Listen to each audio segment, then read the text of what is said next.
Women and Economics. By Charlotte Perkins Gilman. Proem. In dark and early ages, through the primal forests faring, ere the soul came shining into prehistoric night, twofold man was equal. They were comrades dear and daring, living wild and free together in unreasoning delight. Ere the soul was born and consciousness came slowly. Ere the soul was born, to man and woman, too. Ere he found the tree of knowledge, that awful tree and holy. Ere he knew he felt. And knew he knew. Then said he to pain, I am wise now, and I know you. No more will I suffer while power and wisdom last.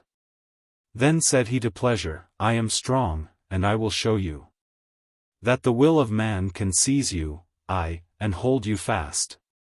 Food he ate for pleasure, and wine he drank for gladness. And woman?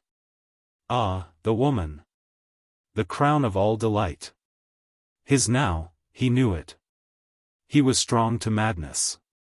In that early dawning after prehistoric night. His forever. That glory sweet and tender. Ah, but he would love her. And she should love but him. He would work and struggle for her, he would shelter and defend her.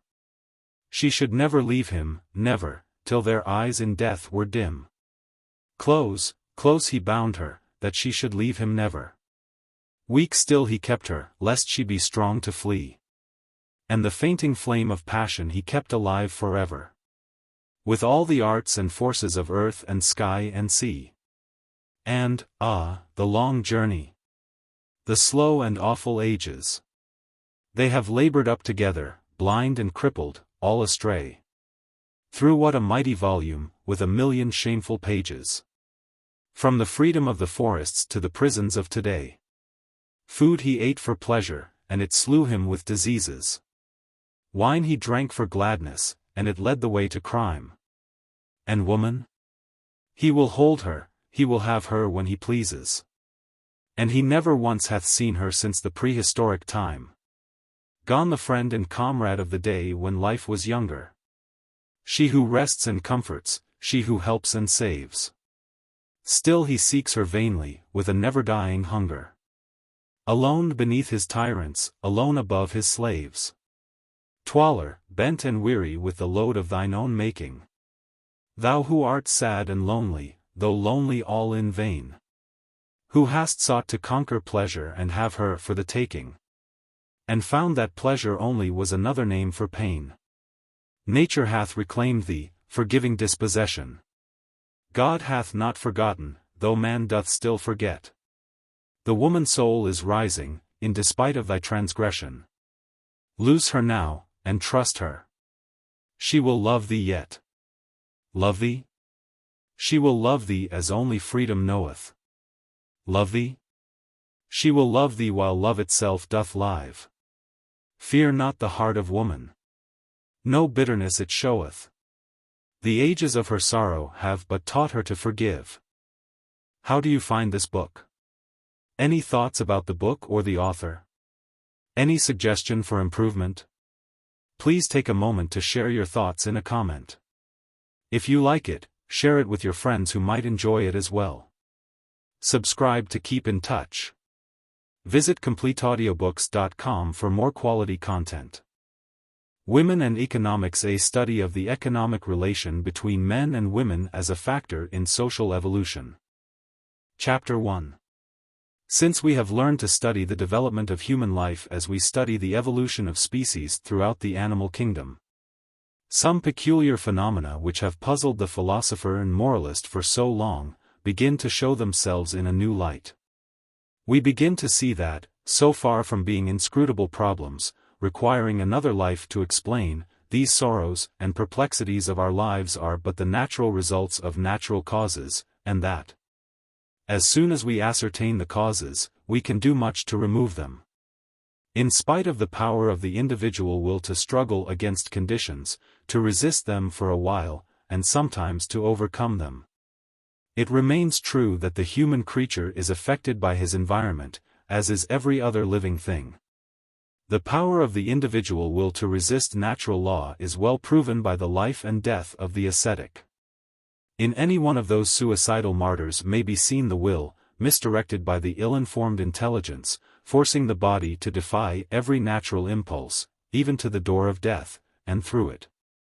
But, while these exceptions show what the human will can do, the general course of life shows the inexorable effect of conditions upon humanity.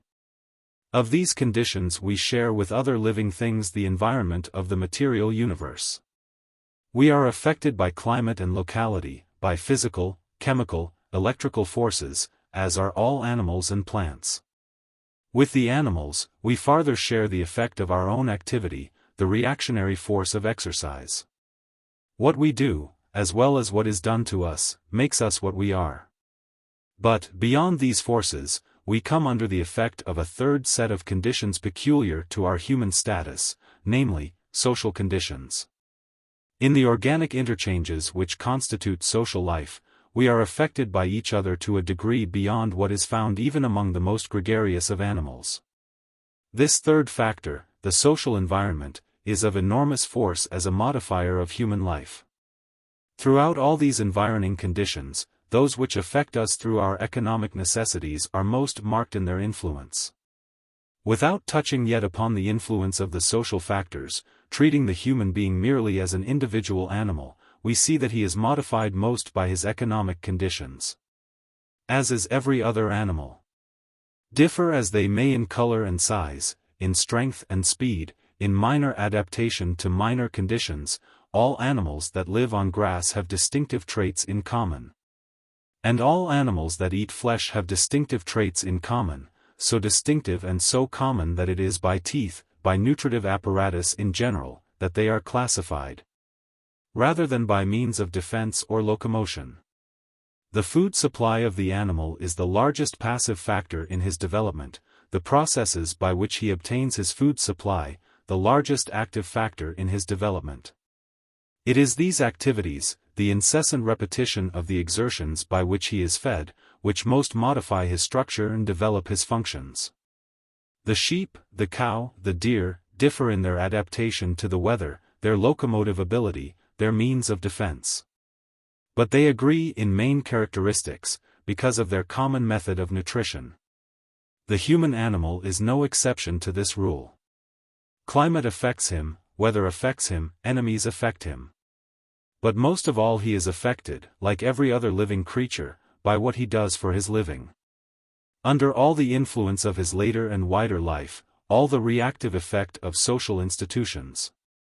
The individual is still inexorably modified by his means of livelihood, the hand of the dyer is subdued to what he works in. As one clear, world-known instance of the effect of economic conditions upon the human creature. Note the marked race modification of the Hebrew people under the enforced restrictions of the last 2,000 years. Here is a people rising to national prominence, first as a pastoral, and then as an agricultural nation. Only partially commercial through race affinity with the Phoenicians, the pioneer traders of the world. Under the social power of a united Christendom, united at least in this most unchristian deed, the Jew was forced to get his livelihood by commercial methods solely. Many effects can be traced in him to the fierce pressure of the social conditions to which he was subjected, the intense family devotion of a people who had no country, no king, no room for joy and pride except the family. The reduced size and tremendous vitality and endurance of the pitilessly selected survivors of the ghetto, the repeated bursts of erratic genius from the human spirit so inhumanly restrained. But more patent still is the effect of the economic conditions, the artificial development of a race of traders and dealers in money, from the lowest pawnbroker to the house of Rothschild. A special kind of people, bred of the economic environment in which they were compelled to live. One rough but familiar instance of the same effect, from the same cause, we can all see in the marked distinction between the pastoral, the agricultural, and the manufacturing classes in any nation. Though their other conditions be the same. On the clear line of argument that functions and organs are developed by use, that what we use most is developed most. and that the daily processes of supplying economic needs are the processes that we most use, it follows that, when we find special economic conditions affecting any special class of people, we may look for special results, and find them. In view of these facts, attention is now called to a certain marked and peculiar economic condition affecting the human race, and unparalleled in the organic world. We are the only animal species in which the female depends on the male for food, the only animal species in which the sex relation is also an economic relation. With us, an entire sex lives in a relation of economic dependence upon the other sex, and the economic relation is combined with the sex relation. The economic status of the human female is relative to the sex relation.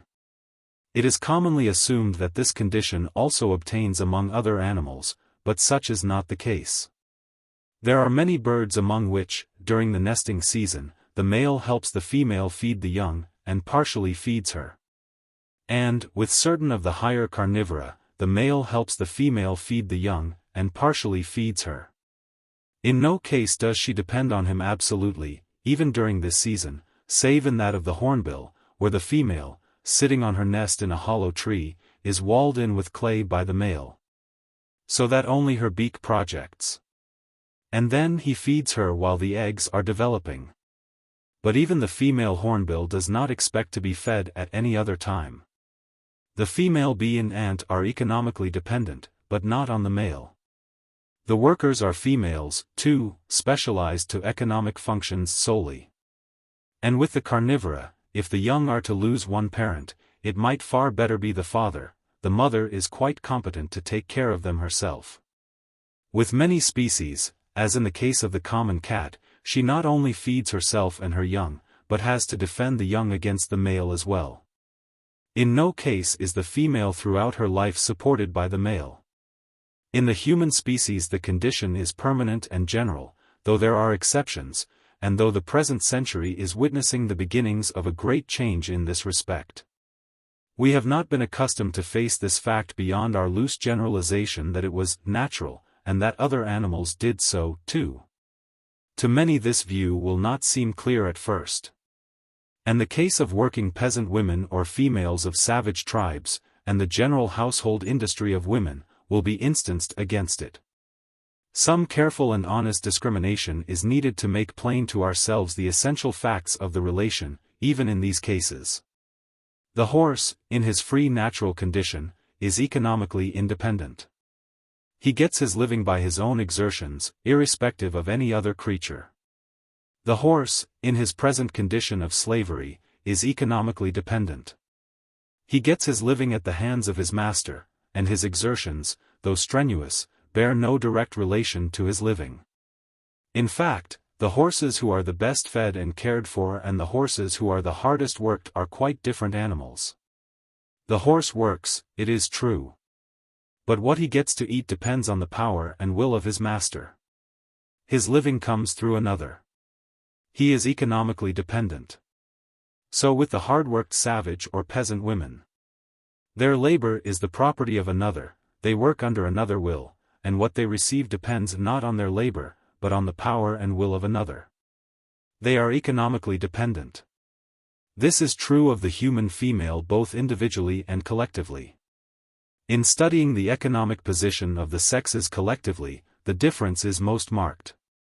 As a social animal, the economic status of man rests on the combined and exchanged services of vast numbers of progressively specialized individuals.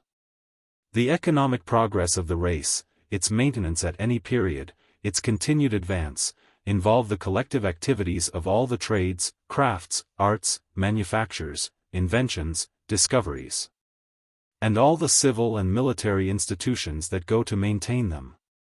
The economic status of any race at any time, with its involved effect on all the constituent individuals, depends on their worldwide labors and their free exchange. Economic progress, however, is almost exclusively masculine.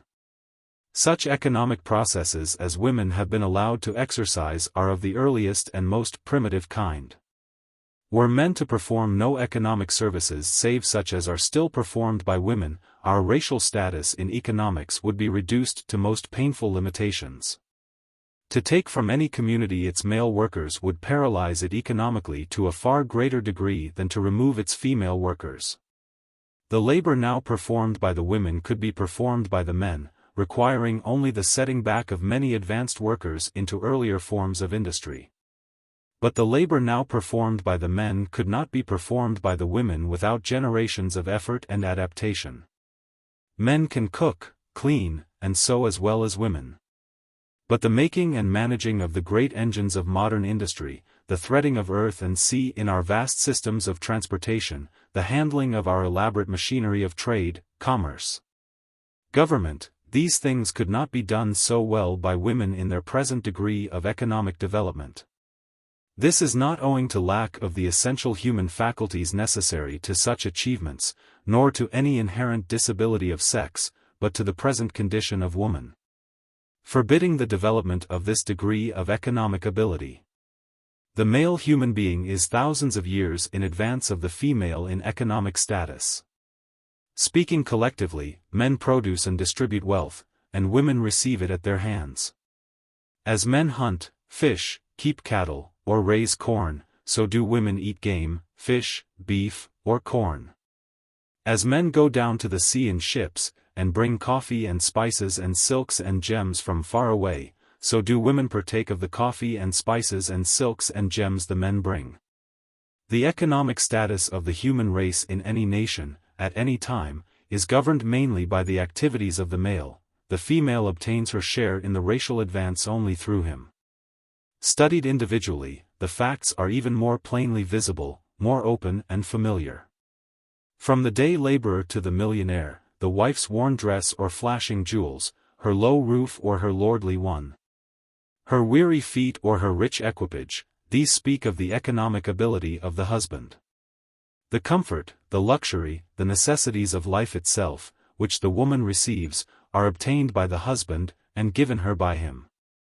And, when the woman, left alone with no man to support her, tries to meet her own economic necessities, the difficulties which confront her prove conclusively what the general economic status of the woman is. None can deny these patent facts, that the economic status of women generally depends upon that of men generally, and that the economic status of women individually depends upon that of men individually, those men to whom they are related. But we are instantly confronted by the commonly received opinion that, although it must be admitted that men make and distribute the wealth of the world, yet women earn their share of it as wives. This assumes either that the husband is in the position of employer and the wife as employee, or that marriage is a partnership, and the wife an equal factor with the husband in producing wealth. Economic independence is a relative condition at best. In the broadest sense, all living things are economically dependent upon others, the animals upon the vegetables, and man upon both. In a narrower sense, all social life is economically interdependent, man producing collectively what he could by no possibility produce separately. But, in the closest interpretation, individual economic independence among human beings means that the individual pays for what he gets, works for what he gets, gives to the other an equivalent for what the other gives him. I depend on the shoemaker for shoes, and the tailor for coats. But, if I give the shoemaker and the tailor enough of my own labor as a house builder to pay for the shoes and coats they give me, I retain my personal independence. I have not taken of their product, and given nothing of mine. As long as what I get is obtained by what I give, I am economically independent. Women consume economic goods. What economic product do they give in exchange for what they consume?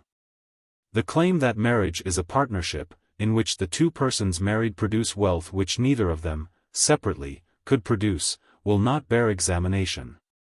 A man happy and comfortable can produce more than one unhappy and uncomfortable, but this is as true of a father or son as of a husband. To take from a man any of the conditions which make him happy and strong is to cripple his industry, generally speaking. But those relatives who make him happy are not therefore his business partners, and entitled to share his income. Grateful return for happiness conferred is not the method of exchange in a partnership. The comfort a man takes with his wife is not in the nature of a business partnership, nor are her frugality and industry. A housekeeper, in her place, might be as frugal, as industrious, but would not therefore be a partner. Man and wife are partners truly in their mutual obligation to their children, their common love, duty, and service. But a manufacturer who marries, or a doctor, or a lawyer, does not take a partner in his business, when he takes a partner in parenthood, unless his wife is also a manufacturer, a doctor, or a lawyer. In his business, she cannot even advise wisely without training and experience. To love her husband, the composer, does not enable her to compose. And the loss of a man's wife, though it may break his heart, does not cripple his business, unless his mind is affected by grief. She is in no sense a business partner, unless she contributes capital or experience or labor, as a man would in like relation. Most men would hesitate very seriously before entering a business partnership with any woman, wife or not. If the wife is not, then, truly a business partner, in what way does she earn from her husband the food, clothing, and shelter she receives at his hands? By house service, it will be instantly replied. This is the general misty idea upon the subject, that women earn all they get, and more, by house service. Here we come to a very practical and definite economic ground. Although not producers of wealth, women serve in the final processes of preparation and distribution. Their labor in the household has a genuine economic value.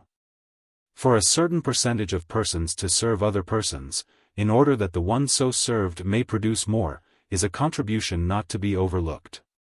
The labor of women in the house, certainly, enables men to produce more wealth than they otherwise could, and in this way women are economic factors in society. But so are horses. The labor of horses enables men to produce more wealth than they otherwise could. The horse is an economic factor in society. But the horse is not economically independent, nor is the woman. If a man plus a valet can perform more useful service than he could minus a valet, then the valet is performing useful service. But, if the valet is the property of the man, is obliged to perform this service, and is not paid for it, he is not economically independent. The labor which the wife performs in the household is given as part of her functional duty, not as employment. The wife of the poor man, who works hard in a small house, doing all the work for the family, or the wife of the rich man, who wisely and gracefully manages a large house and administers its functions, each is entitled to fair pay for services rendered. To take this ground and hold it honestly, wives, as earners through domestic service, are entitled to the wages of cooks, housemaids, nursemaids, seamstresses, or housekeepers, and to no more. This would of course reduce the spending money of the wives of the rich, and put it out of the power of the poor man to support a wife at all, unless, indeed, the poor man faced the situation fully, paid his wife her wages as house servant, and then she and he combined their funds in the support of their children. He would be keeping a servant, she would be helping keep the family. But nowhere on earth would there be a rich woman by these means. Even the highest class of private housekeeper, useful as her services are, does not accumulate a fortune. She does not buy diamonds and sables and keep a carriage. Things like these are not earned by house service. But the salient fact in this discussion is that, whatever the economic value of the domestic industry of women is, they do not get it. The women who do the most work get the least money, and the women who have the most money do the least work. Their labor is neither given nor taken as a factor in economic exchange. It is held to be their duty as women to do this work, and their economic status bears no relation to their domestic labors, unless an inverse one. Moreover, if they were thus fairly paid, given what they earned, and, no more, all women working in this way would be reduced to the economic status of the house servant. Few women, or men either, care to face this condition. The ground that women earn their living by domestic labor is instantly forsaken, and we are told that they obtain their livelihood as mothers. This is a peculiar position. We speak of it commonly enough, and often with deep feeling, but without due analysis. In treating of an economic exchange, asking what return in goods or labor women make for the goods and labor given them, either to the race collectively or to their husbands individually, what payment women make for their clothes and shoes and furniture and food and shelter. We are told that the duties and services of the mother entitle her to support. If this is so, if motherhood is an exchangeable commodity given by women in payment for clothes and food, then we must of course find some relation between the quantity or quality of the motherhood and the quantity and quality of the pay. This being true, then the women who are not mothers have no economic status at all, and the economic status of those who are must be shown to be relative to their motherhood. This is obviously absurd. The childless wife has as much money as the mother of many, more, for the children of the latter consume what would otherwise be hers. And the inefficient mother is no less provided for than the efficient one. Visibly, and upon the face of it, women are not maintained in economic prosperity proportioned to their motherhood. Motherhood bears no relation to their economic status. Among primitive races, it is true, in the patriarchal period, for instance, there was some truth in this position. Women being of no value whatever save as bearers of children, their favor and indulgence did bear direct relation to maternity. And they had reason to exult on more grounds than one when they could boast a son.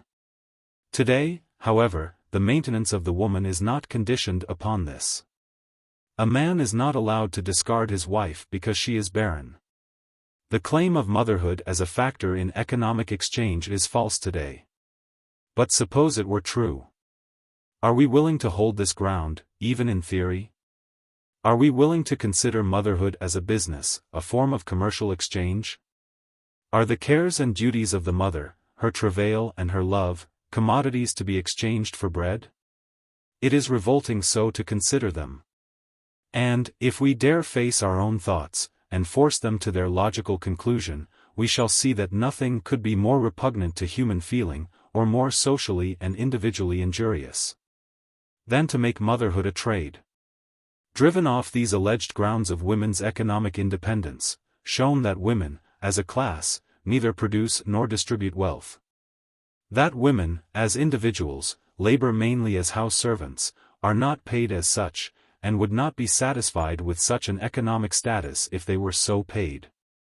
That wives are not business partners or co-producers of wealth with their husbands, unless they actually practice the same profession. That they are not salaried as mothers, and that it would be unspeakably degrading if they were, what remains to those who deny that women are supported by men? This, and a most amusing position it is, that the function of maternity unfits a woman for economic production, and, therefore, it is right that she should be supported by her husband. The ground is taken that the human female is not economically independent, that she is fed by the male of her species. In denial of this, it is first alleged that she is economically independent, that she does support herself by her own industry in the house. It being shown that there is no relation between the economic status of woman and the labor she performs in the home, it is then alleged that not as house servant, but as mother, does woman earn her living. It being shown that the economic status of woman bears no relation to her motherhood, either in quantity or quality, it is then alleged that motherhood renders a woman unfit for economic production. And that, therefore, it is right that she be supported by her husband. Before going farther, let us seize upon this admission, that she is supported by her husband. Without going into either the ethics or the necessities of the case, we have reached so much common ground: the female of genus Homo is supported by the male.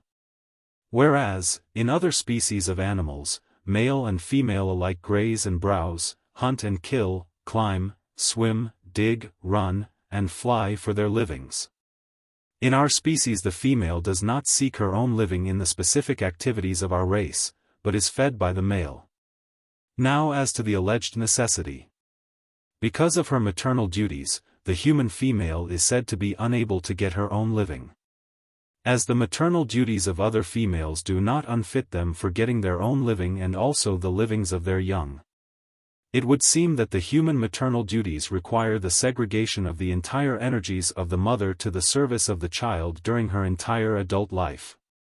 or so large a proportion of them that not enough remains to devote to the individual interests of the mother. Such a condition, did it exist, would of course excuse and justify the pitiful dependence of the human female, and her support by the male. As the queen bee, modified entirely to maternity, is supported, not by the male, to be sure, but by her co-workers, the old maids, the barren working bees, who labor so patiently and lovingly in their branch of the maternal duties of the hive, so would the human female, modified entirely to maternity, become unfit for any other exertion, and a helpless dependent. Is this the condition of human motherhood? Does the human mother, by her motherhood, thereby lose control of brain and body, lose power and skill and desire for any other work? Do we see before us the human race, with all its females segregated entirely to the uses of motherhood, consecrated, set apart, specially developed, spending every power of their nature on the service of their children? We do not. We see the human mother worked far harder than a mare, laboring her life long in the service, not of her children only, but of men. Husbands, brothers, fathers, whatever male relatives she has, for mother and sister also, for the church a little, if she is allowed, for society, if she is able, for charity and education and reform, working in many ways that are not the ways of motherhood. It is not motherhood that keeps the housewife on her feet from dawn till dark. It is house service, not child service.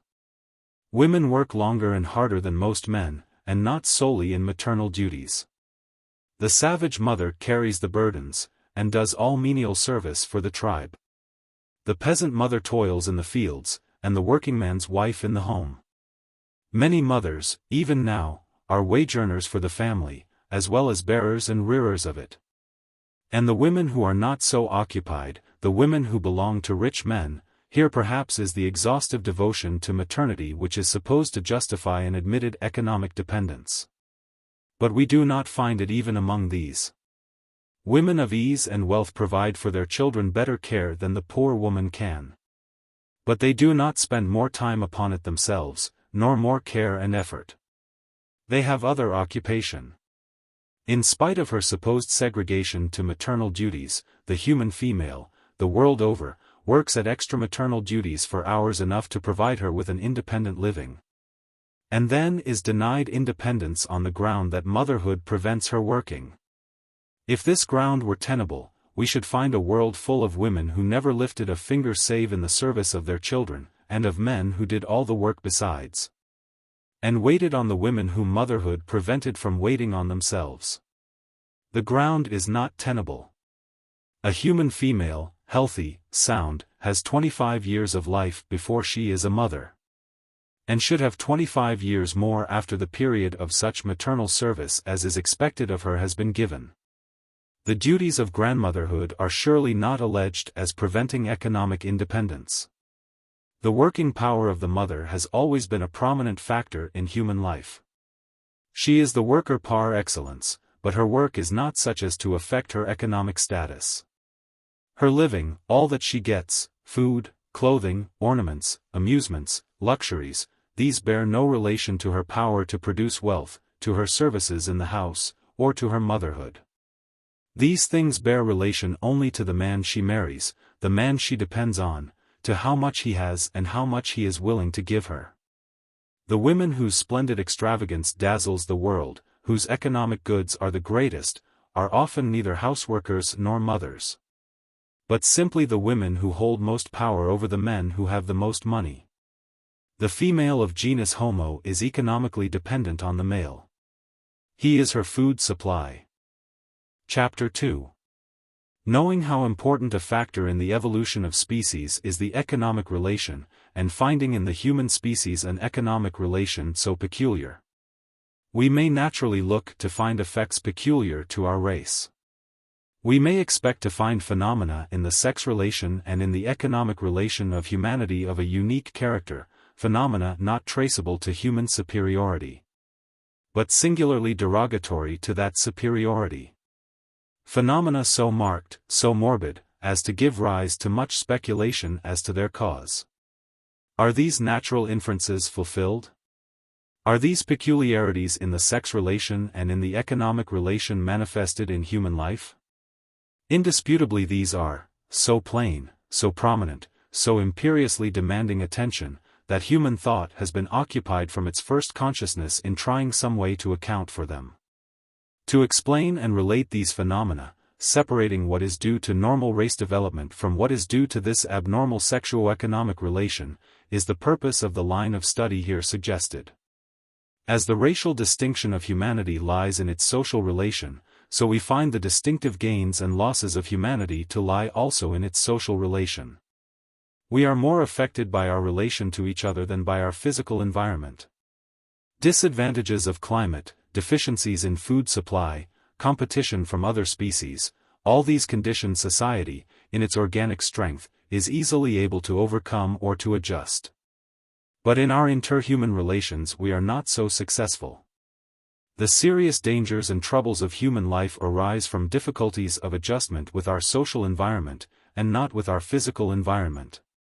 These difficulties, so far, have acted as a continual check to social progress. The more absolutely a nation has triumphed over physical conditions, the more successful it has become in its conquest of physical enemies and obstacles. The more it has given rein to the action of social forces which have ultimately destroyed the nation, and left the long ascent to be begun again by others. There is the moral of all human tales.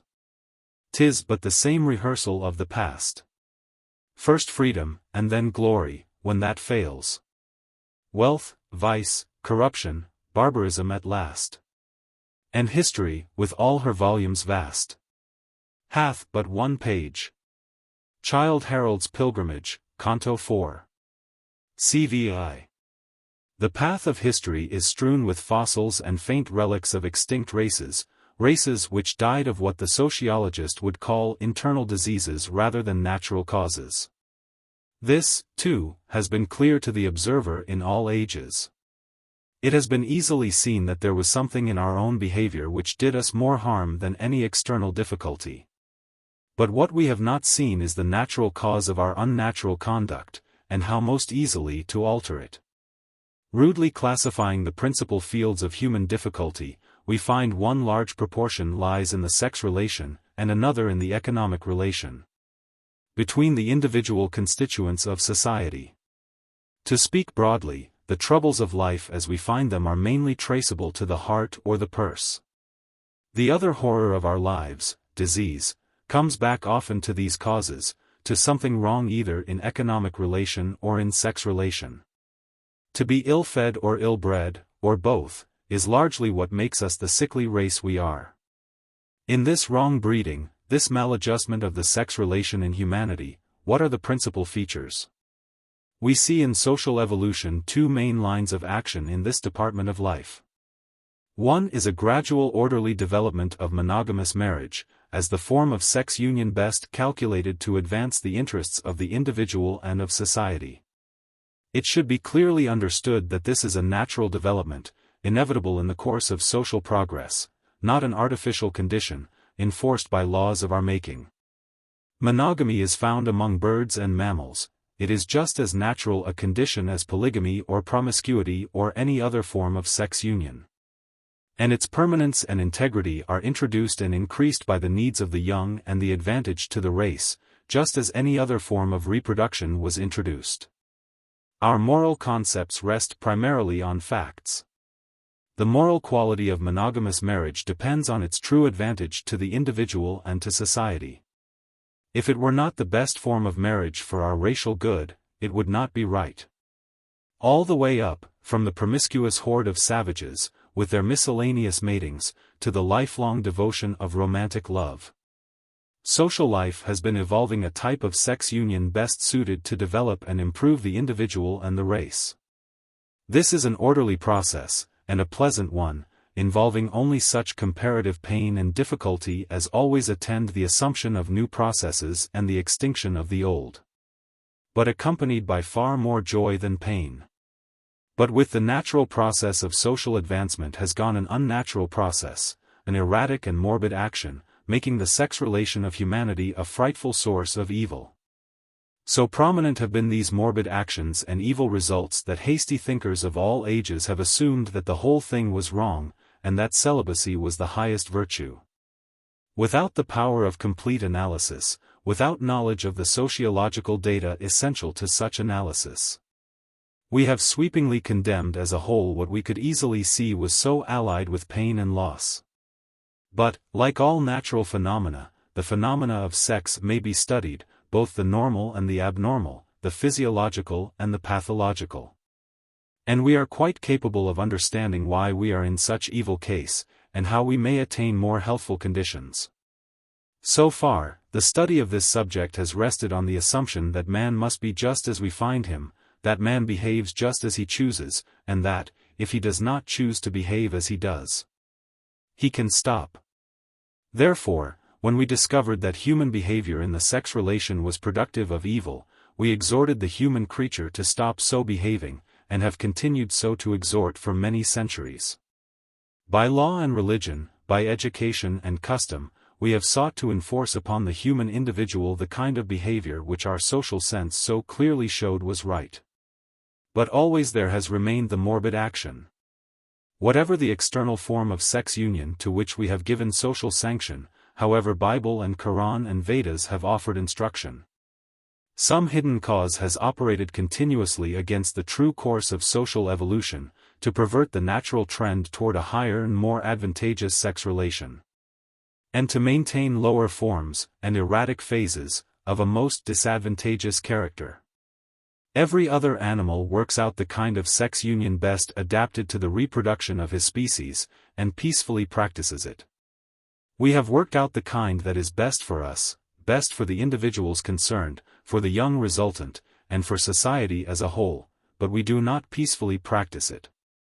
So palpable is this fact that we have commonly accepted it, and taken it for granted that this relation must be a continuous source of trouble to humanity. Marriage is a lottery, is a common saying among us. The course of true love never did run smooth. And we quote with unction Punch's advice to those about to marry, don't. That peculiar sub-relation which has dragged along with us all the time that monogamous marriage has been growing to be the accepted form of sex union, prostitution, we have accepted and called a social necessity. We also call it the social evil. We have tacitly admitted that this relation in the human race must be more or less uncomfortable and wrong, that it is part of our nature to have it so. Now let us examine the case fairly and calmly, and see whether it is as inscrutable and immutable as hitherto believed. What are the conditions? What are the natural and what the unnatural features of the case?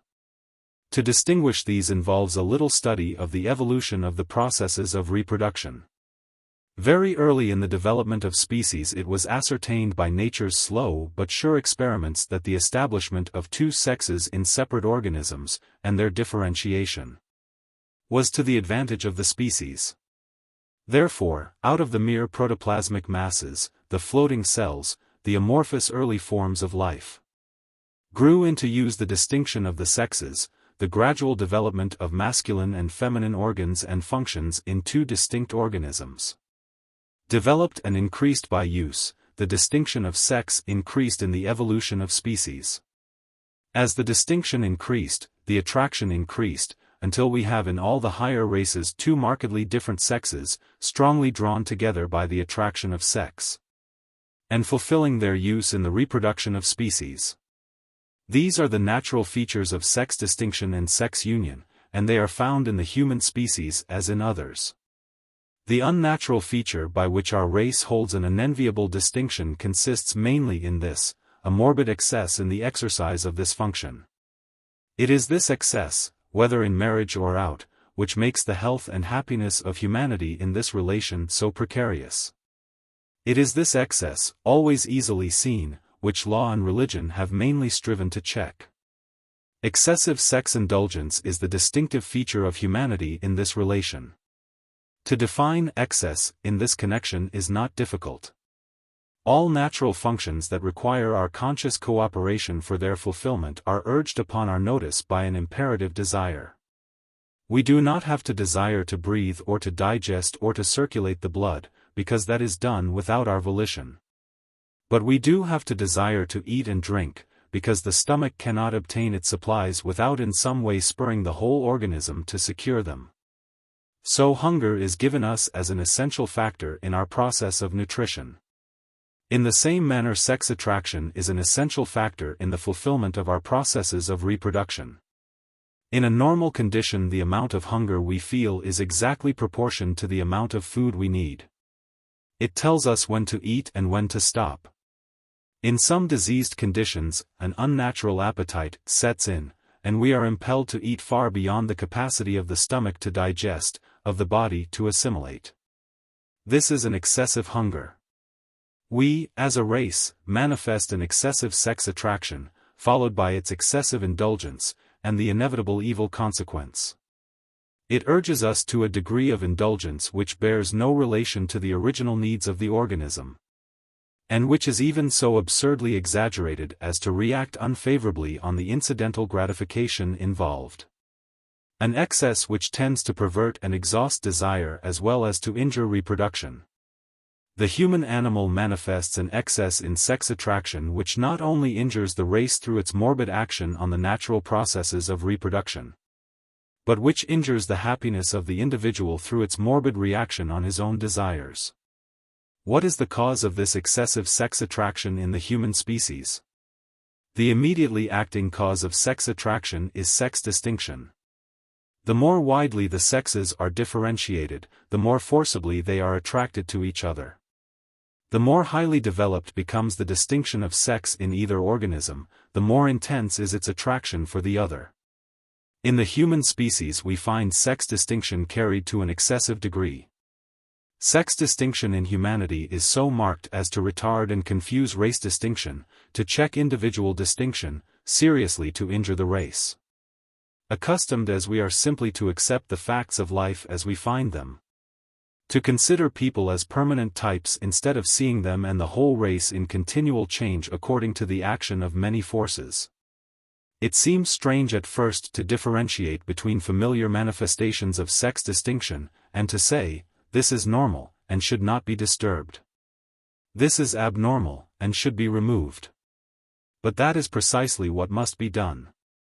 Normal sex distinction manifests itself in all species in what are called primary and secondary sex characteristics. The primary are those organs and functions essential to reproduction. The secondary, those modifications of structure and function which subserve the uses of reproduction ultimately, but are not directly essential, such as the horns of the stag, of use in sex combat. The plumage of the peacock, of use in sex competition. All the minor characteristics of beard or mane, comb, wattles, spurs, gorgeous color or superior size, which distinguish the male from the female, these are distinctions of sex. These distinctions are of use to the species through reproduction only, the processes of race preservation. They are not of use in self-preservation. The creature is not profited personally by his mane or crest or tail feathers. They do not help him get his dinner or kill his enemies. On the contrary, they react unfavorably upon his personal gains, if, through too great development, they interfere with his activity or render him a conspicuous mark for enemies. Such development would constitute excessive sex distinction, and this is precisely the condition of the human race. Our distinctions of sex are carried to such a degree as to be disadvantageous to our progress as individuals and as a race. The sexes in our species are differentiated not only enough to perform their primal functions, not only enough to manifest all sufficient secondary sexual characteristics and fulfill their use in giving rise to sufficient sex attraction, but so much as seriously to interfere with the processes of self-preservation on the one hand, and, more conspicuous still, so much as to react unfavorably upon the very processes of race preservation which they are meant to serve. Our excessive sex distinction, manifesting the characteristics of sex to an abnormal degree, has given rise to a degree of attraction which demands a degree of indulgence that directly injures motherhood and fatherhood. We are not better as parents, nor better as people, for our existing degree of sex distinction, but visibly worse. To what conditions are we to look for the developing cause of these phenomena? Let us first examine the balance of forces by which these two great processes, self-preservation and race preservation, are conducted in the world. Self-preservation involves the expenditure of energy in those acts, and their ensuing modifications of structure and function, which tend to the maintenance of the individual life. Race preservation involves the expenditure of energy in those acts, and their ensuing modifications of structure and function, which tend to the maintenance of the racial life. Even to the complete sacrifice of the individual. This primal distinction should be clearly held in mind.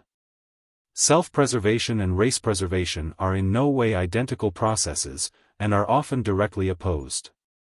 In the line of self-preservation, natural selection, acting on the individual, develops those characteristics which enable it to succeed in the struggle for existence.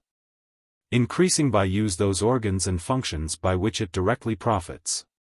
In the line of race preservation, sexual selection, acting on the individual, develops those characteristics which enable it to succeed in what Drummond has called the struggle for the existence of others. Increasing by use those organs and functions by which its young are to profit, directly or indirectly. The individual has been not only modified to its environment, under natural selection, but modified to its mate, under sexual selection.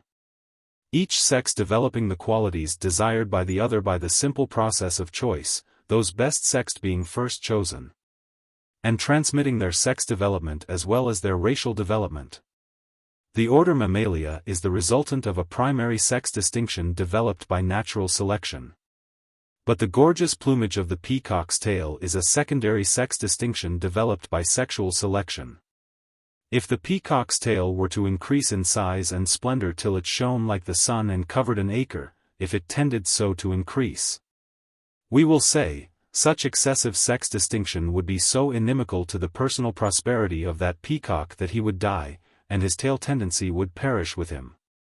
If the peahen, conversely, whose sex distinction attracts in the opposite direction, not by being large and splendid, but small and dull, if she should grow so small and dull as to fail to keep herself and her young fed and defended, then she would die. And there would be another check to excessive sex distinction. In herds of deer and cattle the male is larger and stronger, the female smaller and weaker. But, unless the latter is large and strong enough to keep up with the male in the search for food or the flight from foes, one is taken and the other left. And there is no more of that kind of animal. Differ as they may in sex, they must remain alike in species, equal in race development, else destruction overtakes them. The force of natural selection, demanding and producing identical race qualities, acts as a check on sexual selection, with its production of different sex qualities. As sexes, they perform different functions, and therefore tend to develop differently. As species, they perform the same functions, and therefore tend to develop equally. And as sex functions are only used occasionally, and race functions are used all the time, as they mate but yearly or tri-monthly, but eat daily and hourly, the processes of obtaining food or of opposing constant enemies act more steadily than the processes of reproduction, and produce greater effect. We find the order Mammalia accordingly producing and suckling its young in the same manner through a wide variety of species which obtain their living in a different manner. The calf and colt and cub and kitten are produced by the same process, but the cow and horse, the bear and cat, are produced by different processes. And, though cow and bull, mare and stallion, differ as to sex, they are alike in species, and the likeness in species is greater than the difference in sex. Cow, mare, and cat are all females of the order Mammalia, and so far alike, but how much more different they are than similar. Natural selection develops race. Sexual selection develops sex. Sex development is one throughout its varied forms, tending only to reproduce what is. But race development rises ever in higher and higher manifestation of energy. As sexes, we share our distinction with the animal kingdom almost to the beginning of life, and with the vegetable world as well. As races, we differ in ascending degree. And the human race stands highest in the scale of life so far. When, then, it can be shown that sex distinction in the human race is so excessive as not only to affect injuriously its own purposes, but to check and pervert the progress of the race. It becomes a matter for most serious consideration. Nothing could be more inevitable, however, under our sexuo-economic relation. By the economic dependence of the human female upon the male, the balance of forces is altered. Natural selection no longer checks the action of sexual selection, but cooperates with it. Where both sexes obtain their food through the same exertions, from the same sources, under the same conditions, both sexes are acted upon alike, and developed alike by their environment. Where the two sexes obtain their food under different conditions, and where that difference consists in one of them being fed by the other, then the feeding sex becomes the environment of the fed. Man, in supporting woman, has become her economic environment. Under natural selection, every creature is modified to its environment, developing perforce the qualities needed to obtain its livelihood under that environment. Man, as the feeder of woman, becomes the strongest modifying force in her economic condition. Under sexual selection, the human creature is of course modified to its mate, as with all creatures. When the mate becomes also the master, when economic necessity is added to sex attraction, we have the two great evolutionary forces acting together to the same end. Namely, to develop sex distinction in the human female. For, in her position of economic dependence in the sex relation, sex distinction is with her not only a means of attracting a mate, as with all creatures, but a means of getting her livelihood. As is the case with no other creature under heaven. Because of the economic dependence of the human female on her mate, she is modified to sex to an excessive degree. This excessive modification she transmits to her children. And so is steadily implanted in the human constitution the morbid tendency to excess in this relation, which has acted so universally upon us in all ages, in spite of our best efforts to restrain it. It is not the normal sex tendency, common to all creatures, but an abnormal sex tendency, produced and maintained by the abnormal economic relation which makes one sex get its living from the other by the exercise of sex functions.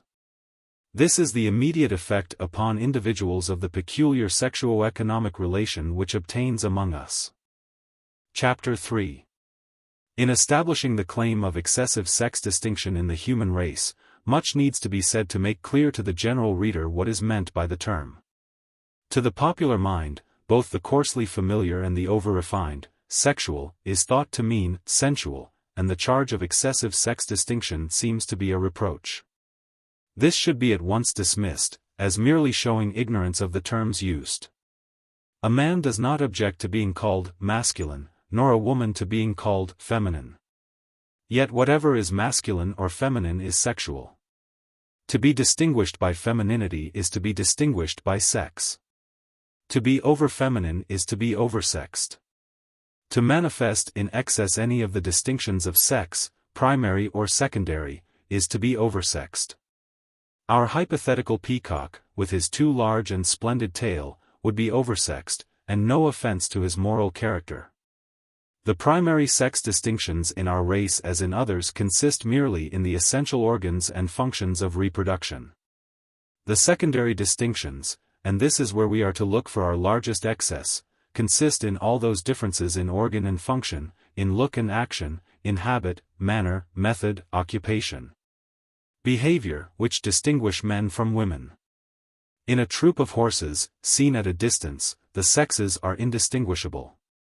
In a herd of deer the males are distinguishable because of their antlers. The male lion is distinguished by his mane, the male cat only by a somewhat heavier build. In certain species of insects the male and female differ so widely in appearance that even naturalists have supposed them to belong to separate species. Beyond these distinctions lies that of conduct. Certain psychic attributes are manifested by either sex. The intensity of the maternal passion is a sex distinction as much as the lion's mane or the stag's horns. The belligerence and dominance of the male is a sex distinction. The modesty and timidity of the female is a sex distinction. The tendency to sit is a sex distinction of the hen, the tendency to strut is a sex distinction of the cock. The tendency to fight is a sex distinction of males in general. The tendency to protect and provide for is a sex distinction of females in general. With the human race, whose chief activities are social, the initial tendency to sex distinction is carried out in many varied functions.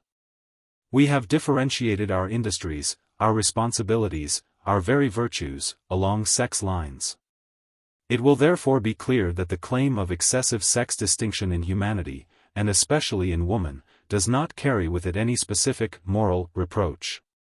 Though it does in the larger sense prove a decided evil in its effect on human progress.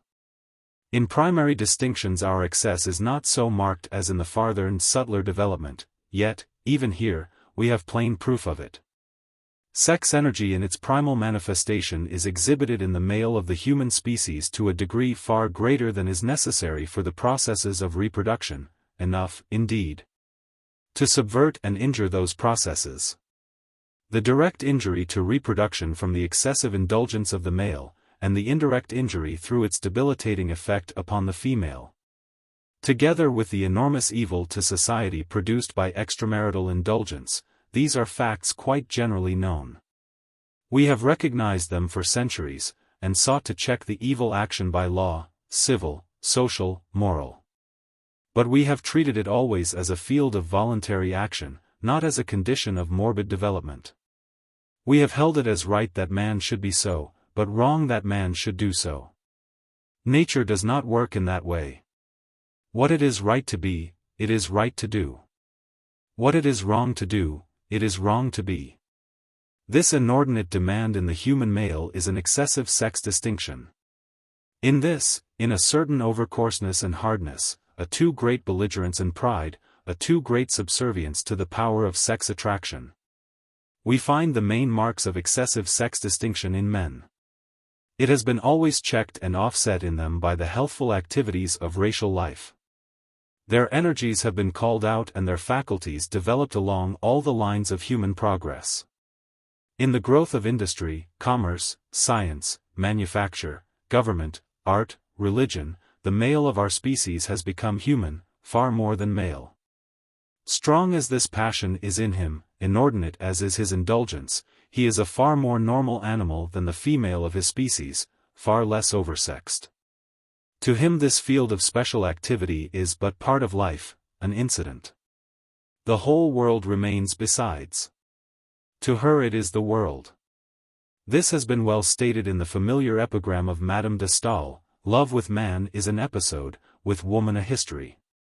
It is in woman that we find most fully expressed the excessive sex distinction of the human species, physical, psychical, social. See first the physical manifestation.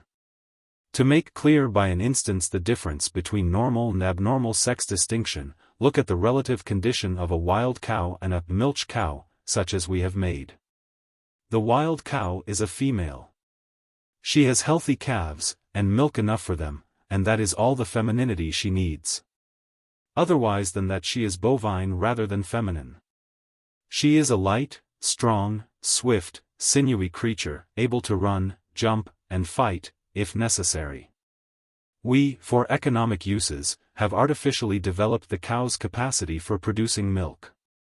She has become a walking milk machine, bred and tended to that express end, her value measured in quarts. The secretion of milk is a maternal function, a sex function. The cow is oversexed. Turn her loose in natural conditions, and, if she survive the change, she would revert in a very few generations to the plain cow, with her energies used in the general activities of her race. And not all running to milk. Physically, woman belongs to a tall, vigorous, beautiful animal species, capable of great and varied exertion.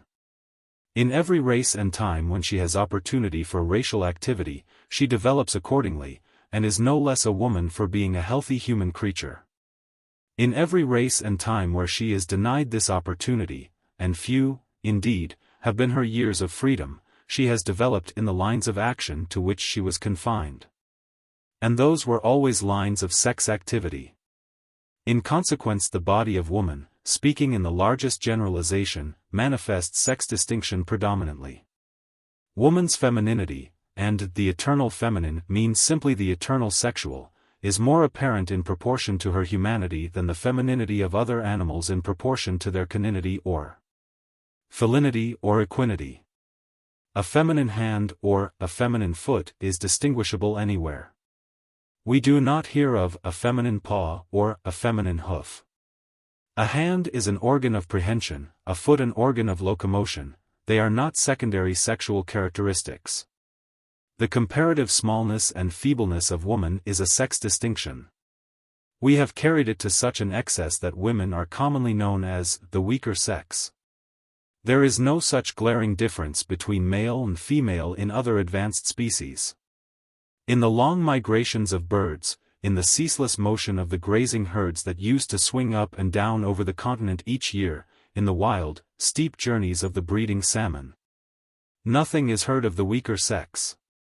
And among the higher carnivora, where longer maintenance of the young brings their condition nearer ours, the hunter dreads the attack of the female more than that of the male. The disproportionate weakness is an excessive sex distinction. Its injurious effect may be broadly shown in the Oriental nations, where the female in curtained harems is confined most exclusively to sex functions and denied most fully the exercise of race functions. In such peoples the weakness, the tendency to small bones and adipose tissue of the oversexed female, is transmitted to the male, with a retarding effect on the development of the race. Conversely, in early Germanic tribes the comparatively free and humanly developed women, tall, strong, and brave, transmitted to their sons a greater proportion of human power and much less of morbid sex tendency. The degree of feebleness and clumsiness common to women, the comparative inability to stand, walk, run, jump, climb, and perform other race functions common to both sexes, is an excessive sex distinction. And the ensuing transmission of this relative feebleness to their children, boys and girls alike, retards human development. Strong, free, active women, the sturdy, field-working peasant, the burden-bearing savage, are no less good mothers for their human strength. But our civilized, feminine delicacy, which appears somewhat less delicate when recognized as an expression of sexuality in excess, makes us no better mothers, but worse. The relative weakness of women is a sex distinction. It is apparent in her to a degree that injures motherhood, that injures wifehood, that injures the individual. The sex usefulness and the human usefulness of women, their general duty to their kind, are greatly injured by this degree of distinction. In every way the oversexed condition of the human female reacts unfavorably upon herself, her husband, her children, and the race. In its psychic manifestation this intense sex distinction is equally apparent. The primal instinct of sex attraction has developed under social forces into a conscious passion of enormous power, a deep and lifelong devotion, overwhelming in its force. This is excessive in both sexes, but more so in women than in men, not so commonly in its simple physical form, but in the unreasoning intensity of emotion that refuses all guidance, and drives those possessed by it to risk every other good for this one end. It is not at first sight easy, and it may seem an irreverent and thankless task, to discriminate here between what is good in the master passion and what is evil, and especially to claim for one sex more of this feeling than for the other. But such discrimination can be made. It is good for the individual and for the race to have developed such a degree of passionate and permanent love as shall best promote the happiness of individuals and the reproduction of species. It is not good for the race or for the individual that this feeling should have become so intense as to override all other human faculties, to make a mock of the accumulated wisdom of the ages, the stored power of the will, to drive the individual, against his own plain conviction, into a union sure to result in evil, or to hold the individual helpless in such an evil union, when made. Such is the condition of humanity, involving most evil results to its offspring and to its own happiness. And, while in men the immediate dominating force of the passion may be more conspicuous, it is in women that it holds more universal sway. For the man has other powers and faculties in full use, whereby to break loose from the force of this. And the woman, specially modified to sex and denied racial activity, pours her whole life into her love, and, if injured here, she is injured irretrievably. With him it is frequently light and transient, and, when most intense, often most transient. With her it is a deep, all-absorbing force, under the action of which she will renounce all that life offers, take any risk, face any hardships, bear any pain. It is maintained in her in the face of a lifetime of neglect and abuse. The common instance of the police court trials, the woman cruelly abused who will not testify against her husband, shows this. This devotion, carried to such a degree as to lead to the mismating of individuals with its personal and social injury, is an excessive sex distinction. But it is in our common social relations that the predominance of sex distinction in women is made most manifest. The fact that, speaking broadly, women have, from the very beginning, been spoken of expressively enough as the sex, demonstrates clearly that this is the main impression which they have made upon observers and recorders. Here one need attempt no farther proof than to turn the mind of the reader to an unbroken record of facts and feelings perfectly patent to everyone, but not hitherto looked at as other than perfectly natural and right. So utterly has the status of woman been accepted as a sexual one that it has remained for the woman's movement of the 19th century to devote much contention to the claim that women are persons.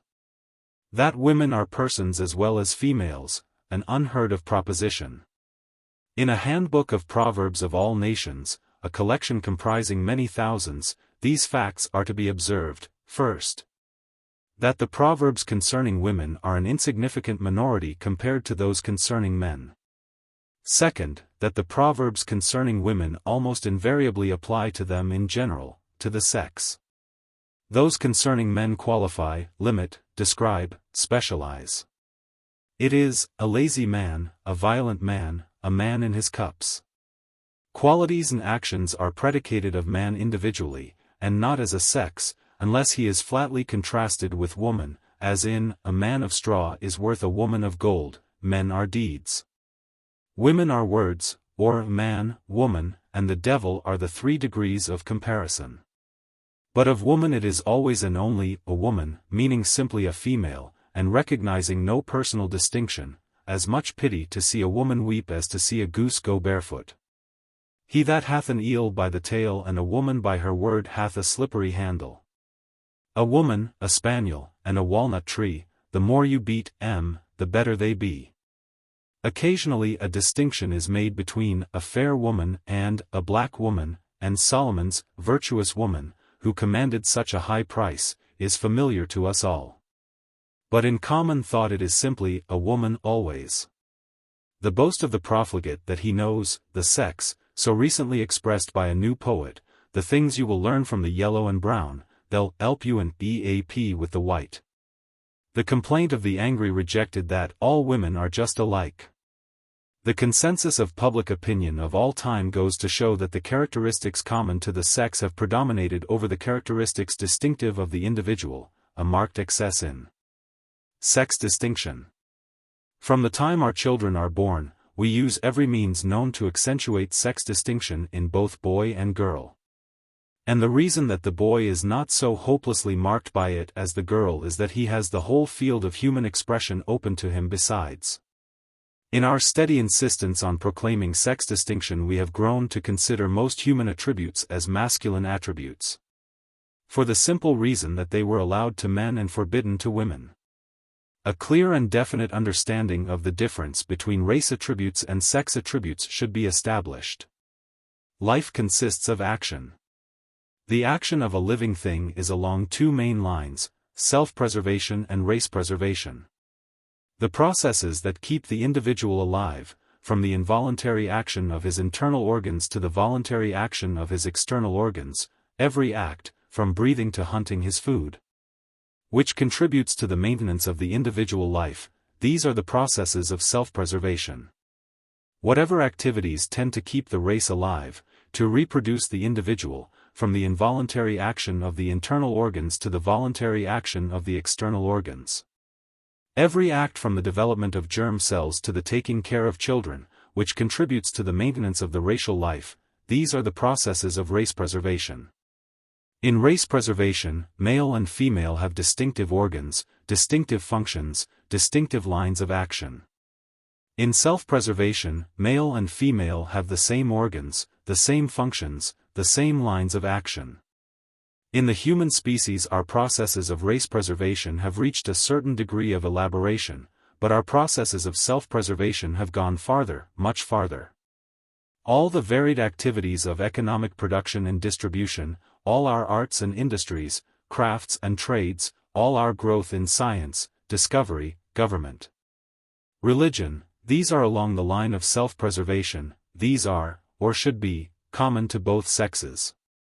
To teach, to rule, to make, to decorate, to distribute, these are not sex functions, they are race functions. Yet so inordinate is the sex distinction of the human race that the whole field of human progress has been considered a masculine prerogative.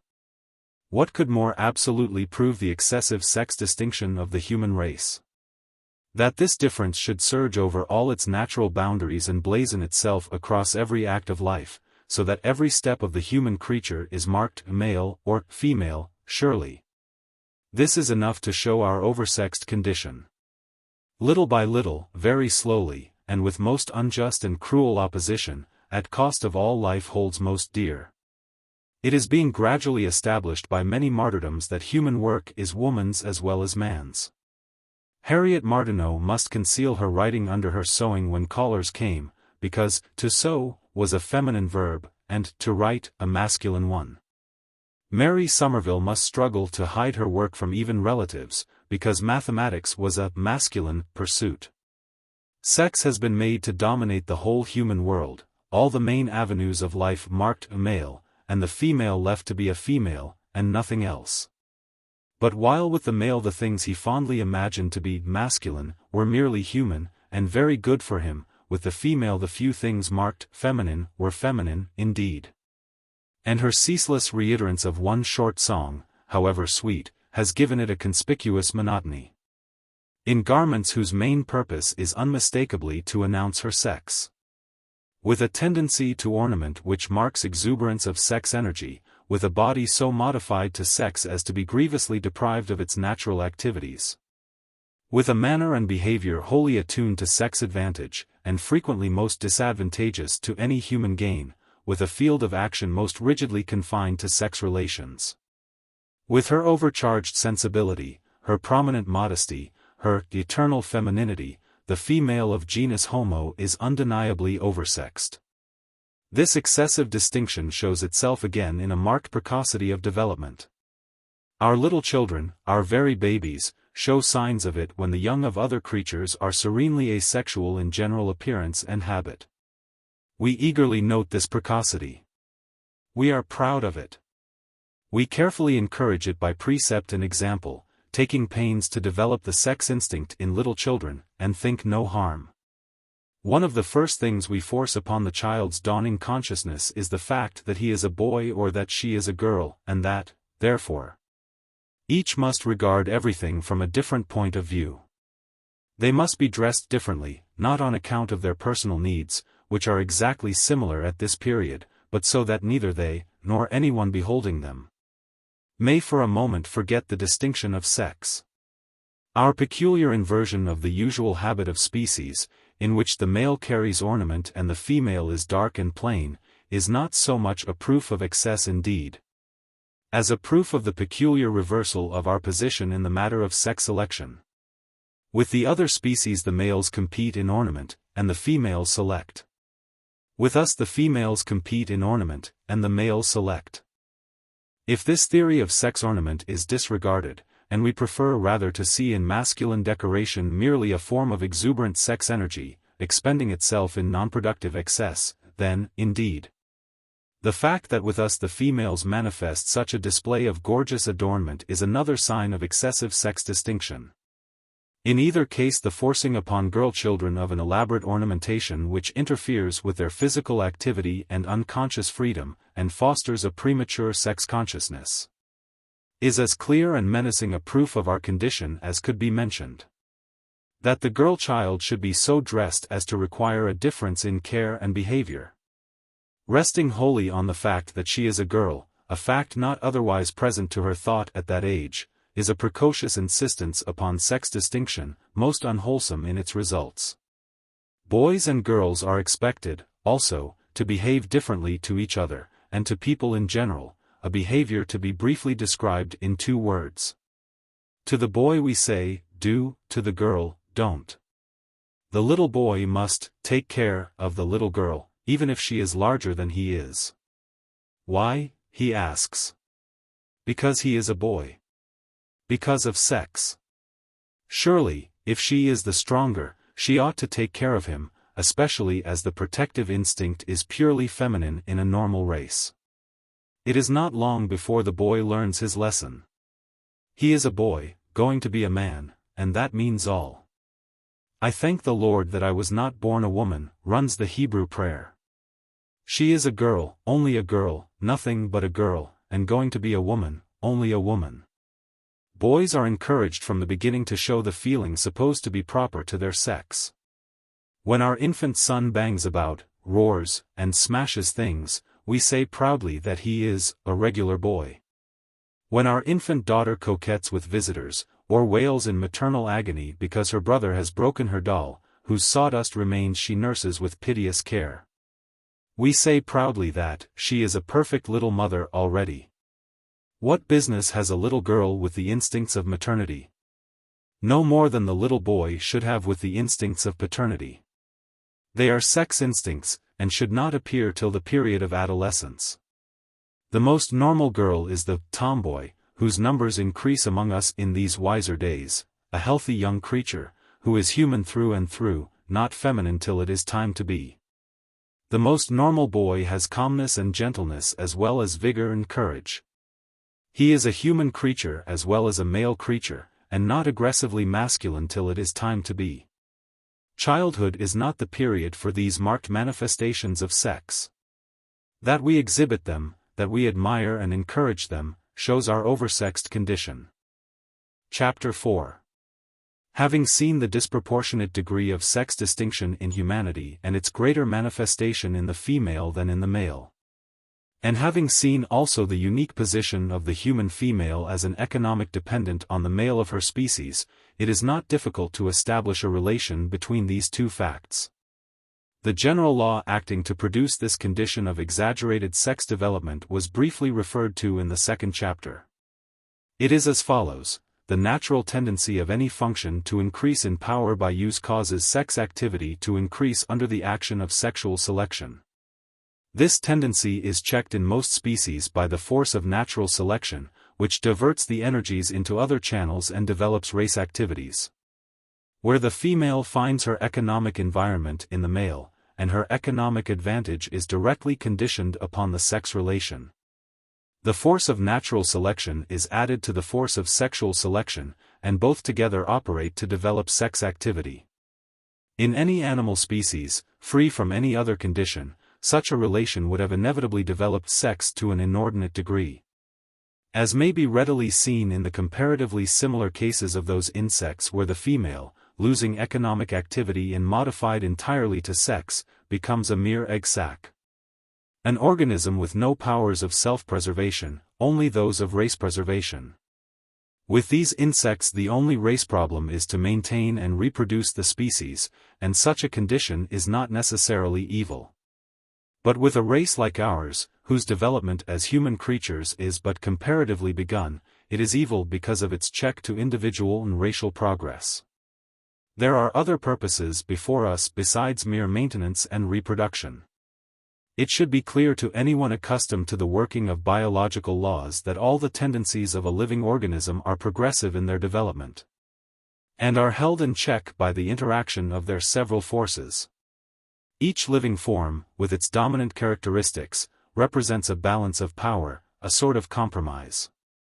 The size of Earth's primeval monsters was limited by the tensile strength of their material. Sea monsters can be bigger, because the medium in which they move offers more support. Birds must be smaller for the opposite reason. The cow requires many stomachs of a liberal size, because her food is of low nutritive value, and she must eat large quantities to keep her machine going. The size of arboreal animals, such as monkeys or squirrels, is limited by the nature of their habitat. Creatures that live in trees cannot be so big as creatures that live on the ground. Every quality of every creature is relative to its condition, and tends to increase or decrease accordingly. And each quality tends to increase in proportion to its use, and to decrease in proportion to its disuse. Primitive man and his female were animals, like other animals. They were strong, fierce, lively beasts, and she was as nimble and ferocious as he, save for the added belligerence of the males in their sex competition. In this competition, he, like the other male creatures, fought savagely with his hairy rivals. And she, like the other female creatures, complacently viewed their struggles, and mated with the victor. At other times she ran about in the forest, and helped herself to what there was to eat as freely as he did. There seems to have come a time when it occurred to the dawning intelligence of this amiable savage that it was cheaper and easier to fight a little female, and have it done with, than to fight a big male every time. So he instituted the custom of enslaving the female, and she, losing freedom, could no longer get her own food or that of her young. The mother ape, with her maternal function well fulfilled, flees leaping through the forest, plucks her fruit and nuts, keeps up with the movement of the tribe. Her young one on her back or held in one strong arm. But the mother woman, enslaved, could not do this. Then man, the father, found that slavery had its obligations. He must care for what he forbade to care for itself, else it died on his hands. So he slowly and reluctantly shouldered the duties of his new position. He began to feed her, and not only that, but to express in his own person the thwarted uses of maternity. He had to feed the children, too. It seems a simple arrangement. When we have thought of it at all, we have thought of it with admiration. The naturalist defends it on the ground of advantage to the species through the freeing of the mother from all other cares and confining her unreservedly to the duties of maternity. The poet and novelist, the painter and sculptor, the priest and teacher, have all extolled this lovely relation. It remains for the sociologist, from a biological point of view, to note its effects on the constitution of the human race, both in the individual and in society. When man began to feed and defend woman, she ceased proportionately to feed and defend herself. When he stood between her and her physical environment, she ceased proportionately to feel the influence of that environment and respond to it. When he became her immediate and all-important environment, she began proportionately to respond to this new influence and to be modified accordingly. In a free state, speed was of as great advantage to the female as to the male, both in enabling her to catch prey and in preventing her from being caught by enemies. But, in her new condition, speed was a disadvantage. She was not allowed to do the catching, and it profited her to be caught by her new master. Free creatures, getting their own food and maintaining their own lives, develop an active capacity for attaining their ends. Parasitic creatures, whose living is obtained by the exertions of others, develop powers of absorption and of tenacity, the powers by which they profit most. The human female was cut off from the direct action of natural selection, that mighty force which heretofore had acted on male and female alike with inexorable and beneficial effect. Developing strength, developing skill, developing endurance, developing courage, in a word, developing species. She now met the influence of natural selection acting indirectly through the male, and developing, of course, the faculties required to secure and obtain a hold on him. Needless to state that these faculties were those of sex attraction, the one power that has made him cheerfully maintain, in what luxury he could, the being in whom he delighted. For many, many centuries she had no other hold, no other assurance of being fed. The young girl had a prospective value, and was maintained for what should follow. But the old woman, in more primitive times, had but a poor hold on life. She who could best please her lord was the favorite slave or favorite wife, and she obtained the best economic conditions. With the growth of civilization, we have gradually crystallized into law the visible necessity for feeding the helpless female. And even old women are maintained by their male relatives with a comfortable assurance. But to this day, save, indeed, for the increasing army of women wage earners, who are changing the face of the world by their steady advance toward economic independence, the personal profit of women bears but too close a relation to their power to win and hold the other sex. From the odalisque with the most bracelets to the debutante with the most bouquets, the relation still holds good.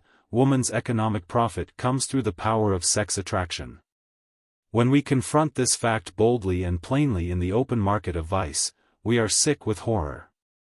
When we see the same economic relation made permanent, established by law, sanctioned and sanctified by religion, covered with flowers and incense and all accumulated sentiment, we think it innocent, lovely, and right. The transient trade we think evil. The bargain for life we think good. But the biological effect remains the same. In both cases the female gets her food from the male by virtue of her sex relationship to him. In both cases, perhaps even more in marriage because of its perfect acceptance of the situation, the female of genus Homo, still living under natural law, is inexorably modified to sex in an increasing degree, followed in specific detail.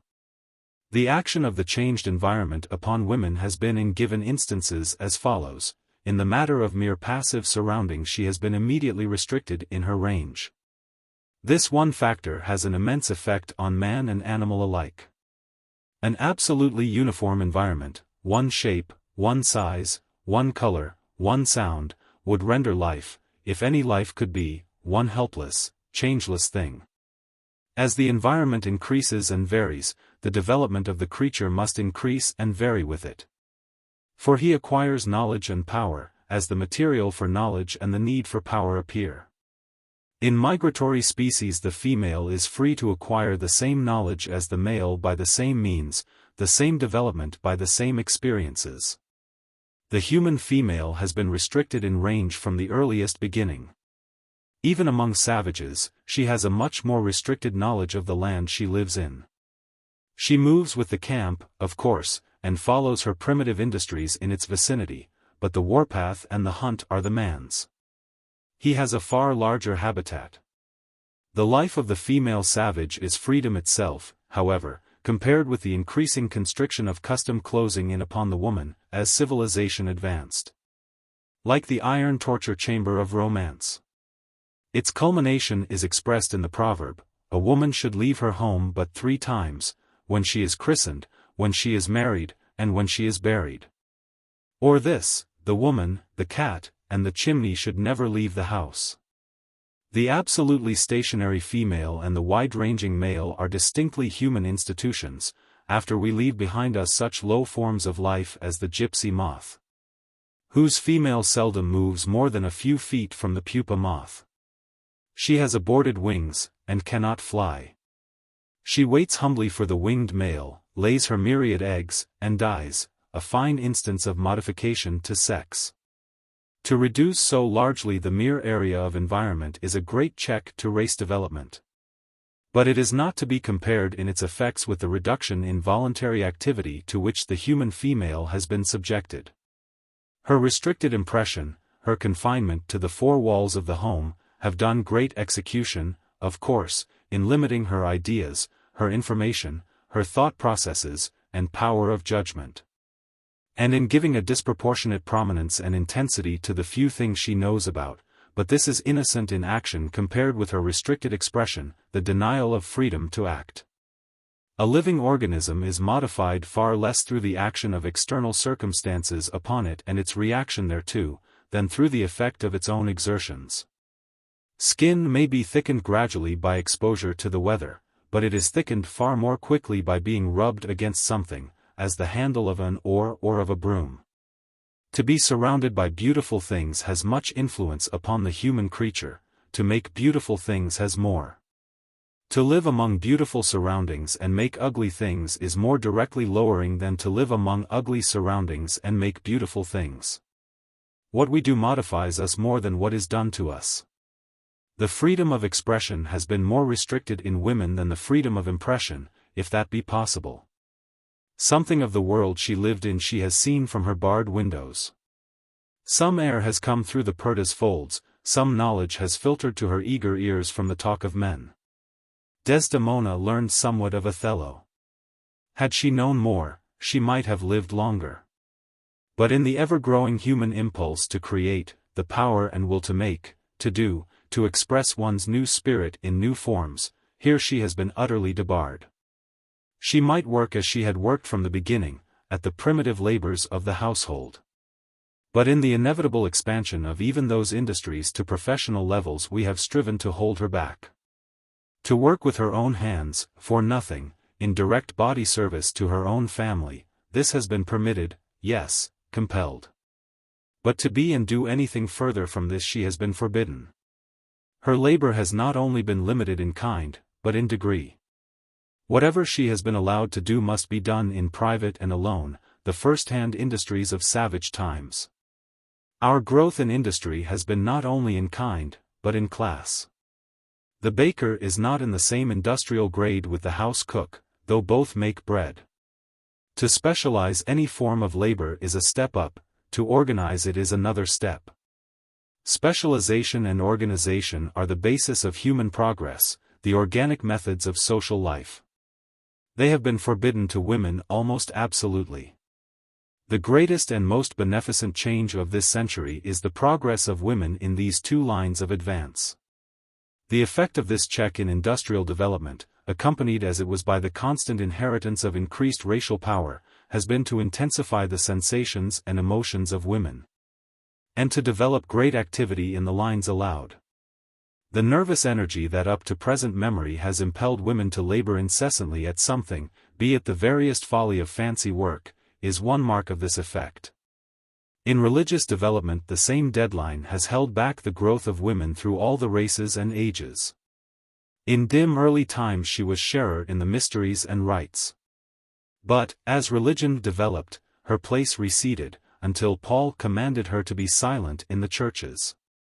And she has been silent until today. Even now, with all the ground gained, we have but the beginnings, he slowly forced and disapproved beginnings, of religious equality for the sexes. In some nations, religion is held to be a masculine attribute exclusively, it being even questioned whether women have souls. An early Christian council settled that important question by vote, fortunately deciding that they had. In a church whose main strength has always been derived from the adherence of women, it would have been an uncomfortable reflection not to have allowed them souls. Ancient family worship ran in the male line. It was the son who kept the sacred grandfathers in due respect, and poured libations to their shades. When the woman married, she changed her ancestors, and had to worship her husband's progenitors instead of her own. This is why the Hindu and the Chinaman and many others of like stamp must have a son to keep them in countenance, a deep-seated sex prejudice, coming to slow extinction as women rise in economic importance. It is painfully interesting to trace the gradual cumulative effect of these conditions upon women. First, the action of large natural laws, acting on her as they would act on any other animal.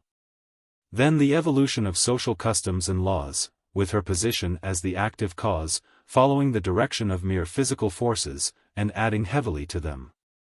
Then, with increasing civilization, the unbroken accumulation of precedent, burnt into each generation by the growing force of education, made lovely by art, holy by religion, desirable by habit. And, steadily acting from beneath, the unswerving pressure of economic necessity upon which the whole structure rested. These are strong modifying conditions, indeed. The process would have been even more effective and far less painful but for one important circumstance. Heredity has no Salic law. Each girl child inherits from her father a certain increasing percentage of human development, human power, human tendency. And each boy as well inherits from his mother the increasing percentage of sex development, sex power, sex tendency. The action of heredity has been to equalize what every tendency of environment and education made to differ. This has saved us from such a female as the gypsy moth. It has held up the woman, and held down the man. It has set iron bounds to our absurd effort to make a race with one sex a million years behind the other. But it has added terribly to the pain and difficulty of human life, a difficulty and a pain that should have taught us long since that we were living on wrong lines. Each woman born, rehumanized by the current of race activity carried on by her father and rewomanized by her traditional position, has had to live over again in her own person the same process of restriction, repression, denial. The smothering no which crushed down all her human desires to create, to discover, to learn, to express, to advance. Each woman has had, on the other hand, the same single avenue of expression and attainment, the same one way in which alone she might do what she could, get what she might. All other doors were shut, and this one always open, and the whole pressure of advancing humanity was upon her. No wonder that young Daniel in the apocryphal tale proclaimed, "The king is strong. Wine is strong. But women are stronger." To the young man confronting life the world lies wide. Such powers as he has he may use, must use. If he chooses wrong at first, he may choose again, and yet again. Not effective or successful in one channel, he may do better in another. The growing, varied needs of all mankind call on him for the varied service in which he finds his growth. What he wants to be, he may strive to be. What he wants to get, he may strive to get. Wealth, power, social distinction, fame, what he wants he can try for. To the young woman confronting life there is the same world beyond, there are the same human energies and human desires and ambition within. But all that she may wish to have, all that she may wish to do, must come through a single channel and a single choice. Wealth, power, social distinction, fame, not only these, but home and happiness, reputation, ease and pleasure, her bread and butter, all, must come to her through a small gold ring. This is a heavy pressure. It has accumulated behind her through heredity, and continued about her through environment. It has been subtly trained into her through education, till she herself has come to think it a right condition, and pours its influence upon her daughter with increasing impetus. Is it any wonder that women are oversexed? But for the constant inheritance from the more human male, we should have been queen bees, indeed, long before this. But the daughter of the soldier and the sailor, of the artist, the inventor, the great merchant, has inherited in body and brain her share of his development in each generation. And so stayed somewhat human for all her femininity. All morbid conditions tend to extinction. One check has always existed to our inordinate sex development, nature's ready relief, death. Carried to its furthest excess, the individual has died, the family has become extinct, the nation itself has perished, like Sodom and Gomorrah. Where one function is carried to unnatural excess, others are weakened, and the organism perishes. We are familiar with this in individual cases, at least, the physician is. We can see it somewhat in the history of nations. From younger races, nearer savagery, nearer the healthful equality of pre-human creatures, has come each new start in history.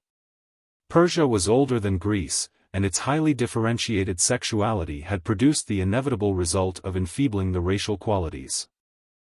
The Greek commander stripped the rich robes and jewels from his Persian captives, and showed their unmanly feebleness to his men. "You have such bodies as these to fight for such plunder as this," he said. In the country, among peasant classes, there is much less sex distinction than in cities, where wealth enables the women to live in absolute idleness. And even the men manifest the same characteristics. It is from the country and the lower classes that the fresh blood pours into the cities, to be weakened in its turn by the influence of this unnatural distinction until there is none left to replenish the nation. The inevitable trend of human life is toward higher civilization. But, while that civilization is confined to one sex, it inevitably exaggerates sex distinction, until the increasing evil of this condition is stronger than all the good of the civilization attained. And the nation falls. Civilization, be it understood, does not consist in the acquisition of luxuries. Social development is an organic development. A civilized state is one in which the citizens live in organic industrial relation. The more full, free, subtle, and easy that relation, the more perfect the differentiation of labor and exchange of product, with their correlative institutions, the more perfect is that civilization. To eat, drink, sleep, and keep warm, these are common to all animals, whether the animal couches in a bed of leaves or one of eiderdown, sleeps in the sun to avoid the wind or builds a furnace-heated house, lies in wait for game or orders a dinner at a hotel. These are but individual animal processes. Whether one lays an egg or a million eggs, whether one bears a cub, a kitten, or a baby, whether one broods its chickens, guards its litter, or tends a nursery full of children. These are but individual animal processes. But to serve each other more and more widely, to live only by such service, to develop special functions, so that we depend for our living on society's return for services that can be of no direct use to ourselves, this is civilization, our human glory and race distinction. All this human progress has been accomplished by men. Women have been left behind, outside, below, having no social relation whatever, merely the sex relation, whereby they lived. Let us bear in mind that all the tender ties of family are ties of blood, of sex relationship. A friend, a comrade, a partner, this is a human relative. Father, mother, son, daughter, sister, brother, husband, wife, these are sex relatives. Blood is thicker than water, we say. True. But ties of blood are not those that ring the world with the succeeding waves of progressive religion, art, science, commerce, education, all that makes us human. Man is the human creature. Woman has been checked, starved, aborted in human growth, and the swelling forces of race development have been driven back in each generation to work in her through sex functions alone. This is the way in which the sexuo-economic relation has operated in our species, checking race development in half of us, and stimulating sex development in both. Chapter 5. The facts stated in the foregoing chapters are familiar and undeniable, the argument seems clear. Yet the mind reacts violently from the conclusions it is forced to admit, and tries to find relief in the commonplace conditions of everyday life. From this looming phantom of the oversexed female of genus Homo we fly back in satisfaction to familiar acquaintances and relatives, to Mrs. John Smith and Miss Imogene Jones, to mothers and sisters and daughters and sweethearts and wives. We feel that such a dreadful state of things cannot be true, or we should surely have noticed it. We may even perform that acrobatic feat so easy to most minds, admit that the statement may be theoretically true, but practically false. Two simple laws of brain action are responsible for the difficulty of convincing the human race of any large general truths concerning itself. One is common to all brains, to all nerve sensations indeed, and is cheerfully admitted to have nothing to do with the sexuo-economic relation. It is this simple fact, in popular phrase, that what we are used to we do not notice.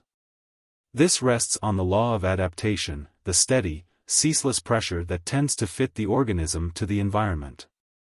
A nerve touched for the first time with a certain impression feels this first impression far more than the 100th or 1000th, though the 1000th be far more violent than the first. If an impression be constant and regular, we become utterly insensitive to it, and only respond under some special condition, as the ticking of a clock. The noise of running water or waves on the beach, even the clatter of railroad trains, grows imperceptible to those who hear it constantly. It is perfectly possible for an individual to become accustomed to the most disadvantageous conditions, and fail to notice them. It is equally possible for a race, a nation, a class, to become accustomed to most disadvantageous conditions, and fail to notice them. Take, as an individual instance, the wearing of corsets by women. Put a corset, even a loose one, on a vigorous man or woman who never wore one, and there is intense discomfort, and a vivid consciousness thereof. The healthy muscles of the trunk resent the pressure, the action of the whole body is checked in the middle, the stomach is choked, the process of digestion interfered with. And the victim says, "How can you bear such a thing?" But the person habitually wearing a corset does not feel these evils. They exist, assuredly, the facts are there, the body is not deceived. But the nerves have become accustomed to these disagreeable sensations, and no longer respond to them. The person does not feel it. In fact, the wearer becomes so used to the sensations that, when they are removed, with the corset, there is a distinct sense of loss and discomfort. The heavy folds of the cravat, stock, and neckcloth of earlier men's fashions, the heavy horsehair peruke, the stiff high collar of today. The kind of shoes we wear, these are perfectly familiar instances of the force of habit in the individual. This is equally true of racial habits. That a king should rule because he was born, passed unquestioned for thousands of years. That the eldest son should inherit the titles and estates was a similar phenomenon as little questioned. That a debtor should be imprisoned, and so entirely prevented from paying his debts, was common law. So glaring an evil as chattel slavery was an unchallenged social institution from earliest history to our own day among the most civilized nations of the earth. Christ himself let it pass unnoticed. The hideous injustice of Christianity to the Jew attracted no attention through many centuries. That the serf went with the soil, and was owned by the lord thereof, was one of the foundations of society in the Middle Ages. Social conditions, like individual conditions, become familiar by use, and cease to be observed. This is the reason why it is so much easier to criticize the customs of other persons or other nations than our own. It is also the reason why we so naturally deny and resent the charges of the critic. It is not necessarily because of any injustice on the one side or dishonesty on the other, but because of a simple and useful law of nature. The Englishman coming to America is much struck by America's political corruption, and, in the earnest desire to serve his brother, he tells us all about it. That which he has at home he does not observe, because he is used to it. The American in England finds also something to object to, and omits to balance his criticism by memories of home. When a condition exists among us which began in those unrecorded ages back of tradition even, which obtains in varying degree among every people on earth, and which begins to act upon the individual at birth, it would be a miracle past all belief if people should notice it. The sexuo-economic relation is such a condition. It began in primeval savagery. It exists in all nations. Each boy and girl is born into it, trained into it, and has to live in it. The world's progress in matters like these is attained by a slow and painful process, but one which works to good ends. In the course of social evolution there are developed individuals so constituted as not to fit existing conditions, but to be organically adapted to more advanced conditions. These advanced individuals respond in sharp and painful consciousness to existing conditions, and cry out against them according to their lights. The history of religion, of political and social reform, is full of familiar instances of this. The heretic, the reformer, the agitator, these feel what their compeers do not, see what they do not, and, naturally, say what they do not. The mass of the people are invariably displeased by the outcry of these uneasy spirits. In simple primitive periods they were promptly put to death. Progress was slow and difficult in those days. But this severe process of elimination developed the kind of progressive person known as a martyr.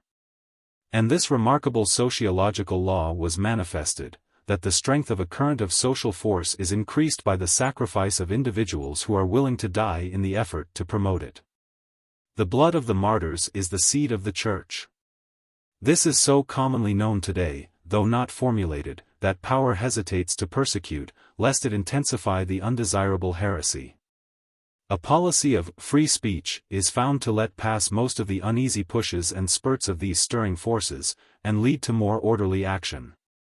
Our great anti-slavery agitation, the heroic efforts of the women's rights supporters, are fresh and recent proofs of these plain facts, that the mass of the people do not notice existing conditions, and that they are not pleased with those who do.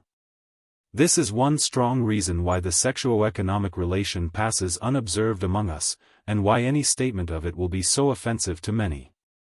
The other law of brain action which tends to prevent our perception of general truth is this: it is easier to personalize than to generalize. This is due primarily to the laws of mental development, but it is greatly added to by the very relation under discussion. As a common law of mental action, the power to observe and retain an individual impression marks a lower degree of development than the power to classify and collate impressions and make generalizations therefrom. There are savages who can say, hot fire, hot stone, hot water, but cannot say, heat, cannot think it. Similarly, they can say, good man, good knife, good meat. But they cannot say, goodness, they cannot think it. They have observed specific instances, but are unable to collate them, to generalize therefrom.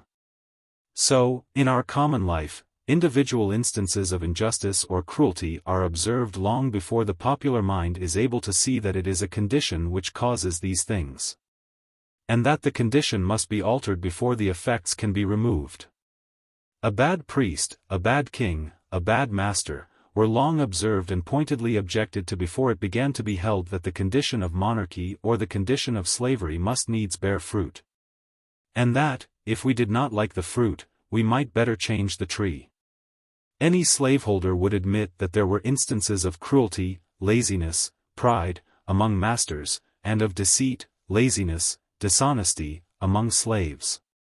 What the slaveholder did not see was that, given the relation of chattel slavery, it inevitably tended to produce these evils, and did produce them, in spite of all the efforts of the individual to the contrary. To see the individual instance is easy. To see the general cause is harder, requires a further brain development. We, as a race, have long since reached the degree of general intelligence which ought to enable us to judge more largely and wisely of social questions. But here the deteriorating effect of the sexuo-economic relation is shown. The sex relation is intensely personal. All the functions and relations ensuing are intensely personal. The spirit of me and my wife, my son John and his wife, us four, and no more, is the natural spirit of this phase of life. By confining half the world to this one set of functions, we have confined it absolutely to the personal. And man that is born of woman is reared by her in this same atmosphere of concentrated personality, and afterwards spends a large part of his life in it. This condition tends to magnify the personal and minimize the general in our minds, with results that are familiar to us all. The difficulty of enforcing sanitary laws, where personal convenience must be sacrificed to general safety, the size of the personal grievance as against the general. The need of having it brought home to us, which hinders every step of public advancement, and our eager response when it is brought home to us, these are truisms. So far as a comparison can be made, women are in this sense more personal than men, more personally sensitive, less willing to stand in line and take turns, less able to see why a general restriction is just when it touches them or their children. This is natural enough, inevitable enough, and only mentioned here as partially explaining why people do not see the general facts as to our oversexed condition. Yet they are patent everywhere, not only patent, but painful. Being used to them, we do not notice them, or, forced to notice them, we attribute the pain we feel to the evil behavior of some individual, and never think of it as being the result of a condition common to us all. If we have among us such a condition as has been stated, a state of morbid and excessive sex development, it must, of course, show itself in daily life in 1,000 ways. The non-observer, not having seen any such manifestation, concludes that there is none, and so denies the alleged condition, says it sounds all right, but he does not see any proof of it. Having clearly in mind that, if such proof exists, such commensurate evil in common life as would naturally result from an abnormal sex distinction, these evils must be so common and habitual as to pass unobserved. And, farther, that, when forced upon our notice, we only see them as matters of personal behavior, let us, in spite of these hindrances, see if the visible results among us are not such as must follow such a cause, and let us seek them merely in the phenomena of everyday life as we know it, not in the deeper sexual or social results. A concrete instance, familiar as the day, and unbelievable in its ill effects, is the attitude of the mother toward her children in regard to the sex relation. With very few exceptions, the mother gives her daughter no warning or provision of what life holds for her. And so lets innocence and ignorance go on perpetuating sickness and sin and pain through ceaseless generations.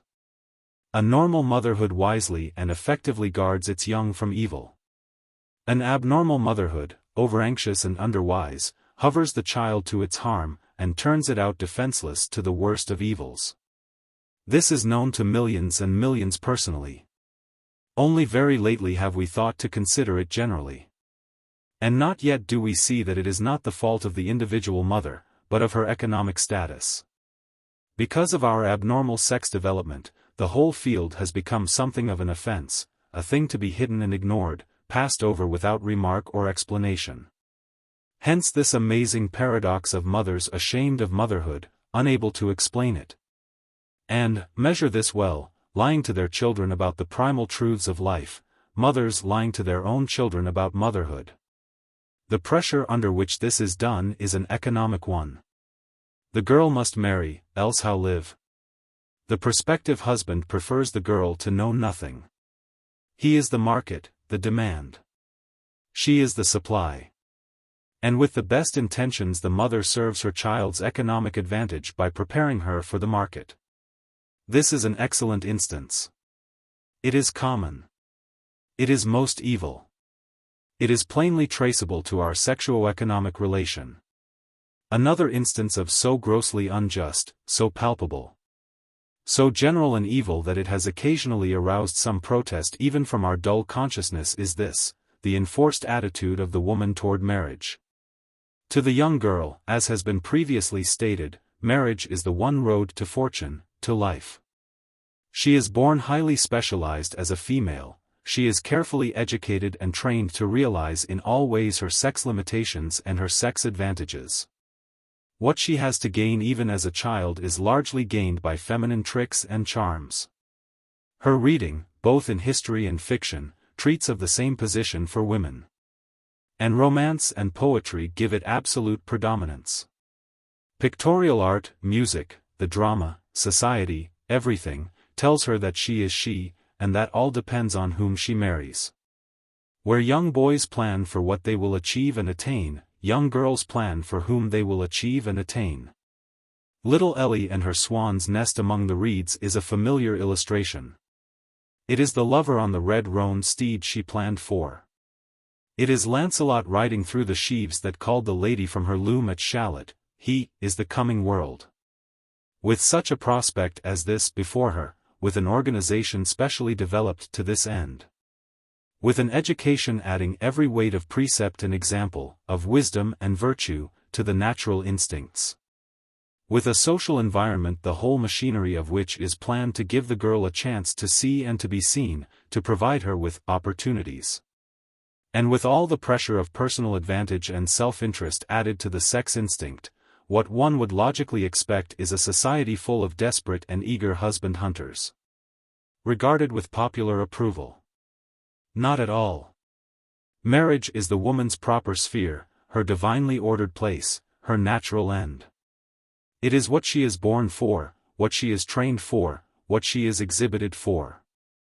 It is, moreover, her means of honorable livelihood and advancement. But, she must not even look as if she wanted it. She must not turn her hand over to get it. She must sit passive as the seasons go by, and her chances lessen with each year. Think of the strain on a highly sensitive nervous organism to have so much hang on one thing, to see the possibility of attaining it grow less and less yearly. And to be forbidden to take any step toward securing it. This she must bear with dignity and grace to the end. To what end? To the end that, if she does not succeed in being chosen, she becomes a thing of mild popular contempt, a human being with no further place in life save as an attachee. A dependent upon more fortunate relatives, an old maid. The open derision and scorn with which unmarried women used to be treated is lessening each year in proportion to their advance in economic independence. But it is not very long since the popular proverb, "Old maids lead apes in hell," was in common use.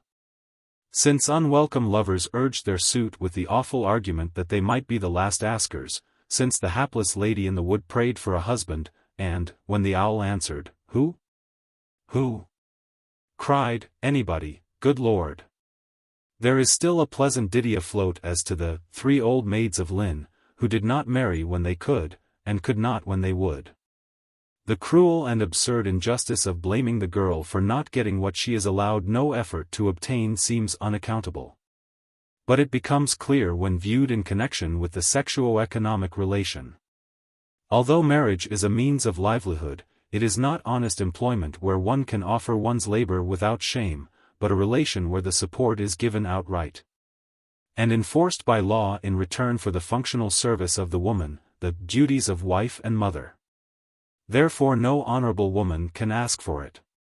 It is not only that the natural feminine instinct is to retire, as that of the male is to advance, but that, because marriage means support, a woman must not ask a man to support her. It is economic beggary as well as a false attitude from a sex point of view. Observe the ingenious cruelty of the arrangement. It is just as humanly natural for a woman as for a man to want wealth. But, when her wealth is made to come through the same channels as her love, she is forbidden to ask for it by her own sex nature and by business honor. Hence the millions of mismade marriages with anybody, good Lord. Hence the million broken hearts which must let all life pass, unable to make any attempt to stop it. Hence the many maiden aunts, elderly sisters and daughters, unattached women everywhere, who are a burden on their male relatives and society at large. This is changing for the better, to be sure, but changing only through the advance of economic independence for women. A bachelor maid is a very different thing from an old maid. This, then, is the reason for the Andromeda position of the possibly to be married young woman, and for the ridicule and reproach meted out to her. Since women are viewed wholly as creatures of sex even by one another, and since everything is done to add to their young powers of sex attraction. Since they are marriageable solely on this ground, unless, indeed, a fortune has been added to their charms, failure to marry is held a clear proof of failure to attract, a lack of sex value. And, since they have no other value, save in a low order of domestic service, they are quite naturally despised. What else is the creature good for, failing in the functions for which it was created? The scorn of male and female alike falls on this sexless thing. She is a human failure. It is not strange, therefore, though just as pitiful, this long chapter of patient, voiceless, dreary misery in the lives of women. And it is not strange, either, to see the marked and steady change in opinion that follows the development of other faculties in woman besides those of sex. Now that she is a person as well as a female, filling economic relation to society, she is welcomed and accepted as a human creature, and need not marry the wrong man for her bread and butter. So sharp is the reaction from this unlovely yoke that there is a limited field of life today wherein women choose not to marry, preferring what they call their independence, a newborn, hard-won, dear-bought independence. That any living woman should prefer it to home and husband, to love and motherhood, throws a fierce light on what women must have suffered for lack of freedom before. This tendency need not be feared, however. It is merely a reaction, and a most natural one. It will pass as naturally, as more and more women become independent, when marriage is not the price of liberty. The fear exhibited that women generally, once fully independent, will not marry, is proof of how well it has been known that only dependence forced them to marriage as it was. There will be needed neither bribe nor punishment to force women to true marriage with independence. Along this line it is most interesting to mark the constant struggle between natural instinct and natural law, and social habit and social law, through all our upward course. Beginning with the natural functions and instincts of sex, holding her great position as selector of the best among competing males, woman's beautiful work is to improve the race by right marriage. The feeling by which this is accomplished, growing finer as we become more civilized, develops into that wide, deep, true, and lasting love which is the highest good to individual human beings. Following its current, we have always reverenced and admired true love. And our romances, from the earliest times, abound in praise of the princess who marries the page or prisoner, venerating the selective power in woman, choosing the right man for his own sake. Directly against this runs the countercurrent, resulting in the marriage of convenience, a thing which the true inner heart of the world has always hated. Young Lachinvar is not an eternal hero for nothing. The personified type of a great social truth is sure of a long life. The poor young hero, handsome, brave, good, but beset with difficulties, stands ever against the wealth and power of the bad man. The woman is pulled hither and thither between them, and the poor hero wins in the end. That he is heaped with honor and riches, after all, merely signifies our recognition that he is the higher good. This is better than a sun myth. It is a race myth, and true as truth. So we have it among us in life today, endlessly elaborated and weakened by profuse detail, as is the nature of that life, but there yet. The girl who marries the rich old man or the titled profligate is condemned by the popular voice. And the girl who marries the poor young man, and helps him live his best, is still approved by the same great arbiter. And yet why should we blame the woman for pursuing her vocation? Since marriage is her only way to get money, why should she not try to get money in that way? Why cast the weight of all self-interest on the practical plane so solidly against the sex interest of the individual and of the race? The mercenary marriage is a perfectly natural consequence of the economic dependence of women. On the other hand, note the effect of this dependence upon men. As the excessive sex distinction and economic dependence of women increase, so do the risk and difficulty of marriage increase, so is marriage deferred and avoided, to the direct injury of both sexes and society at large. In simpler relations, in the country, wherever women have a personal value in economic relation as well as a feminine value in sex relation, an early marriage is an advantage. The young farmer gets a profitable servant when he marries. The young businessman gets nothing of the kind, a pretty girl, a charming girl, ready for wifehood and motherhood, so far as her health holds out, but having no economic value whatever. She is merely a consumer, and he must wait till he can afford to marry. These are instances frequent everywhere, and familiar to us all, of the palpable effects in common life of our sexuo-economic relation. If there is one unmixed evil in human life, it is that known to us in all ages, and popularly called the social evil, consisting of promiscuous and temporary sex relations. The inherent wrong in these relations is sociological before it is legal or moral. The recognition by the moral sense of a given thing as wrong requires that it be wrong, to begin with. A thing is not wrong merely because it is called so. The wrongness of this form of sex relation in an advanced social state rests solidly on natural laws. In the evolution of better and better means of reproducing the species, a longer period of infancy was developed. This longer period of infancy required longer care, and it was accordingly developed that the best care during this time was given by both parents. This induced a more permanent mating. And the more permanent mating, bound together by the common interests and duties, developed higher psychic attributes in the parents by use, in the children by heredity. That is why society is right in demanding of its constituent individuals the virtue of chastity, the sanctity of marriage. Society is perfectly right, because social evolution is as natural a process as individual evolution, and the permanent parent is proven an advantageous social factor. But social evolution, deep, unconscious, slow, is one thing, and self-conscious, loud-voiced society is another. The deepest forces of nature have tended to evolve pure, lasting, monogamous marriage in the human race. But our peculiar arrangement of feeding one sex by the other has tended to produce a very different thing, and has produced it. In no other animal species is the female economically dependent on the male. In no other animal species is the sex relation for sale a coincidence. Where, on the one hand, every condition of life tends to develop sex in women, to crush out the power and the desire for economic production and exchange. And to develop also the age-long habit of seeking all earthly good at a man's hands and of making but one return.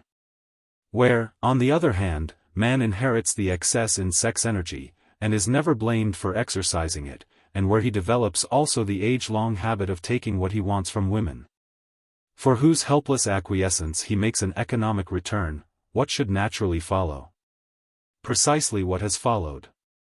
We live in a world of law, and humanity is no exception to it. We have produced a certain percentage of females with inordinate sex tendencies and inordinate greed for material gain. We have produced a certain percentage of males with inordinate sex tendencies and a cheerful willingness to pay for their gratification. And, as the percentage of such men is greater than the percentage of such women, we have worked out most evil methods of supplying the demand. But always in the healthy social heart we have known that it was wrong, a racial wrong, productive of all evil. Being a man's world, it was quite inevitable that he should blame woman for their mutual misdoing. There is reason in it, too. Bad as he is only seeking gratification natural in kind, though abnormal in degree. She is not only in some cases doing this, but in most cases showing the falseness of the deed by doing it for hire, physical falsehood, a sin against nature. It is a true instinct that revolts against obtaining bread by use of the sex functions. Why, then, are we so content to do this in marriage? Legally and religiously, we say that it is right. But in its reactionary effect on the parties concerned and on society at large it is wrong. The physical and psychical effects are evil, though modified by our belief that it is right. The physical and psychical effects of prostitution were still evil when the young girls of Babylon earned their dowries thereby in the temple of Bela, and thought it right. What we think and feel alters the moral quality of an act in our consciousness as we do it, but does not alter its subsequent effect. We justify and approve the economic dependence of women upon the sex relation in marriage. We condemn it unsparingly out of marriage. We follow it with our blame and scorn up to the very doors of marriage, the mercenary bride, but think no harm of the mercenary wife, filching her husband's pockets in the night. Love sanctifies it, we say, love must go with it. Love never yet went with self-interest. The deepest antagonism lies between them, they are diametrically opposed forces. In the beautiful progress of evolution we find constant opposition between the instincts and processes of self-preservation and the instinct and processes of race preservation. From those early forms where birth brought death, as in the flowering aloe, the ephemeral mayfly, up to the highest glory of self-effacing love, these two forces work in opposition. We have tied them together. We have made the woman, the mother, the very source of sacrifice through love, get gain through love, a hideous paradox. No wonder that our daily lives are full of the flagrant evils produced by this unnatural state. No wonder that men turn with loathing from the kind of women they have made. Chapter 6. The peculiar combination of functions which we are studying has not only an immediate effect on individuals through sex action, and through the sex-affected individuals upon society, but also an effect upon society through economic action, and through the economically affected society upon the individual. The economic aspect of the question brings it prominently forward today as influencing not only our private health and happiness and the processes of reproduction, but our public health and happiness and the processes of social economics as well. Society is confronted in this age with most pressing problems in economics, and we need the fullest understanding of the factors involved. These problems are almost wholly social rather than physical, and concern not the capacity of a given society to produce and distribute enough wealth for its maintenance, but some maladjustment of internal processes which checks that production and distribution, and develops such irregular and morbid processes of innutrition, malnutrition, and overnutrition as continually to injure the health and activity of the social organism. Our difficulty about wealth is not in getting it out of the earth, but in getting it away from one another. We have phenomena before us in the development of social economic relations analogous to those accompanying our development in sex relation. In the original constituents of society, the human animal in its primitive state, economic processes were purely individual. The amount of food obtained by a given man bore direct relation to his own personal exertions. Other men were to him merely undesirable competitors for the same goods. And, the fewer these competitors were, the more goods remained for him. Therefore, he killed as many of his rivals as possible. Given a certain supply of needed food, as the edible beasts or fruits in a forest, and a certain number of individuals to get this food, each by his own exertions, it follows that the more numerous the individuals, the less food to be obtained by each. And, conversely, the fewer the individuals, the more food to be obtained by each. Wherefore, the primitive savage slew his fellowman at sight, on good economic grounds. This is the extreme of individual competition, perfectly logical, and, in its time, economically right. That time is forever past. The basic condition of human life is union. The organic social relation, the interchange of functional service, wherein the individual is most advantaged, not by his own exertions for his own goods, but by the exchange of his exertions with the exertions of others for goods produced by them together. We are not treating here of any communistic theory as to the equitable division of the wealth produced, but of a clear truth in social economics, that wealth is a social product. Whatever one may believe as to what should be done with the wealth of the world, no one can deny that the production of this wealth requires the combined action of many individuals. From the simplest combination of strength that enables many men to overcome the mammoth or to lift the stone, an achievement impossible to one alone, to the subtle and complex interchange of highly specialized skilled labor which makes possible our modern house. The progress of society rests upon the increasing collectivity of human labor. The evolution of organic life goes on in geometrical progression, cells combine, and form organs. Organs combine, and form organisms, organisms combine, and form organizations. Society is an organization. Society is the fourth power of the cell. It is composed of individual animals of genus Homo, living in organic relation. The course of social evolution is the gradual establishment of organic relation between individuals, and this organic relation rests on purely economic grounds. In the simplest combination of primordial cells, the force that drew and held them together was that of economic necessity. It profited them to live in combination. Those that did so survived, and those that did not perished. So with the appearance of the most elaborate organisms, it profited them to become a complex bundle of members and organs in indivisible relation. A creature so constructed survived, where the same amount of living matter unorganized would have perished. And so it is, literally and exactly, in a complex society, with all its elaborate specialization of individuals in arts and crafts, trades and professions. A society so constructed survives, where the same number of living beings, unorganized, would perish. The specialization of labor and exchange of product in a social body is identical in its nature with the specialization and exchange of function in an individual body. This process, on orderly lines of evolution, involves the gradual subordination of individual effort for individual good to the collective effort for the collective good, not from any so-called altruism, but from the economic necessities of the case. It is as natural, as selfish, for society so to live, the individual citizens working together for the social good, as for one's own body to live by the hands and feet, teeth and eyes, heart and lungs, working together for the individual good. Social evolution tends to an increasing specialization in structure and function, and to an increasing interdependence of the component parts, with a correlative decrease through disuse of the once valuable process of individual struggle for success. And this is based absolutely on the advantage to the individual as well as to the social body. But, as we study this process of development, noting with admiration the progressive changes in human relation, the new functions, the extended structure, the increase of sensation in the socialized individuals with its enormous possibilities of joy and healthful sensitiveness to pain, we are struck by the visible presence of some counterforce. acting against the normal development and producing most disadvantageous effects. As in our orderly progress in social sex development, we are checked by the tenacious hold of rudimentary impulses artificially maintained by false conditions.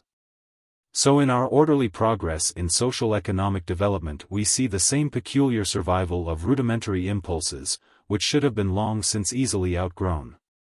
It is no longer of advantage to the individual to struggle for his own gain at the expense of others. His gain now requires the coordinate efforts of these others, yet he continues so to struggle. In this lack of adjustment between the individual and the social interest lies our economic trouble. An illustration of this may be seen in the manufacture of prepared foods. This is a process impossible to the individual singly, and of great advantage to the individual in collective relation, a perfectly natural economic process. Advantageous in proportion to the amount and quality of the food manufactured. This we constantly find accompanied by a morbid process of dilution and adulteration, by which society is injured, in order that the individual concerned in the manufacture may be benefited. This is as though one of the organs of the body, the liver, for instance, should deliberately weaken or poison its quota of secretion, in order that by giving less it might retain more, and become large and fat individually. An organ can do so, does do so, but such action is morbid action and constitutes disease. The body is injured, weakened, destroyed, and so ultimately the organ perishes also. It is a false conception of gain, and the falsehood lies in not recognizing the true relation between individual and social interests. This failure to recognize or, at least, to act up to a recognition of social interests, owing to the disproportionate pressure of individual interests, is the underlying cause of our economic distress. As society is composed of individuals, we must look to them for the action causing these morbid social processes. And, as individuals act under the pressure of conditions, we must look to the conditions affecting the individuals for the causes of their action. In general, under social law, men develop right action, but some hidden spring seems to force them continually into wrong action. We have our hand upon this hidden spring in the sexuo-economic relation. If we had remained on an individual economic basis, the evil influence would have had far less ill effect. But, as we grow into the social economic relation, it increases with our civilization. The sex relation is primarily and finally individual. It is a physical relation between individual bodies. And, while it may also extend to a psychical relation between individual souls, it does not become a social relation, though it does change its personal development to suit social needs. In all its processes, to all its results, the sex relation is personal, working through individuals upon individuals, and developing individual traits and characteristics, to the great advantage of society. The qualities developed by social relation are built into the race through the sex relation, but the sex relation itself is wholly personal. Our economic relation, on the contrary, though originally individual, becomes through social evolution increasingly collective. By combining the human sex relation with the human economic relation, we have combined a permanently individual process with a progressively collective one. This involves a strain on both, which increases in direct proportion to our socialization, and, so far, has resulted in the ultimate destruction of the social organism acted upon by such irreconcilable forces. As has been shown, this combination has affected the sex relation of individuals by bringing into it a tendency to collectivism with economic advantage, best exhibited in our distinctive racial phenomenon of prostitution. On the other hand, it has affected the economic relation of society by bringing into it a tendency to individualism with sex advantage, best exhibited in the frequent practice of sacrificing public good to personal gain, that the individual may thereby support his family. We are so used to considering it the first duty of a man to support his family that it takes a very glaring instance of bribery and corruption in their interests to shake our conviction. But, as a sociological law, every phase of the prostitution of public service to private gain, from the degradation of the artist to the exploitation of the helpless unskilled laborer, marks a diseased social action. Our social status rests upon our common consent, common action, common submission to the common will. No individual interests can stand for a moment against the interests of the common weal. Either when war demands the last sacrifice of individual property and life, or when peace requires the absolute submission of individual property and life to common law, the fixed expression of the people's will. The maintenance of law and order involves the very spirit of socialism, the sinking of personal interest in common interest. All this rests upon the evolution of the social spirit, the keen sense of social duty, the conscientious fulfillment of social service. And it is here that the excessive individualism maintained by our sexuo-economic relation enters as a strong and increasingly disadvantageous social factor. We have dimly recognized the irreconcilability of the sex relation with economic relations on both sides, in our sharp condemnation of making the sex functions openly commercial. And in the drift toward celibacy in collective institutions. Bodies of men or women, actuated by the highest religious impulses, desiring to live nobly and to serve society, have always recognized something antagonistic in the sex relation. They have thought it inherent in the relation itself, not seeing that it was the economic side which made it reactionary. Yet this action was practically admitted by the continued existence of communal societies where the sex relation did exist, in an unacknowledged form, and without the element of economic exchange. It is admitted also by the noble and self-sacrificing devotion of married missionaries of the Protestant Church, who are supported by contributions. If the missionary were obliged to earn his wife's living in his own, he could do little mission work. The highest human attributes are perfectly compatible with the sex relation, but not with the sexuo-economic relation. We see this opposition again in the tendency to collectivity in bodies of single men, their comradeship, equality, and mutual helpfulness as compared with the attitude of the same men toward one another, when married. This is why the quality of organizability is stronger in men than in women.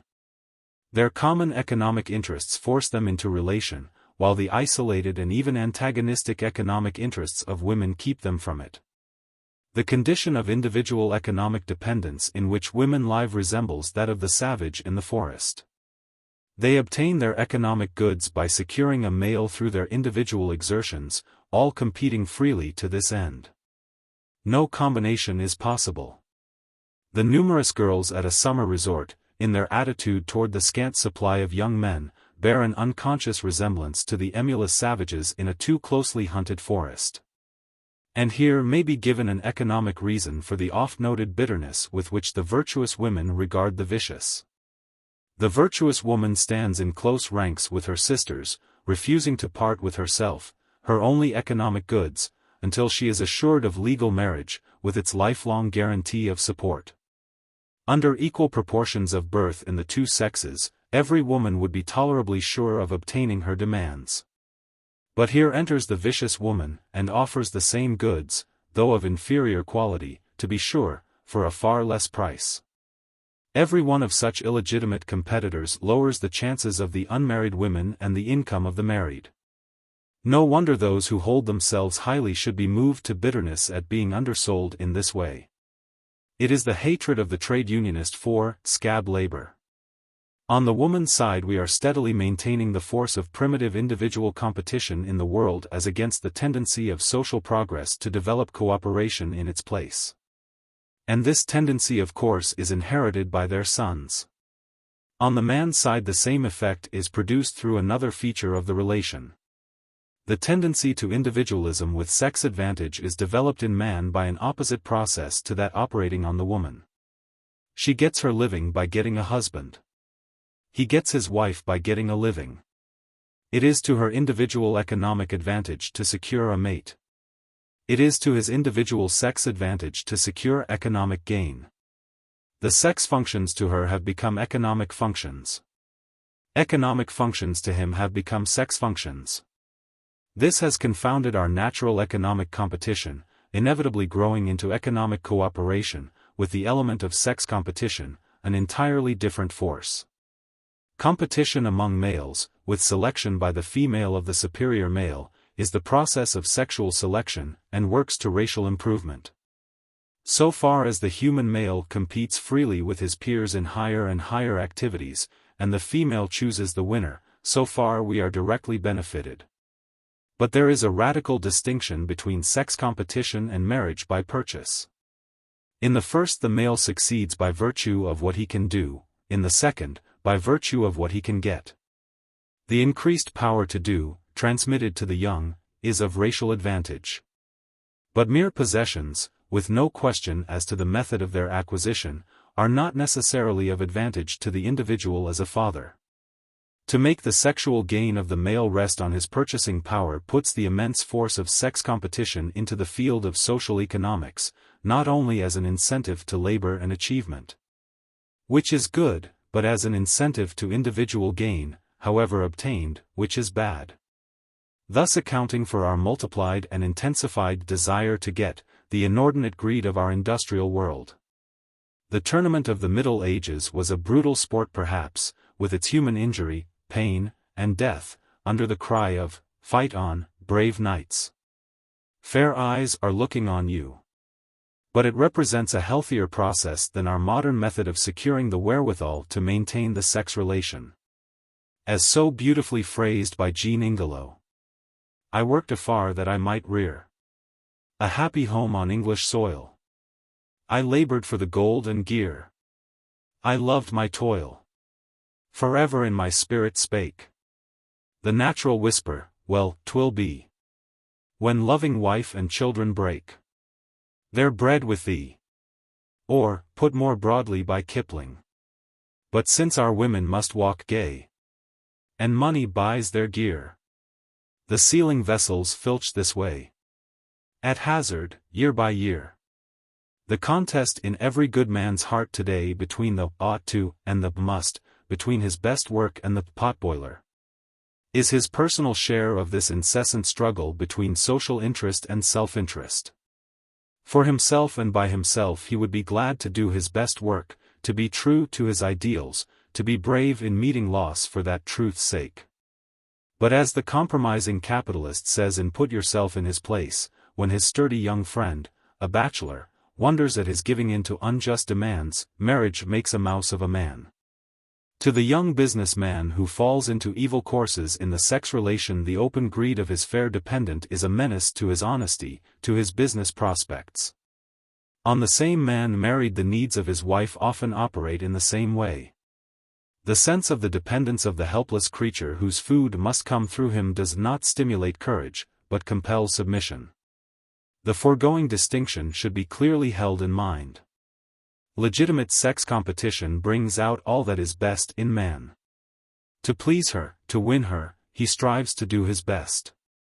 But the economic dependence of the female upon the male, with its ensuing purchasability, does not so affect a man. It puts upon him the necessity for getting things, not for doing them. In the lowest grades of labor, where there is no getting without doing and where the laborer always does more than he gets, this works less palpable evil than in the higher grades. The professions and arts, where the most valuable work is always ahead of the market, and where to work for the market involves a lowering of standards. The young artist or poet or scientific student works for his work's sake, for art, for science, and so for the best good of society. But the artist or student married must get gain, must work for those who will pay, and those who will pay are not those who lift and bear forward the standard of progress. Community of interest is quite possible with those who are working most disinterestedly for the social good. But bring in the sex relation, and all such solidarity disintegrates, resolves itself into the tiny groups of individuals united on a basis of sex union, and briskly acting in their own immediate interests at anybody's or everybody's expense. The social perception of the evil resultant from the intrusion of sex influence upon racial action has found voice in the heartless proverb, "There is no evil without a woman at the bottom of it." When a man's work goes wrong, his hopes fail, his ambitions sink, cynical friends inquire, "Who is she?" It is not for nothing that a man's best friends sigh when he marries, especially if he is a man of genius. This judgment of the world has obtained side by side with its equal faith in the ennobling influence of woman. The world is quite right. It does not have to be consistent. Both judgments are correct.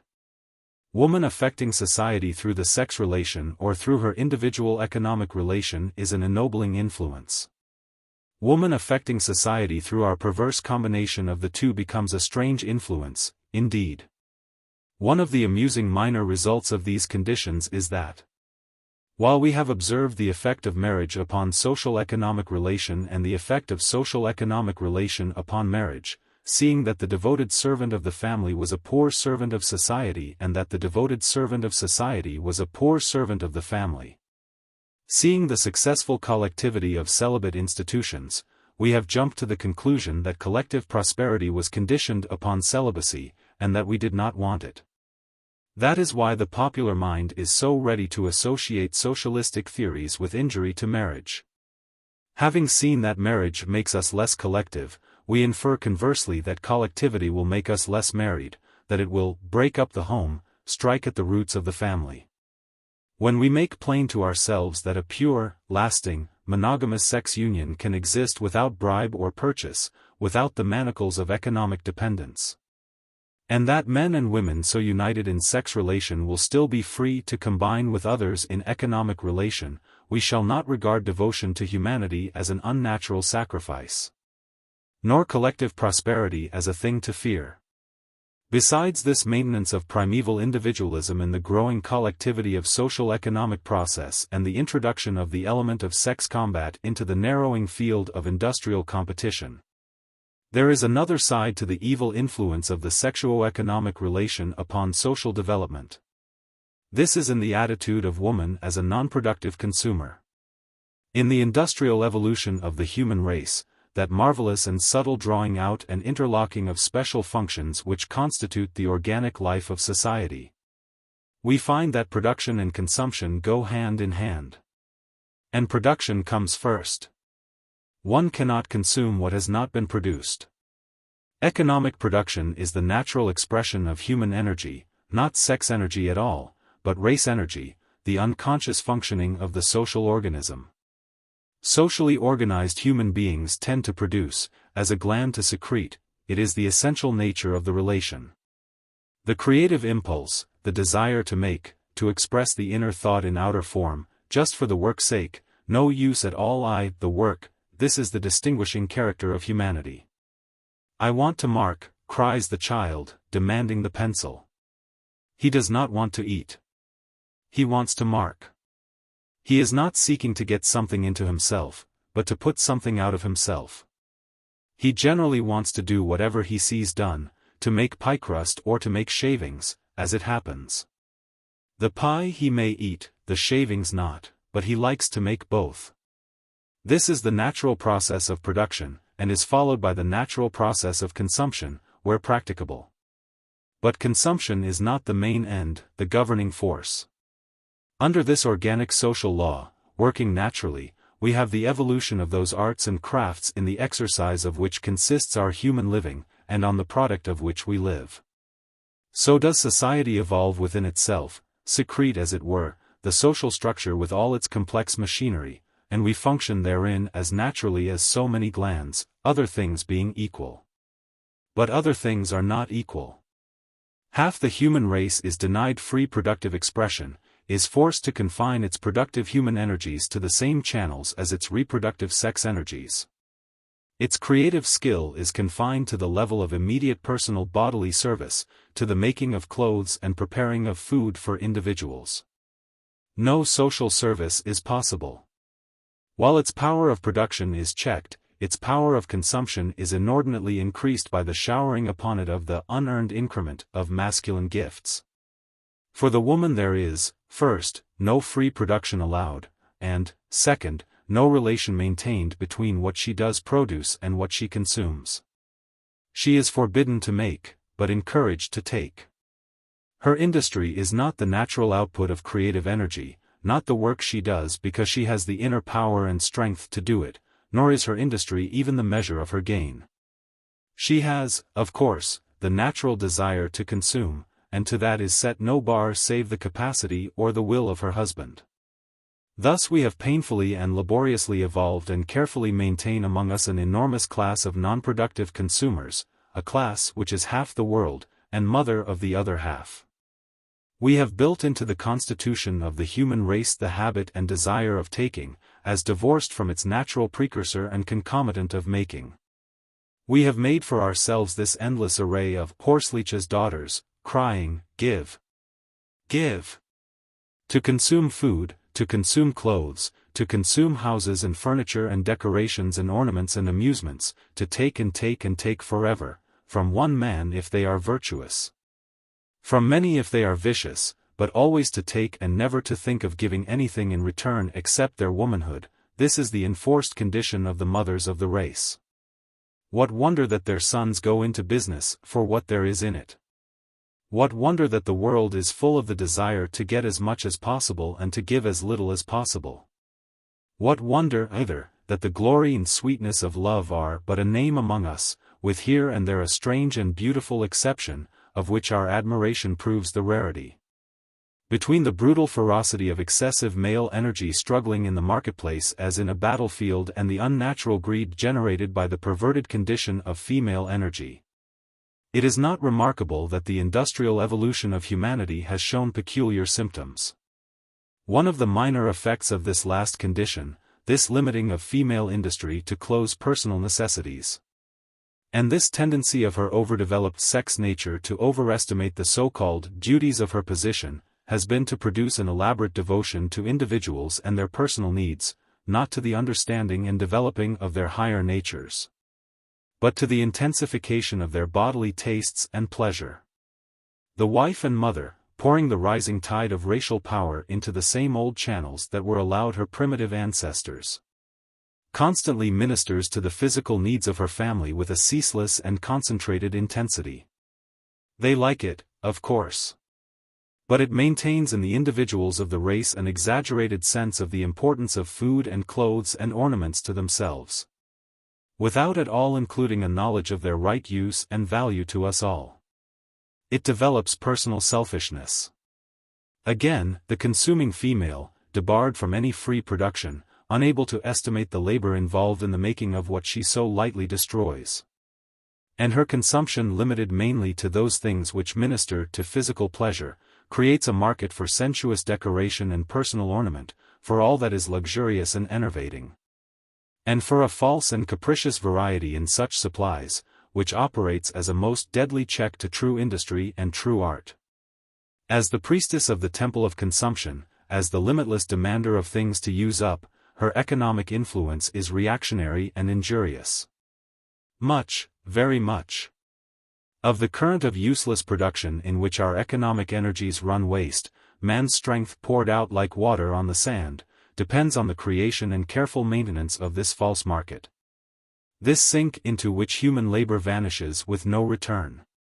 Woman, in her false economic position, reacts injuriously upon industry, upon art, upon science, discovery, and progress.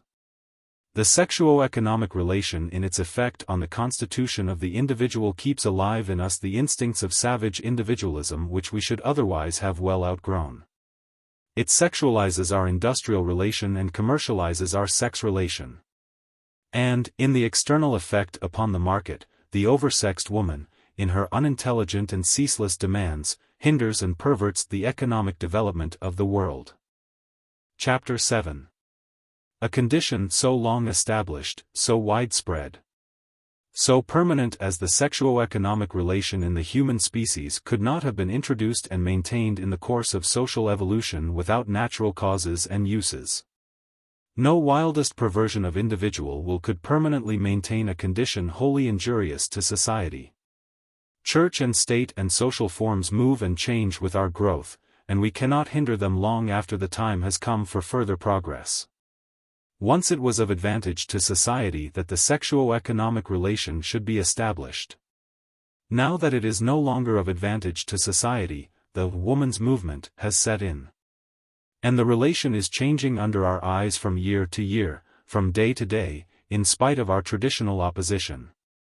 The change considered in these pages is not one merely to be prophesied and recommended, it is already taking place under the forces of social evolution, and only needs to be made clear to our conscious thought, that we may withdraw the futile but irritating resistance of our misguided will. The original necessity for this distinctive human phenomenon lies very deep among the primal forces of social life. The relations required to develop individual organisms failed in the further development of the social organism of organization. Coordination requires first a common interest, and then the establishment of a common consciousness. It was for the common interest of the individual cells to obtain food easily, and this drew them into closer relation.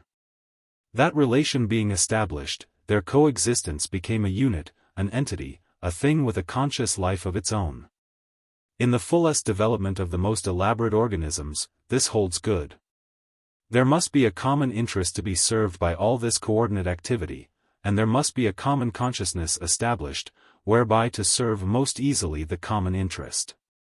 When the component cells in our tissues shrink and fail for lack of nutrition, when the several organs weary of inaction and fretfully demand their natural exercise, the man does not say, "My tissues need replenishment," or "My organs need exercise," he says, "I am hungry."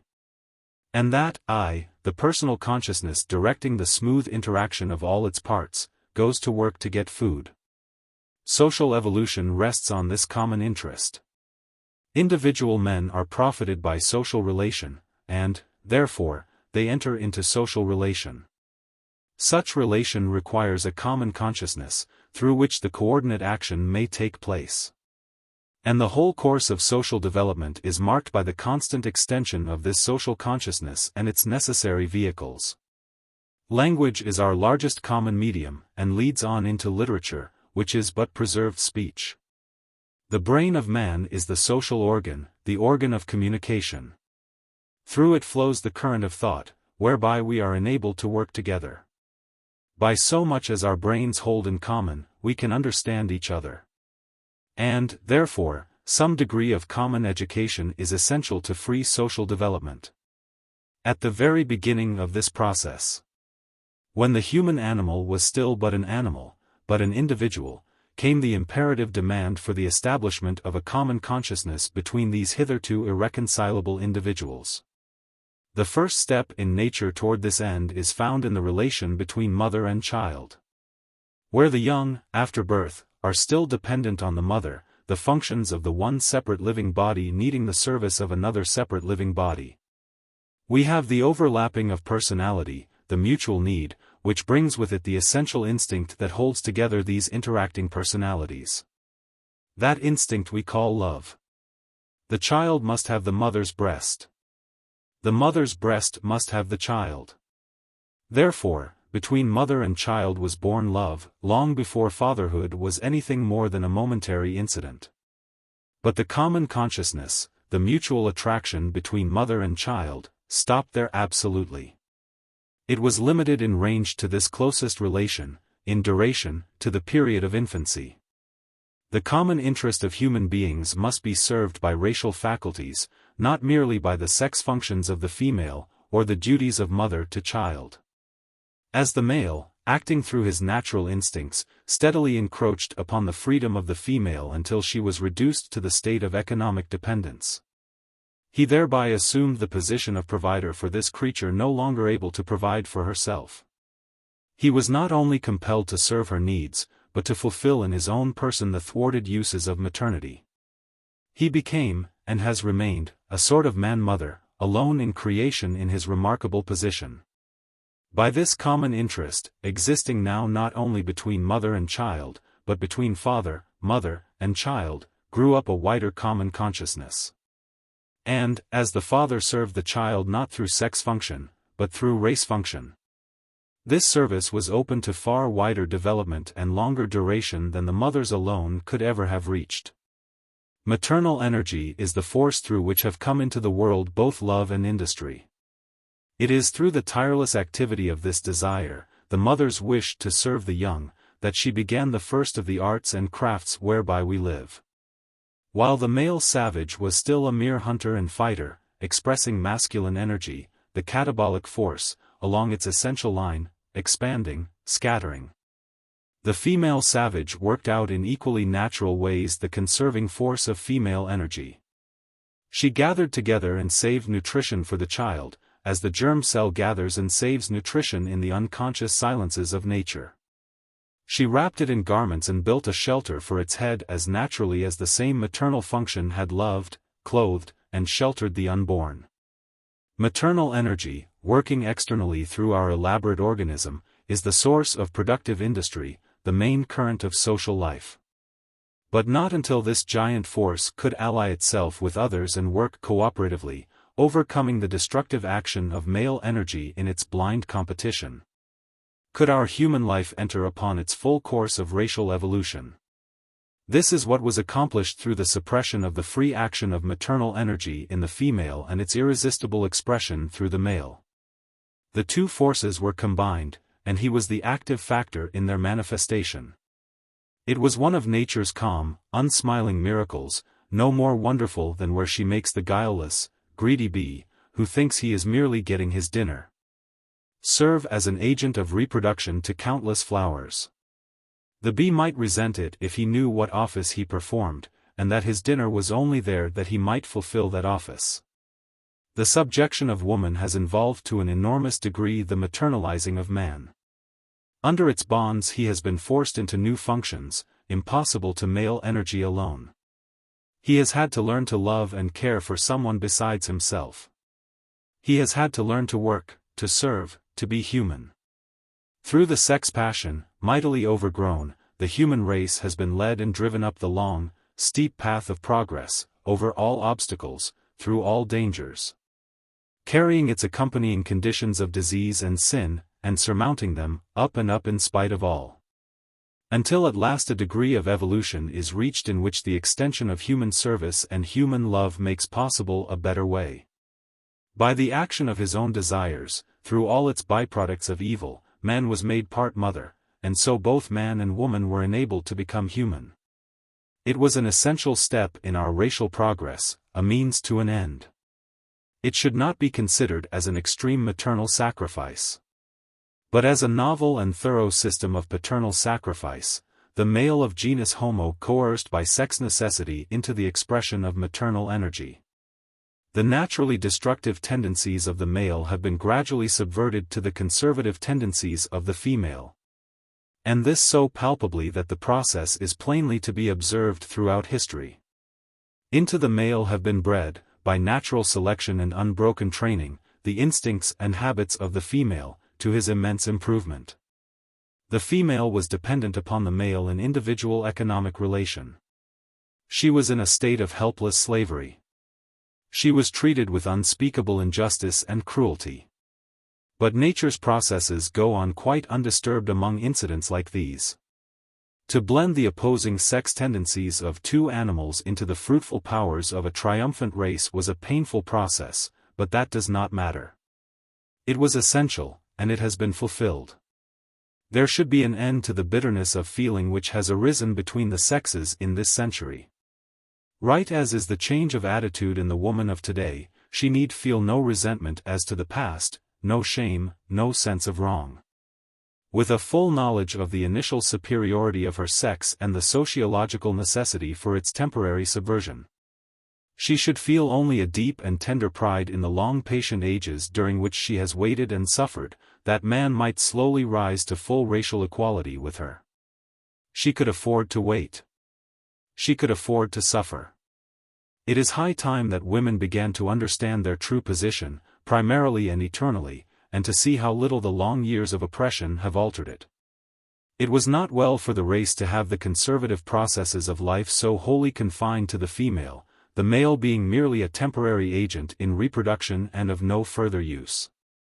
His size, strength, and ferocity, admirable qualities in maintaining the life of an individual animal, were not the most desirable to develop the human race.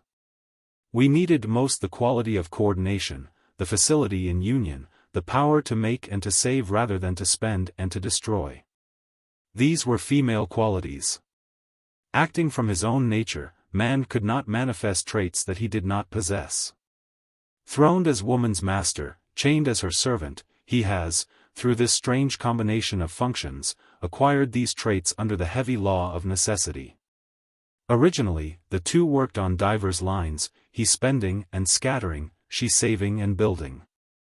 She was the deep, steady, mainstream of life, and he the active variant, helping to widen and change that life, but rather as an adjunct than as an essential. Races there were and are which reproduce themselves without the masculine organism, by hermaphroditism and parthenogenesis. As the evolution of species progressed, we find a long series of practical experiments in males, very tiny, transient, and inferior devices at first, but gradually developed into fuller and fuller equality with the female. In some of the lower forms, as in rotifers, insects, and crustaceans, are found the most inferior males, often none at all. And, where they do exist, they have no use save as an agent in reproduction. The most familiar instance of this is among the bees, where the drone, after fulfilling his functions, dies or is destroyed by the sturdy co-mothers of the hive. The common spider, too, has a tiny male, who tremblingly achieves his one brief purpose, and is then eaten up by his mate. She is the spider, a permanent flycatcher. He is merely a fertilizing agent. The little green aphis, so numerous on our rosebushes, can reproduce parthenogenetically so long as conditions are good, while it is warm and there is enough to eat. But, when conditions grow hard, males are developed, and the dual method of reproduction is introduced. In the two great activities of life, self-preservation and race preservation, the female in these lower species is better equipped than the male for the first, and carries almost the whole burden of the second. His short period of functional use is as nothing compared to her long period of gestation, and the services she performs, in many cases, in providing for her young after their birth. Race preservation has been almost entirely a female function, sometimes absolutely so. But it has been proven better for the race to have two highly developed parents rather than to have one. Therefore, sexual equality has been slowly evolved, not only by increasing the importance of the male element in reproduction, but by developing race qualities in the male. So long merely a reproductive agent. The last step of this process has been the elevation of the male of genus Homo to full racial equality with the female, and this has involved her temporary subjection. Both her physical and psychical tendencies have been transplanted into the organism of the male. He has been made the working mother of the world. The sexuo-economic relation was necessary to raise and broaden, to deepen and sweeten, to make more feminine, and so more human, the male of the human race. If the female had remained in full personal freedom and activity, she would have remained superior to him, and both would have remained stationary. Since the female had not the tendency to vary which distinguished the male, it was essential that the expansive forces of masculine energy be combined with the preservative and constructive forces of feminine energy. The expansive and variable male energy, struggling under its new necessity for constructive labor, has caused that labor to vary and progress more than it would have done in feminine hands alone. Out of her wealth of power and patience, liking to work, to give, she toils on forever in the same primitive industries. He, impatient of obstacles, not liking to work, desirous to get rather than to give, splits his task into 1,000 specialties, and invents countless ways to lighten his labors. Male energy made to expend itself in performing female functions is what has brought our industries to their present development. Without the economic dependence of the female, the male would still be merely the hunter and fighter, the killer, the destroyer. And she would continue to be the industrious mother, without change or progress. What the children of Israel delighted in making, the children of Egypt delighted in breaking. Runs the old rhyme, but there is small gain in such a process. In her subordinate position, under every disadvantage, through the very walls of her prison, the constructive force of woman has made man its instrument, and worked for the upbuilding of the world. As his energy was purely individualistic, and only to be controlled by the power of sex attraction, it needed precisely this form of union, with its peculiar exaggeration of sex faculty, to hold him to his task. Woman's abnormal development of sex, restrained and imprisoned by every law, has acted like a coiled spring upon the only free agent in society, man. Under its intense stimulus he has moved mountains. All the world has seen it, and we have always murmured admiringly, "Oh, 'tis love, 'tis love, 'tis love that makes the world go round."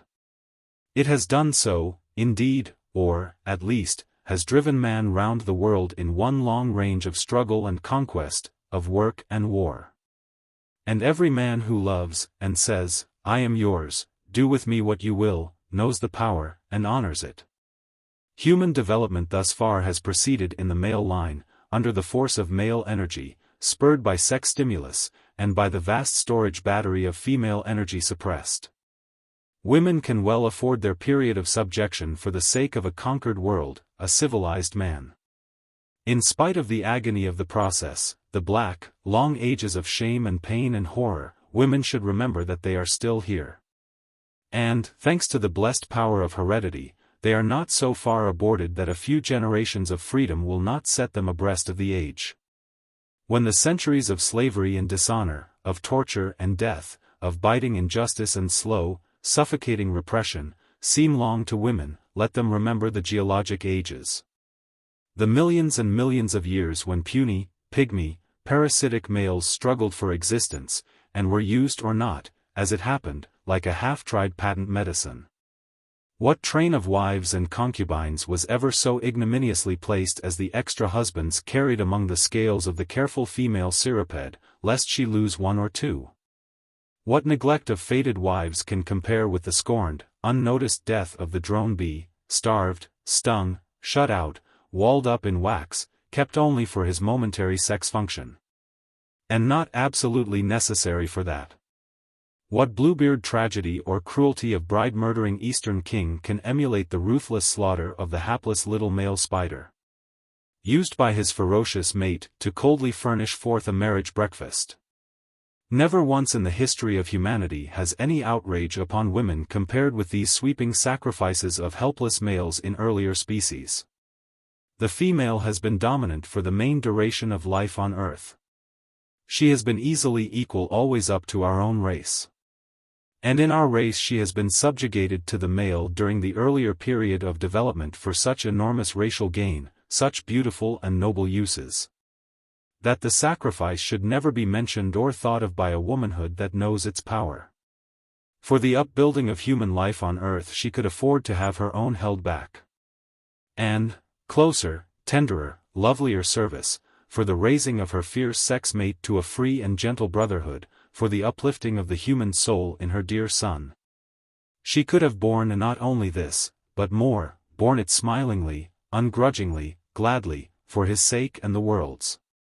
And now that the long strain is over, now that the time has come when neither he nor the world is any longer benefited by her subordination, now that she is coming steadily out into direct personal expression, into the joy of racial action in full freedom, of power upon the throne instead of behind it, it is unworthy of this supreme new birth to waste one regret upon the pain that had to be. Thus it may be seen that, even allowing for the injury to the individual and to society through the check to race development and the increase of sex development in woman, with its transmitted effects, allowing, further, that our highly specialized motherhood cannot be shown to be an advantage to humanity, still it remains true that our sexuo-economic relation, with its effect of carrying on human life through the male side only, in activities driven by intensified sex energy, has reacted to the benefit of the individual and of the race in many ways. As already suggested, in the extension of female function through the male, in the blending of faculties which have resulted in the possibility of our civilization, in the superior fighting power developed in the male, and its effects in race conquest, military and commercial, in the increased productivity developed by his assumption of maternal function, and by the sex relation becoming mainly proportioned to his power to pay for it. Even motherhood has been indirectly the gainer in that, although the mother herself has been checked in direct maternal service, serving the race far more through her stimulation of male activities than through any activities of her own. Yet the child has ultimately profited more by the maternal-paternal services than he would have done by the maternal services alone. All this may be granted as having been true in the past. And many, reassured by this frank admission, will ask, if it is so clear that the subjection of woman was useful, that this evil working monstrous sexuo-economic relation was after all of racial advantage, how we know that it is time to change. Principally, because we are changing. Social development is not caused by the promulgators of theories and by the writers of books. When Rousseau wrote of equality, free France was being born, the spirit of the times thrilled through the human mind, and those who had ears to hear heard, those who had pens to write wrote. The condition of chattel slavery, working to its natural end, roused Garrison and Phillips and Harriet Beecher Stowe. They did not make the movement. The period of women's economic dependence is drawing to a close, because its racial usefulness is wearing out. We have already reached a stage of human relation where we feel the strength of social duty pull against the sex ties that have been for so long the only ties that we have recognized. The common consciousness of humanity, the sense of social need and social duty, is making itself felt in both men and women. The time has come when we are open to deeper and wider impulses than the sex instinct. The social instincts are strong enough to come into full use at last. This is shown by the twin struggle that convulses the world today, in sex and economics, the woman's movement and the labor movement. Neither name is wholly correct. Both make a class issue of what is in truth a social issue, a question involving every human interest. But the women naturally feel most the growing healthful pain of their position. They personally revolt, and think it is they who are most to be benefited. Similarly, since the laboring classes feel most the growing healthful pain of their position, they as naturally revolt under the same conviction. Sociologically, these conditions, which some find so painful and alarming, mean but one thing: the increase of social consciousness. The progress of social organization has produced a corresponding degree of individualization, which has reached at last even to women, even to the lowest grade of unskilled labor. This higher degree of individualization means a sharp personal consciousness of the evils of a situation hitherto little felt. With this higher growth of individual consciousness, and forming a part of it, comes the commensurate growth of social consciousness. We have grown to care for one another.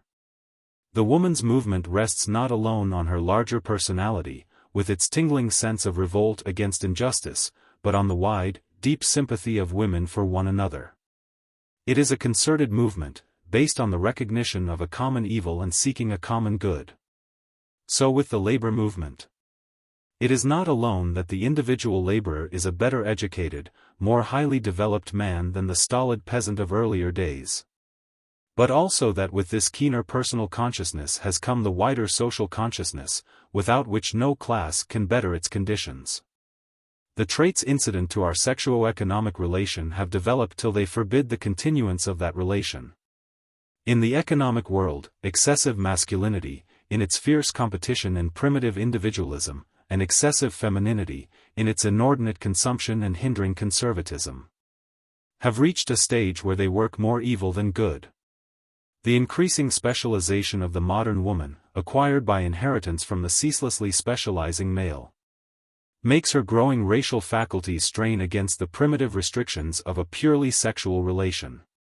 The desire to produce, the distinctive human quality, is no longer satisfied with a status that allows only reproduction. In our present stage of social evolution, it is increasingly difficult and painful for women to endure their condition of economic dependence, and therefore they are leaving it. This does not mean that at a given day all women will stand forth free together, but that in slowly gathering numbers, now so great that all the world can see, women in the most advanced races are so standing free. Great advances along social lines come slowly, like the many-waved progress of the tide. They are not sudden jumps over yawning chasms. But, besides this first plain perception that our strange relation is coming to an end, we may see how in its own working it develops forces which must end it or us. The method of action of our peculiar cat's-paw combination of the sexes, the mother-father doing the work of the helpless creature he carries on his back, the parasite mate devouring even when she should most feed, has been this, as repeatedly shown. Because of sex desire the male subjugates the female. Lest he lose her, he feeds her, and, perforce, her young. She, obtaining food through the sex relation, becomes oversexed, and acts with constantly increasing stimulus on his sex activities. And, as these activities are made economic by their relation, she so stimulates industry and all progress. But, and here is the natural end of an unnatural position, a position that serves its purpose for a time, but holds in itself the seeds of its own destruction, through the unchecked sex energy accumulated under the abnormal pressure of the economic side of the relation. Such excess is developed as tends to destroy both individual and race. And such psychic qualities are developed as tend also to our injury and extinction. A relation that inevitably produces abnormal development cannot be permanently maintained. The intensification of sex energy as a social force results in such limitless exaggeration of sex instinct as finds expression sexually in the unnatural vices of advanced civilization, and, socially, in the strained economic relation between producer and consumer which breaks society in two. The sexuo-economic relation serves to bring social development to a certain level. After that level is reached, a higher relation must be adopted, or the lifting process comes to an end. And either the race succumbs to the morbid action of its own forces or some fresher race comes in, and begins the course of social evolution anew. Under the stimulus of the sexuo-economic relation, one civilization after another has climbed up and fallen down in weary succession. It remains for us to develop a newer, better form of sex relation and of economic relation therewith, and so to grasp the fruits of all previous civilizations, and grow on to the beautiful results of higher ones. The true and lasting social progress, beyond that which we have yet made, is based on a spirit of interhuman love, not merely the intersexual. And it requires an economic machinery organized and functioned for human needs, not sexual ones. The sexuo-economic relation drives man up to where he can become fully human. It deepens and develops the human soul until it is able to conceive and fulfill the larger social uses in which our further life must find expression. But, unless the human soul sees these new forces, feels them, gives way to them in loyal service, it fails to reach the level from which all further progress must proceed, and falls back. Again and again society has so risen, so failed to grasp new duties, so fallen back. Today it will not so fall again, because the social consciousness is at last so vital a force in both men and women that we feel clearly that our human life cannot be fully lived on sex lines only. We are so far individualized, so far socialized, that men can work without the tearing spur of exaggerated sex stimulus, work for someone besides mate and young. And women can love and serve without the slavery of economic dependence, love better and serve more. Sex stimulus begins and ends in individuals. The social spirit is a larger thing, a better thing, and brings with it a larger, nobler life than we could ever know on a sex basis solely. Moreover, it should be distinctly understood, as it is already widely and vaguely felt, that the higher development of social life following the economic independence of women makes possible a higher sex life than has ever yet been known. As fast as the human individual rises in social progress to a certain degree of development, so fast this primitive form of sex union chafes and drags, it is felt to be unsatisfying and injurious. This is a marked feature in modern life. The long, sure, upward trend of the human race toward monogamous marriage is no longer helped, but hindered by the economic side of the relation. The best marriage is between the best individuals. And the best individuals of both sexes today are increasingly injured by the economic basis of our marriage, which produces and maintains those qualities in men and women and their resultant industrial conditions which make marriage more difficult and precarious every day. The woman's movement, then, should be hailed by every right-thinking, far-seeing man and woman as the best birth of our century. The banner advanced proclaims equality before the law, woman's share in political freedom, but the main line of progress is and has been toward economic equality and freedom. While life exists on earth, the economic conditions must underlie and dominate each existing form and its activities, and social life is no exception. A society whose economic unit is a sex union can no more develop beyond a certain point industrially than a society like the patriarchal, whose political unit was a sex union, could develop beyond a certain point politically. The last freeing of the individual makes possible the last combination of individuals. While sons must bend to the will of a patriarchal father, no democracy is possible. Democracy means, requires, is, individual liberty. While the sexuo-economic relation makes the family the center of industrial activity, no higher collectivity than we have today is possible. But, as women become free, economic, social factors, so becomes possible the full social combination of individuals in collective industry. With such freedom, such independence, such wider union, becomes possible also a union between man and woman such as the world has long dreamed of in vain. Chapter 8. In the face of so vital and radical a change in human life as this change of economic base in the position of women, it is well to call attention more at length to the illustrations of everyday facts in our common lives, which he who runs may read, if he knows how to read. We do not, as a rule, know how to read the most important messages to humanity, the signs of the times. Historic crises, which have been slowly maturing, burst upon us in sudden birth before the majority of the people imagine that anything is going on. The first gun fired at Fort Sumter was an extreme surprise to most of the citizens of the Union. The Boston Tea Party was, no doubt, an unaccountable piece of insolence to many worthy Britons. When the deluge did pour over the noblesse of France, few had been really foreseeing enough to avoid it. Fortunately, the laws of social evolution do not wait for our recognition or acceptance, they go straight on. And this greater and more important change than the world has ever seen, this slow emergence of the long-subverted human female to full racial equality, has been going on about us full long enough to be observed. It is seen more prominently in this country than in any other, for many reasons.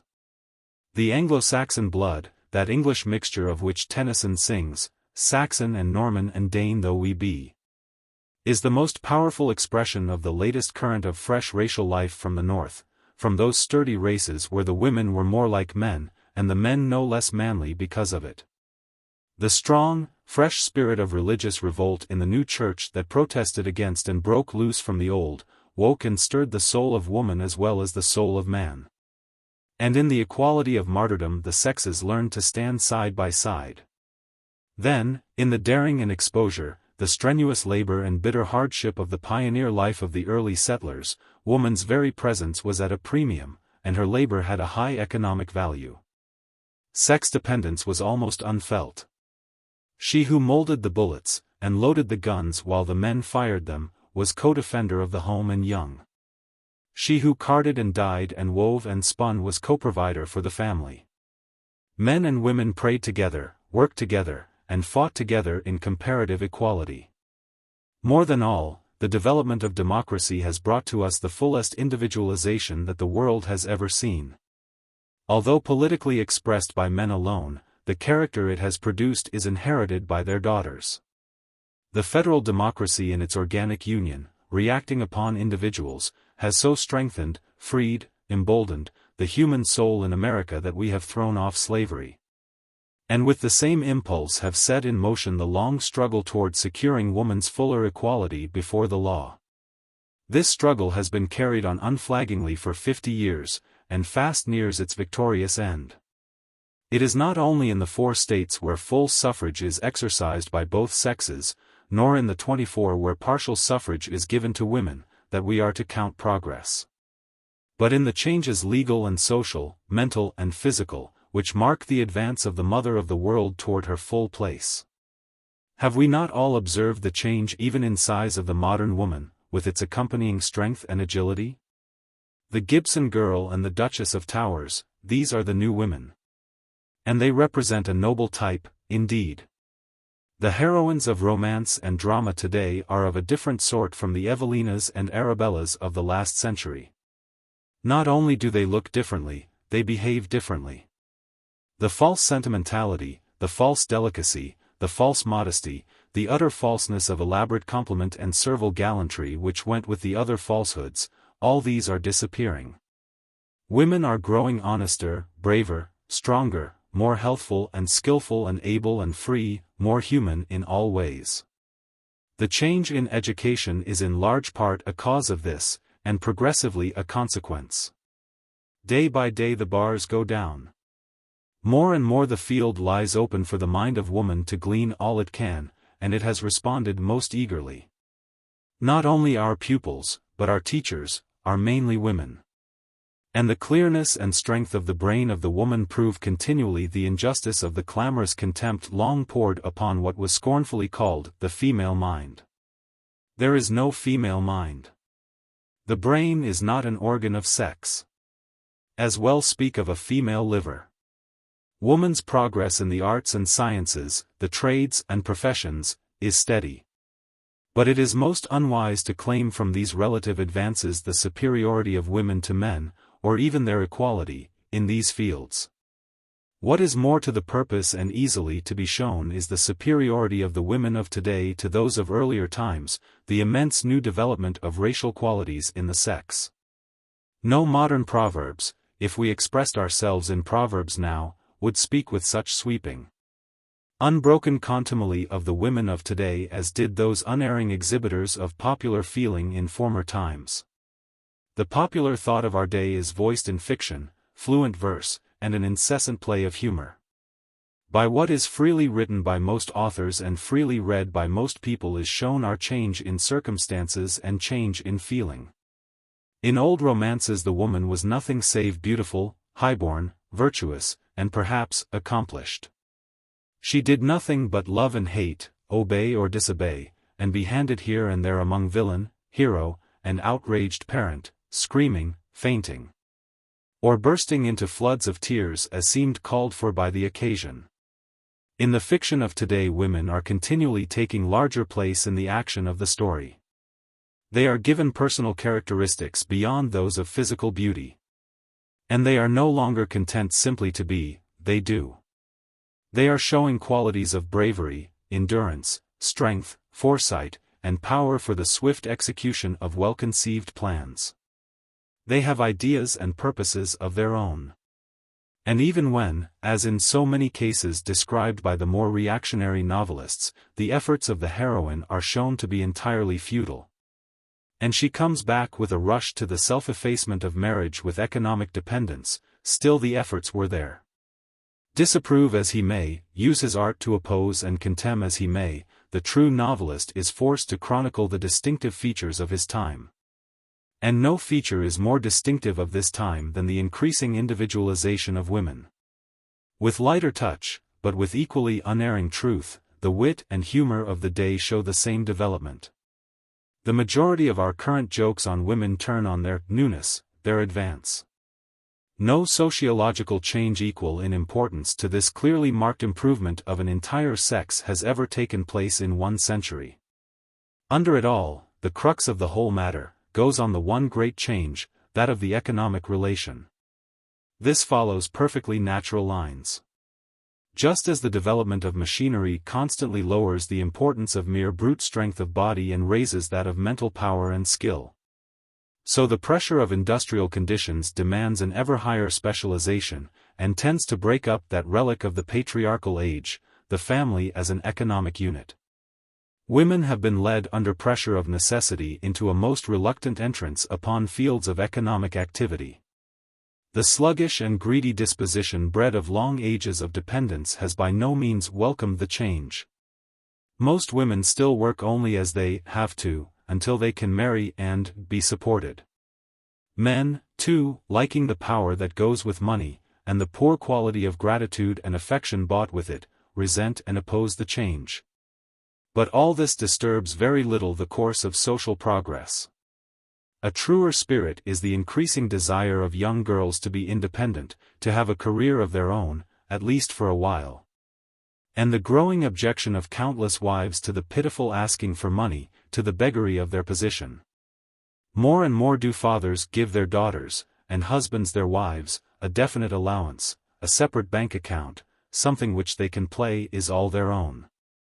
The spirit of personal independence in the women of today is sure proof that a change has come. For a while the introduction of machinery which took away from the home so many industries deprived woman of any importance as an economic factor. But presently she arose, and followed her lost wheel and loomed to their new place, the mill. Today there is hardly an industry in the land in which some women are not found. Everywhere throughout America are women workers outside the unpaid labor of the home, the last census giving 3 million of them. This is so patent a fact, and makes itself felt in so many ways by so many persons, that it is frequently and widely discussed. Without here going into its immediate advantages or disadvantages from an industrial point of view, it is merely instanced as an undeniable proof of the radical change in the economic position of women that is advancing upon us. She is assuming new relations from year to year before our eyes, but we, seeing all social facts from a personal point of view, have failed to appreciate the nature of the change. Consider, too, the altered family relation which attends this movement. Entirely aside from the strained relation in marriage, the other branches of family life feel the strange new forces, and respond to them. When I was a girl, sighs the gray-haired mother, we sisters all sat and sewed while mother read to us. Now every one of my daughters has a different club. She sighs, be it observed. We invariably object to changed conditions in those departments of life where we have established ethical values. For all the daughters to sew while the mother read aloud to them was esteemed right. And, therefore, the radiating diffusion of daughters among clubs is esteemed wrong, a danger to home life. In the period of the common sewing and reading, the women so assembled were closely allied in industrial and intellectual development as well as in family relationship. They all could do the same work, and like to do it. They all could read the same book, and like to read it. And reading, half a century ago, was still considered half a virtue and the other half a fine art. Hence the ease with which this group of women entered upon their common work and common pleasure. The growing individualization of democratic life brings inevitable change to our daughters as well as to our sons. Girls do not all like to sew, many do not know how. Now to sit sewing together, instead of being a harmonizing process, would generate different degrees of restlessness, of distaste, and of nervous irritation. And, as to the reading aloud, it is not so easy now to choose a book that a well-educated family of modern girls and their mother would all enjoy together. As the race become more specialized, more differentiated, the simple lines of relation in family life draw with less force, and the more complex lines of relation in social life draw with more force. And this is a perfectly natural and desirable process for women as well as for men.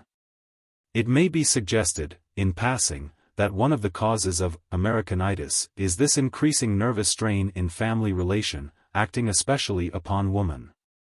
As she becomes more individualized, she suffers more from the primitive and undifferentiated conditions of the family life of earlier times. What a wife and a mother was supposed to find perfectly suitable, this newly specialized wife and mother, who is also a personality, finds clumsy and ill-fitting, a mitten where she wants a glove. The home cares and industries, still undeveloped, give no play for her increasing specialization. Where the embryonic combination of cook, nurse, laundress, chambermaid, housekeeper, waitress, governess was content to be jack of all trades and mistress of none. The woman who is able to be one of these things perfectly, and by so much less able to be all the others, suffers doubly from not being able to do what she wants to do, and from being forced to do what she does not want to do. To the delicately differentiated modern brain, the jar and shock of changing from trade to trade a dozen times a day is a distinct injury, a waste of nervous force. With the larger socialization of the woman of today, the fitness for and accompanying desire for wider combinations, more general interest, more organized methods of work for larger ends. She feels more and more heavily the intensely personal limits of the more primitive home duties, interests, methods. And this pain and strain must increase with the advance of women until the new functional power makes to itself organic expression, and the belated home industries are elevated and organized, like the other necessary labors of modern life. In the meantime, however, the very best and foremost women suffer most, and a heavy check is placed on social progress by this difficulty in enlarging old conditions to suit new powers. It should still be remembered it is not the essential relations of wife and mother which are thus injurious, but the industrial conditions born of the economic dependence of the wife and mother, and hitherto supposed to be part of her functions. The change we are making does not in any way militate against the true relations of the family, marriage, and parentage, but only against those sub-relations belonging to an earlier period and now in process of extinction.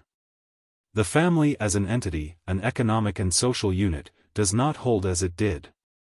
The ties between brother and sister, cousins and relatives generally, are gradually lessening their hold, and giving way under pressure of new forces which tend toward better things. The change is more perceptible among women than among men, because of the longer survival of more primitive phases of family life in them. One of its most noticeable features is the demand in women not only for their own money, but for their own work for the sake of personal expression.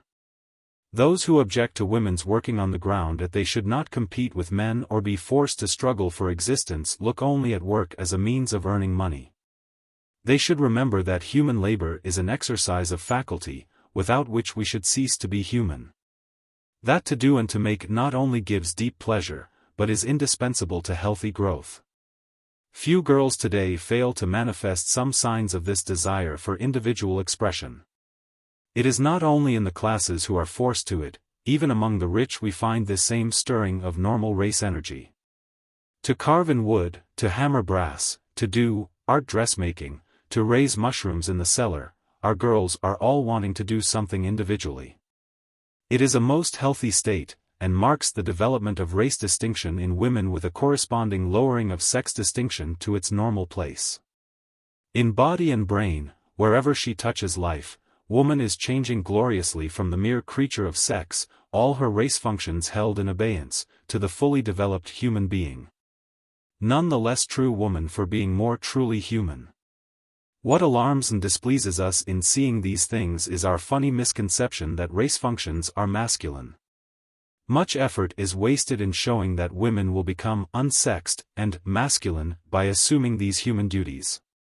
We are told that a slight sex distinction is characteristic of infancy and old age, and that the assumption of opposite traits by either sex shows either a decadent or an undeveloped condition. The young of any race are less marked by sex distinction, and in old age the distinguishing traits are sometimes exchanged, as in the crowing of old hens and in the growing of the beard on old women. And we are therefore assured that the endeavor of women to perform these masculine economic functions marks a decadent civilization, and is greatly to be deprecated. There would be some reason in this objection if the common racial activities of humanity, into which women are now so eagerly entering, were masculine functions. But they are not. There is no more sublimated expression of our morbid ideas of sex distinction than in this complacent claiming of all human life processes as sex functions of the male. Masculine and feminine are only to be predicated of reproductive functions, processes of race preservation. The processes of self-preservation are racial, peculiar to the species, but common to either sex. If it could be shown that the women of today were growing beards, were changing as to pelvic bones, were developing bass voices, or that in their new activities they were manifesting the destructive energy, the brutal combative instinct, or the intense sex vanity of the male, then there would be cause for alarm. But the one thing that has been shown in what study we have been able to make of women in industry is that they are women still, and this seems to be a surprise to many worthy souls. A female horse is no less female than a female starfish, but she has more functions. She can do more things, is a more highly specialized organism, has more intelligence, and, with it all, is even more feminine in her more elaborate and farther-reaching processes of reproduction. So that a new woman will be no less female than the old woman, though she has more functions, can do more things, is a more highly specialized organism, has more intelligence. She will be, with it all, more feminine, in that she will develop far more efficient processes of caring for the young of the human race than our present wasteful and grievous method, by which we lose 50% of them, like a codfish. The average married pair, says the scientific dictator, in all sobriety, should have 4 children merely to preserve our present population. 2 to replace themselves and 2 to die, a pleasant method this, and redounding greatly to the credit of our motherhood. The rapid extension of function in the modern woman has nothing to do with any exchange of masculine and feminine traits, it is simply an advance in human development of traits common to both sexes, and is wholly good in its results. No one who looks at the life about us can fail to see the alteration going on. It is a pity that we so fail to estimate its value.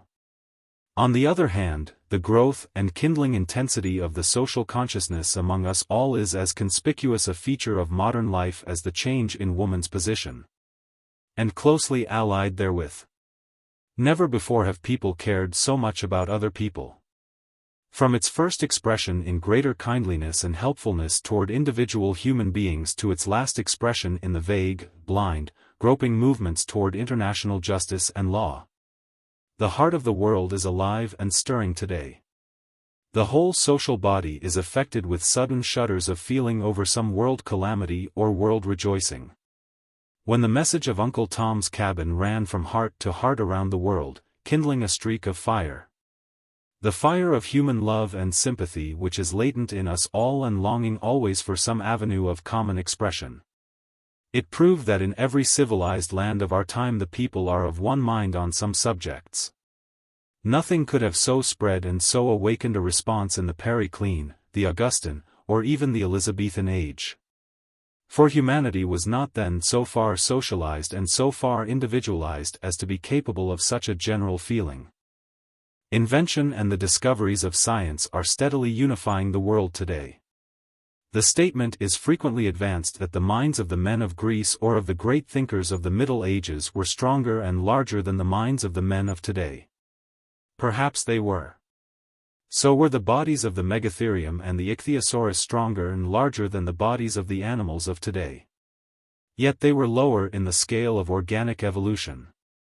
The ability of the individual is not so much the criterion of social progress as that organic relation of individuals which makes the progress of each available to all. Emerson has done more for America than Plato could do for Greece. Indeed, Plato has done more for America than he could do for Greece, because the printing press and the public school have made thought more freely and easily transmissible. Human progress lies in the perfecting of the social organization, and it is here that the changes of our day are most marked. Whereas, in more primitive societies, injuries were only felt by the individual as they affected his own body or direct personal interests, and later his own nation or church. Today there is a growing sensitiveness to social injuries, even to other nations.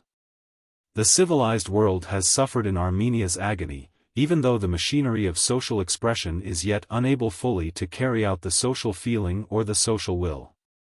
Function comes before organ always, and the human heart and mind, which are the social heart and mind, must feel and think long before the social body can act in full expression. Social sympathy and thought are growing more intense and active every day. In our cumbrous efforts at international arbitration, in the half-hearted alliances and agreements between great peoples, in the linking of humanity together across ocean and mountain and desert plain by steam and electricity, in the establishment of such world functions as the International Postal Service, in these. Externally, our social unity has begun to act. In the more familiar field of personal life, who has not seen how unceasingly many of us are occupied in the interests of the community, even to the injury of our own? The rising manifestations of social interest among women were covered with ridicule at first, through such characters as Mrs. Jellaby or Mrs. Pardigal, although a few women who were so great and so identified with religion and philanthropy as to command respect, women like the saintly Elizabeth Fry, Florence Nightingale, and Clara Barton, escaped. But both belong to the same age, are part of the same phenomena. Today there is hardly a woman of intelligence in all America, to say nothing of other countries, who is not definitely and actively concerned in some social interest, who does not recognize some duty besides those incident to her own blood relationship. The Woman's Club movement is one of the most important sociological phenomena of the century, indeed. Of all centuries, marking as it does the first timid steps toward social organization of these so long unsocialized members of our race. Social life is absolutely conditioned upon organization. The military organizations which promote peace, the industrial organizations which maintain life, and all the educational, religious, and charitable organizations which serve our higher needs constitute the essential factors of that social activity in which, as individuals, we live and grow. And it is plain, therefore, that while women had no part in these organizations, they had no part in social life. Their main relation to society was an individual one, an animal one, a sexual one. They produced the people of whom society was made, but they were not society. Of course, they were indispensable in this capacity. But one might as well call food a part of society because people could not exist without eating as to call women a social factor because people could not exist without being born. Women have made the people who made the world, and will always continue so to do. But they have heretofore had a most insignificant part in the world their sons have made. The only form of organization possible to women was for long the celibate religious community. This has always been dear to them. And, as today many avoid undesired marriage for the sake of independence, so in earlier times many fled from undesired marriage to the communal independence of the convent.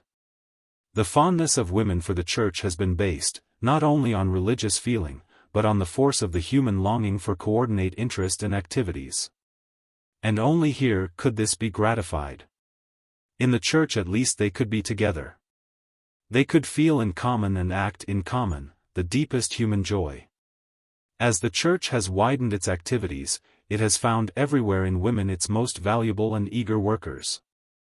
To labor together to raise funds for a common end, for a new building or a new minister, for local charities or for foreign missions, but to labor together.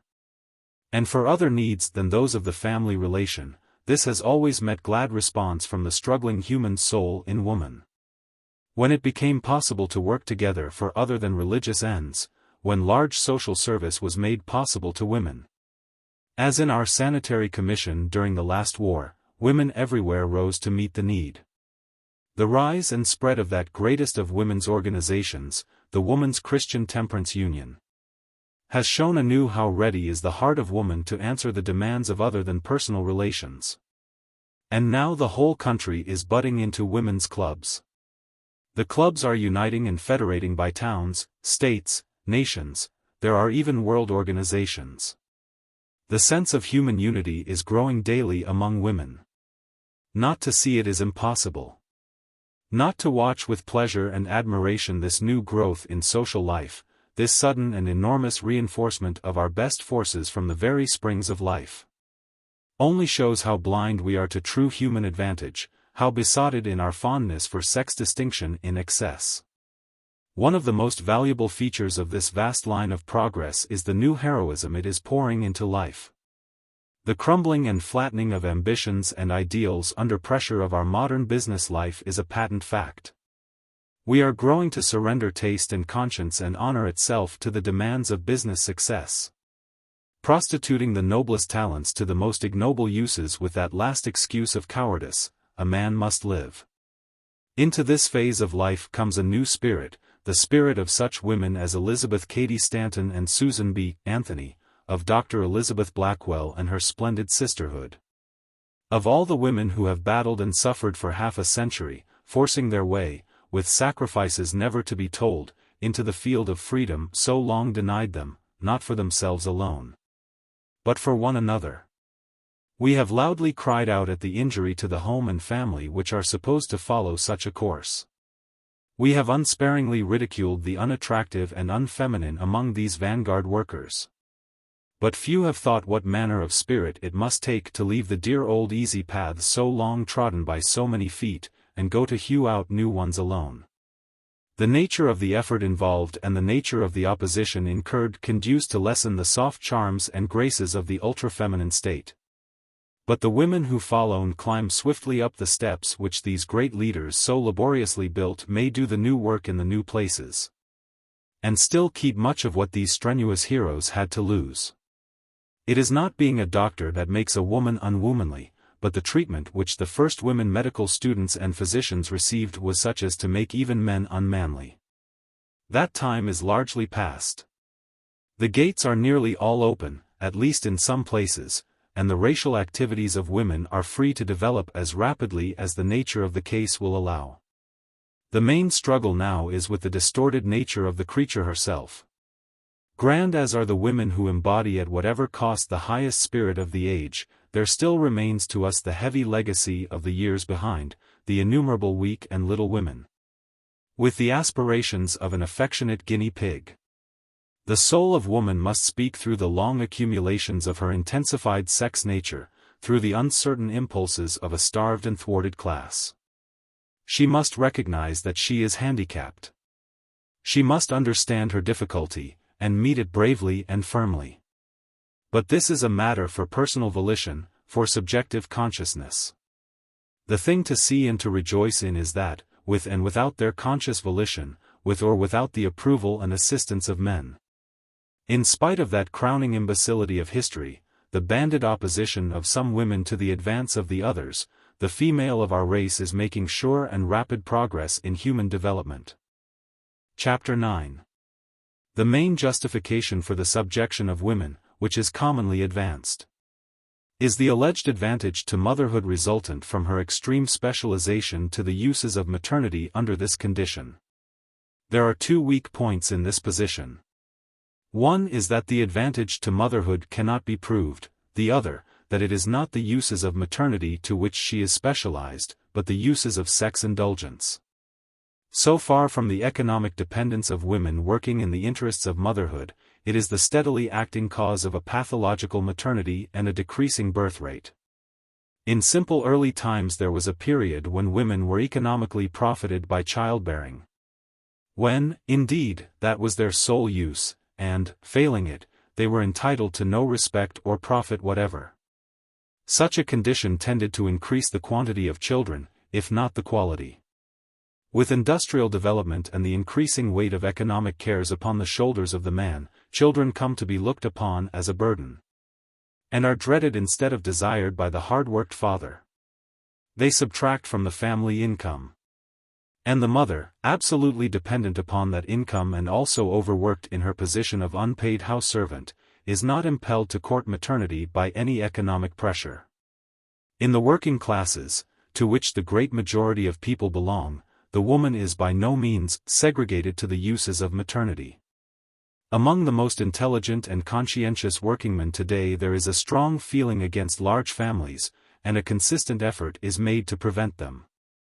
Lest this be considered as not bearing directly upon the economic position of women, but rather on the general status of the working classes, let us examine the same condition among the wealthy.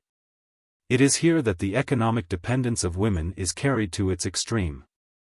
The daughters and wives of the rich fail to perform even the domestic service expected of the women of poorer families. They are from birth to death absolutely non-productive in goods or labor of economic value, and consumers of such goods and labor to an extent limited only by the purchasing power of their male relatives. In this condition the economic advantage of the woman, married or unmarried, not merely in food and clothes, but in such social advantage as she desires, lies in her power to attract and hold the devotion of men. And this power is not the power of maternity. On the contrary, maternity, by lowering the personal charms and occupying the time of the mother, fails to bring her the pleasure and profit obtainable by the woman who is not a mother. It is through the sex relation minus its natural consequence that she profits most, and, therefore, the force of economic advantage acts against maternity instead of toward it. In the last extreme this is clear to all in the full flower of the sexuo-economic relation, prostitution, than which nothing runs more absolutely counter to the improvement of the race through maternity. Specialization to uses of maternity, as in the queen bee, is one thing. Specialization to uses of sex without maternity is quite another. Yet this popular opinion, that we as a race are greatly benefited by having all our women saved from direct economic activity, and so allowed to concentrate all their energies on the beautiful work of motherhood, remain strong among us. In the Forum for November, 1888, Lester F. Ward published a paper called Our Better Halves, in which was clearly shown the biological supremacy of the female sex. This naturally aroused much discussion, and in an answering article, Woman's Place in Nature, the Forum, May, 1889, Mr. Grant Allen very thoroughly states the general view on this subject. He says of woman, I believe it to be true that she is very much less the race than man. That she is, indeed, not even half the race at present, but rather a part of it told specially off for the continuance of the species. Just as truly as drones or male spiders are parts of their species told off for the performance of male functions. Or as rotund honey ants are individual insects told off to act as living honey jars to the community. She is the sex sacrificed to reproductive necessities. Since biological facts point to the very gradual introduction and development of the male organism solely as a reproductive necessity, and since women are sacrificed not to reproductive necessities, but to a most unnecessary and injurious degree of sex indulgence under economic necessity, such a statement as Mr. Grant Allen's has elements of humor. The opinion is held, however, not only by the special students of biology and sociology, but by the general public, and demands most careful attention. Those holding such a view may admit the overdevelopment of sex consequent upon the economic relation between men and women, and the train of evils, individual and social, following that overdevelopment. They may even admit, further, something of the alleged injury to economic evolution. But they will claim in answer that these morbid conditions are essential to human progress, and that the good to humanity through the segregation of the female to the uses of maternity overbalances the evil, great as this is. Also, conversely, that the gain to the individual and to society to be obtained by the economic freedom of the female would be more than offset by the loss to the race caused by the removal of our highly specialized motherhood. To meet this, it is necessary to show that our highly specialized motherhood is not so advantageous as believed, that it is below rather than above the efficacy of motherhood in other species. That its deficiency is due to the sexuo-economic relation, that the restoration of economic freedom to the female will improve motherhood. And, finally, to indicate in some sort the lines of social and individual development along which this improvement may be practically manifested. In approaching this subject, we need something of special mental preparation. We need to realize that our ideas upon this theme are peculiarly colored by prejudice, that in no other field of thought are we so blinded by our emotions. We have felt more on this subject than on any other, and thought less. We have also felt much on the relation of the sexes, but it has been made a subject of study, of comparison, of speculation. There are differences of feeling on the sex question, but as to motherhood none. Here and there, to be sure, some isolated philosopher, a Plato, a Rousseau, dares advance some thought on this ground. But, on the whole, no theme of commensurate importance has been so little studied. More sacred than religion, more binding than the law, more habitual than methods of eating, we are each and all born into the accepted idea of motherhood and trained in it. And in maturity we hand it down unquestioningly. A man may question the purposes and methods of his God with less danger of outcry against him than if he dare to question the purposes and methods of his mother. This matriolatry is a sentiment so deep-seated, widespread, and long established as to be dominant in every class of minds. It is so associated with our religious instincts, on the one hand, and our sex instincts, on the other, both of which we have long been forbidden to discuss, the one being too holy and the other too unholy, that it is well nigh impossible to think clearly and dispassionately on the subject. It is easy to understand why we are so triple-plated with prejudice in the case. The instinct that draws the child to its mother is exactly as old as the instinct that draws the mother to her child. And that dates back to the period when the young first needed care, among the later reptiles, perhaps. This tie has lasted unbroken through the whole line of progression, and is stronger with us than with any other creature. Because in our social evolution the parent is of advantage to the child not only through its entire life, but even after death, by our laws of inheritance. So early, so radically important, so long accumulated an animal instinct, added to by social law, is a great force. Besides this, we must reckon with our long period of ancestor worship. This finally changed the hideous concepts of early idolaters into the idea of parental divinity. For, having first made a god of their father, they then made a father of God, and this deep religious feeling has added much to the heavy weight of instinct. Parental government, too, absolute in the patriarchal period, has added further to our devout, blind faith in parenthood until it is lèse majesté to question its right fulfillment. Two most interesting developments are to be noted along this line. One is that the height of filial devotion was reached in the patriarchal age, when the father was the sole governor and feeder of the family, and could slay or sell his child at will. And that this relic of ancestor worship has steadily declined with the extension of government, until, in our democracy, with the fullest development of individual liberty and responsibility, is found the lowest degree of filial reverence and submission. Its place is taken, to our great gain, by such familiar, loving intercourse between parent and child as was utterly incompatible with the groveling attitude of children in earlier times. The other is the gradual swing from supreme devotion to the father, the author of my being, as the child used to consider him, to our modern mother worship. The dying soldier on the battlefield thinks of his mother, longs for her, not for his father. The traveler and exile dreams of his mother's care, his mother's donuts. The pathos of the popular tale today is in bringing the prodigal back to his mother, not to his father. If the original prodigal had a mother, she was probably busy in cooking the fatted calf. If today's prodigal has a father, he is merely engaged in paying for the veal. Our tenderest love, our deepest reverence, our fiercest resentment of insult, all center about the mother today rather than about the father. And this is a strong proof that the recognition of woman's real power and place in life grow upon us just as our minds grow able to perceive it. Nothing can ever exceed the truth as to the value of the mother. Our instinct is a right one, as all deep-seated social instincts are.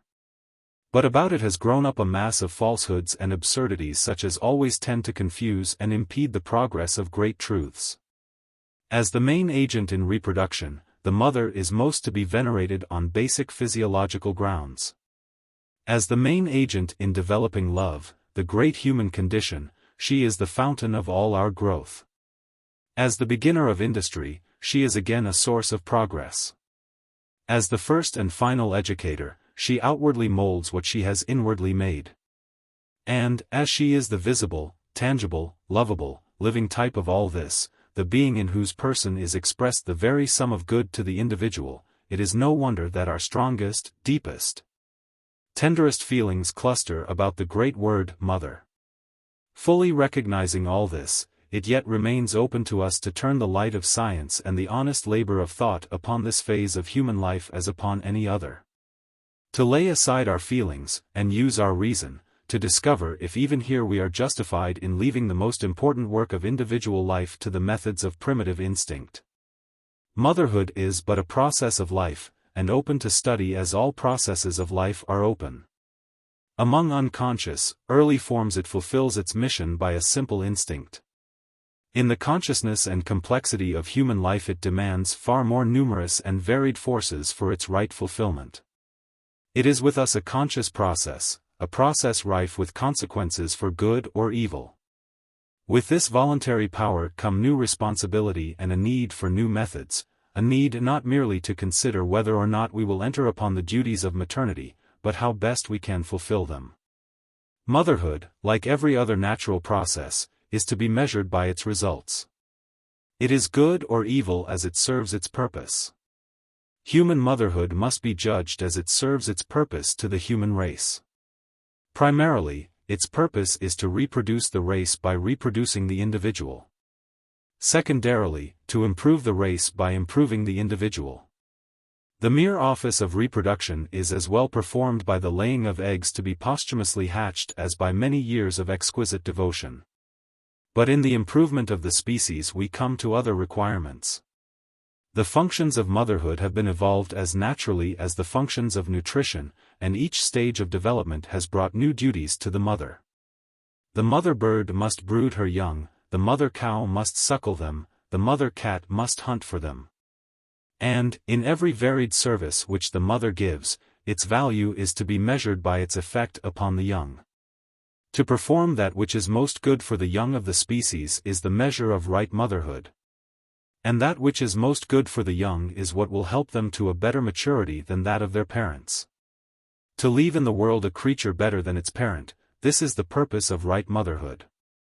In the human race this purpose is served by two processes: first, by the simple individual function of reproduction, of which all care and nursing are but an extension.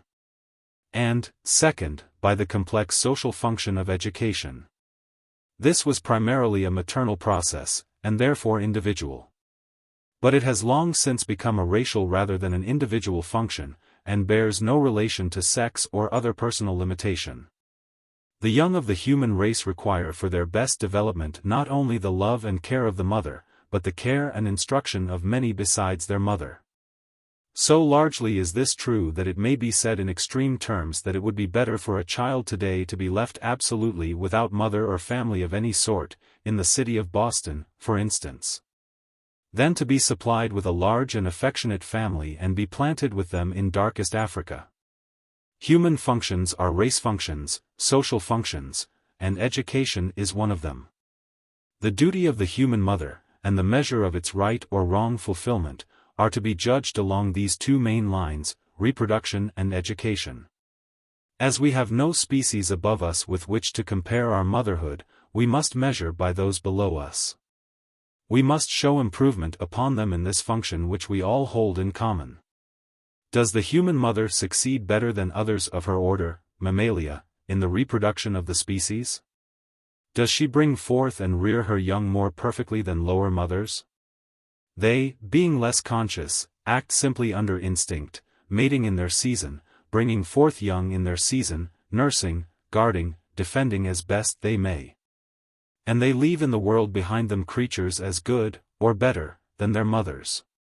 Of wild animals we have few reliable statistics, and of tame ones it is difficult to detach their natural processes from our interference therewith. But in both the simple maintenance of species shows that motherhood at least reproduces fairly well. And in those we breed for our advantage the wonderful possibilities of race development through this process are made apparent. How do we, with the human brain and the human conscience, rich in the power and wisdom of our dominant race, how do we, as mothers, compare with our forerunners? Human motherhood is more pathological than any other, more morbid, defective, irregular, diseased. Human childhood is similarly pathological. We, as animals, are very inferior animals in this particular. When we take credit to ourselves for the sublime devotion with which we face the perils of maternity, and boast of going down to the gates of death for our children, we should rather take shame to ourselves for bringing these perils upon both mother and child. The gates of death? They are the gates of life to the unborn, and there is no death there save what we, the mothers, by our unnatural lives, have brought upon our own children. Gates of death, indeed, to the thousands of babies late born, prematurely born, misborn, and stillborn for lack of right motherhood. In the primal physical functions of maternity the human female cannot show that her supposed specialization to these uses has improved her fulfillment of them, rather the opposite. The more freely the human mother mingles in the natural industries of a human creature, as in the case of the savage woman, the peasant woman, the working woman everywhere who is not overworked, the more rightly she fulfills these functions. The more absolutely woman is segregated to sex functions only, cut off from all economic use and made wholly dependent on the sex relation as means of livelihood, the more pathological does her motherhood become. The overdevelopment of sex caused by her economic dependence on the male reacts unfavorably upon her essential duties. She is too female for perfect motherhood. Her excessive specialization in the secondary sexual characteristics is a detrimental element in heredity. Small, weak, soft, ill-proportioned women do not tend to produce large, strong, sturdy, well-made men or women. When Frederick the Great wanted grenadiers of great size, he married big men to big women, not to little ones. The female segregated to the uses of sex alone naturally deteriorates in racial development, and naturally transmits that deterioration to her offspring. The human mother, in the processes of reproduction, shows no gain in efficiency over the lower animals, but rather a loss. And so far presents no evidence to prove that her specialization to sex is of any advantage to her young. The mother of a dead baby or the baby of a dead mother, the sick baby, the crooked baby, the idiot baby, the exhausted, nervous, prematurely aged mother, these are not uncommon among us. And they do not show much progress in our motherhood. Since we cannot justify the human method of maternity in the physical processes of reproduction, can we prove its advantages in the other branch, education? Though the mother be sickly and the child the same, will not her loving care more than make up for it? Will not the tender devotion of the mother, and her unflagging attendance upon the child, render human motherhood sufficiently successful in comparison with that of other species to justify our peculiar method? We must now show that our motherhood, in its usually accepted sense, the care of the child, more accurately described as education, is of a superior nature. Here, again, we lack the benefit of comparison. No other animal species is required to care for its young so long, to teach it so much. So far as they have it to do, they do it well. The hen with her brood is an accepted model of motherhood in this respect. She not only lays eggs and hatches them, but educates and protects her young so far as it is necessary. But beyond such simple uses as this we have no standard of comparison for educative motherhood. We can only study it among ourselves, comparing the child left motherless with the child mothered. The child with a mother and nothing else with the child whose mother is helped by servants and teachers, the child with what we recognize as a superior mother to the child with an inferior mother. This last distinction, a comparison between mothers, is of great value. We have tacitly formulated a certain vague standard of human motherhood, and loosely apply it, especially in the epithets natural and unnatural mother. But these terms again show how prone we still are to consider the whole field of maternal action as one of instinct rather than of reason, as a function rather than a service. We do have a standard, however, loose and vague as it is, and even by that standard it is painful to see how many human mothers fail. Ask yourselves honestly how many of the mothers whose action toward their children confronts you in street and shop and car and boat, in hotel and boarding house and neighboring yard, how many call forth favorable comment compared with those you judge unfavorably? Consider not the rosy ideal of motherhood you have in your mind, but the coarse, hard facts of motherhood as you see them, and hear them, in daily life. Motherhood in its fulfillment of educational duty can be measured only by its effects. If we take for a standard the noble men and women whose fine physique and character we so fondly attribute to a devoted mother, what are we to say of the motherhood which has filled the world with the ignoble men and women, of depraved physique and character? If the good mother makes the good man, how about the bad ones? When we see great men and women, we give credit to their mothers. When we see inferior men and women, and that is a common circumstance, no one presumes to question the motherhood which has produced them. When it comes to congenital criminality, we are beginning to murmur something about heredity, and, to meet gross national ignorance, we do demand a better system of education. But no one presumes to suggest that the mothering of mankind could be improved upon, and yet there is where the responsibility really lies. If our human method of reproduction is defective, let the mother answer. She is the main factor in reproduction. If our human method of education is defective, let the mother answer. She is the main factor in education. To this it is bitterly objected that such a claim omits the father and his responsibility. When the mother of the world is in her right place and doing her full duty, she will have no ground of complaint against the father. In the first place, she will make better men. In the second, she will hold herself socially responsible for the choice of a right father for her children. In the third place, as an economic free agent, she will do half duty in providing for the child. Men who are not equal to good fatherhood under such conditions will have no chance to become fathers, and will die with general pity instead of living with general condemnation. In his position, doing all the world's work, all the fathers, and half the mothers, man has made better shift to achieve the impossible than woman has in hers. She has been supposed to have no work or care on earth save as mother. She has really had the work of the mother and that of the world's house service besides. But she has surely had as much time and strength to give to motherhood as man to fatherhood. And not until she can show that the children of the world are as well mothered as they are well fed can she cast on him the blame for our general deficiency. There is no personal blame to be laid on either party. The sexuo-economic relation has its inevitable ill effects on both motherhood and fatherhood. But it is to the mother that the appeal must be made to change this injurious relation. Having the deeper sense of duty to the young, the larger love, she must come to feel how her false position hurts her motherhood, and for her children's sake break away from it. Of man and his fatherhood she can make what she will. The duty of the mother is first to produce children as good as or better than herself.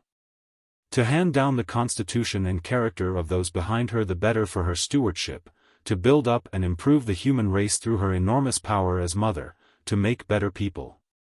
This being done, it is then the duty of the mother, the human mother, so to educate her children as to complete what bearing and nursing have only begun. She carries the child 9 months in her body, 2 years in her arms, and as long as she lives in her heart and mind. The education of the young is a tremendous factor in human reproduction. A right motherhood should be able to fulfill this great function perfectly. It should understand with an ever-growing power the best methods of developing, strengthening, and directing the child's faculties of body and mind, so that each generation, reaching maturity, would start clear of the last, and show a finer, fuller growth, both physically and mentally, than the preceding. That humanity does slowly improve is not here denied, but, granting our gradual improvement, is it all that we could make? And is the gain due to a commensurate improvement in motherhood? To both we must say no. When we see how some families improve, while others deteriorate, and how uncertain and irregular is such improvement as appears, we know that we could make better progress if all children had the same rich endowment and wise care that some receive. And, when we see how much of our improvement is due to gains made in hygienic knowledge, in public provision for education and sanitary regulation, none of which has been accomplished by mothers, we are forced to see that whatever advance the race has made is not exclusively attributable to motherhood. The human mother does less for her young, both absolutely and proportionately, than any kind of mother on earth. She does not obtain food for them, nor covering, nor shelter, nor protection, nor defense. She does not educate them beyond the personal habits required in the family circle and in her limited range of social life. The necessary knowledge of the world, so indispensable to every human being, she cannot give, because she does not possess it. All this provision and education are given by other hands and brains than hers. Neither does the amount of physical care and labor bestowed on the child by its mother warrant her claims to superiority in motherhood. This is but a part of our idealism of the subject. The poor man's wife has far too much of other work to do to spend all her time in waiting on her children. The rich man's wife could do it, but does not, partly because she hires someone to do it for her, and partly because she, too, has other duties to occupy her time.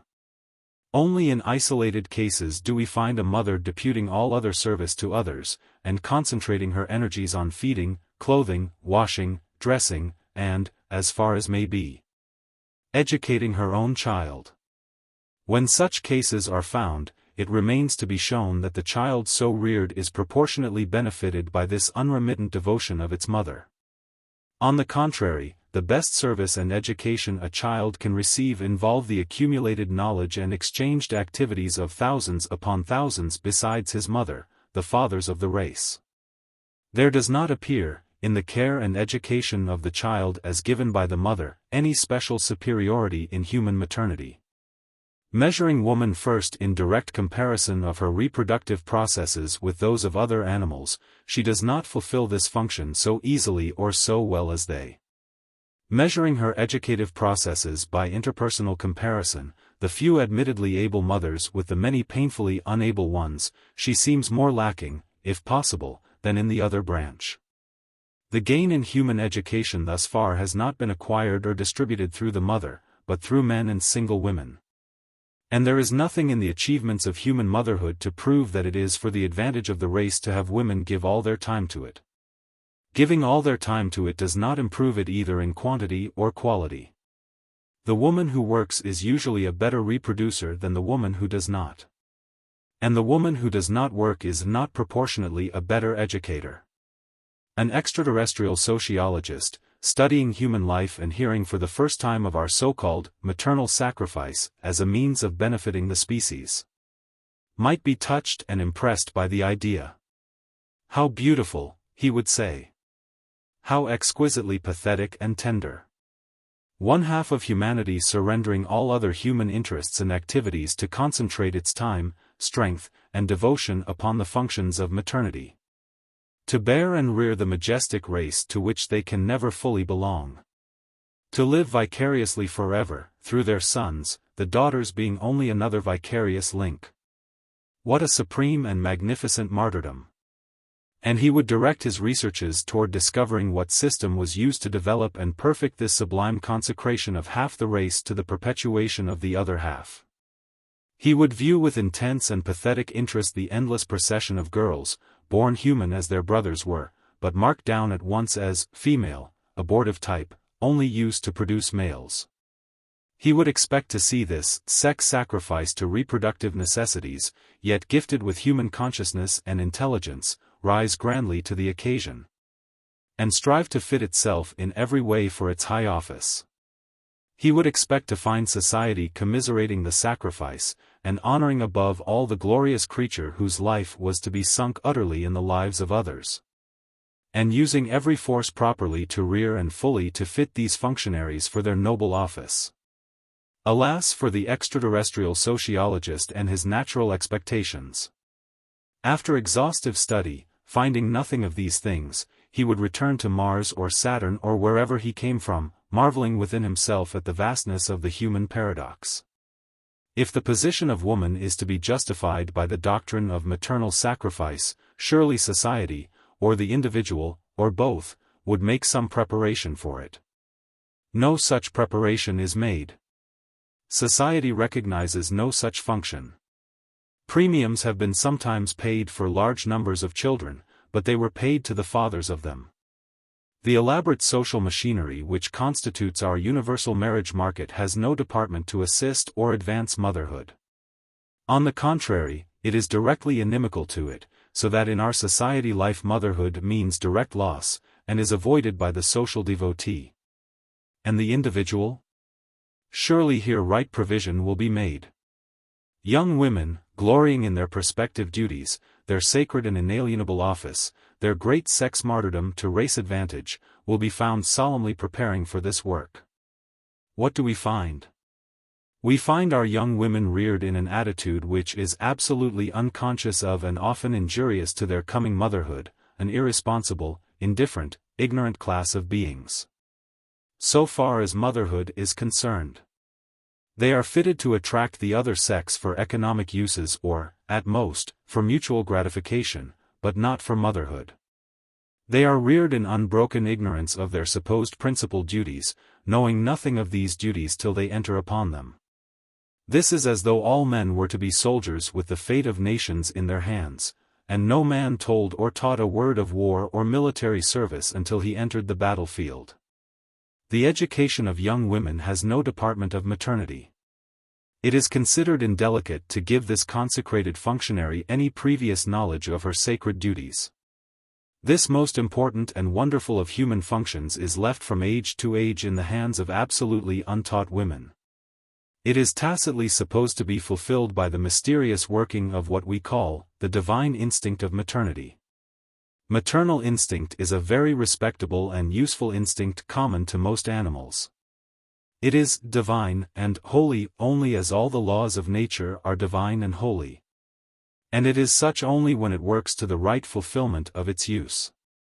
If the race-preservative processes are to be held more sacred than the self-preservative processes, we must admit all the functions and faculties of reproduction to the same degree of reverence, the passion of the male for the female as well as the passion of the mother for her young.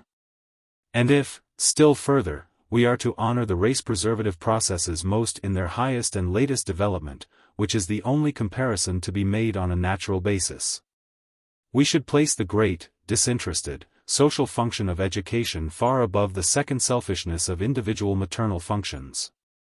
Maternal instinct, merely as an instinct, is unworthy of our superstitious reverence. It should be measured only as a means to an end, and valued in proportion to its efficacy. Among animals, which have but a low degree of intelligence, instinct is at its height, and works well. Among savages, still incapable of much intellectual development, instinct holds large place. The mother beast can and does take all the care of her young by instinct. The mother savage, nearly all, supplemented by the tribal traditions, the educative influences of association, and some direct instruction. As humanity advances, growing more complex and varied, and as human intelligence advances to keep pace with new functions and new needs, instinct decreases in value. The human creature prospers and progresses not by virtue of his animal instinct, but by the wisdom and force of a cultivated intelligence and will, with which to guide his action and to control and modify the very instincts which used to govern him. The human female, denied the enlarged activities which have developed intelligence in man, denied the education of the will which only comes by freedom and power, has maintained the rudimentary forces of instinct to the present day. With her extreme modification to sex, this faculty of instinct runs mainly along sex lines, and finds fullest vent in the processes of maternity, where it has held unbroken sway. So the children of humanity are born into the arms of an endless succession of untrained mothers, who bring to the care and teaching of their children neither education for that wonderful work nor experience therein. They bring merely the intense accumulated force of a brute instinct, the blind devoted passion of the mother for the child. Maternal love is an enormous force, but force needs direction. Simply to love the child does not serve him unless specific acts of service express this love. What these acts of service are and how they are performed make or mar his life forever.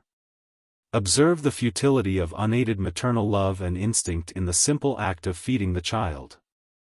Belonging to order Mammalia, the human mother has an instinctive desire to suckle her young. Some ultra-civilized have lost even that. But this instinct has not taught her such habits of life as ensure her ability to fulfill this natural function. Failing in the natural method, of what further use is instinct in the nourishment of the child? Can maternal instinct discriminate between Marrow's food and Bridges' food, Herrick's food and Pessel's food, Pennywhistle's sterilized milk, and all the other infants' foods which are prepared and put upon the market by men? These are not prepared by instinct, maternal or paternal, but by chemical analysis and physiological study.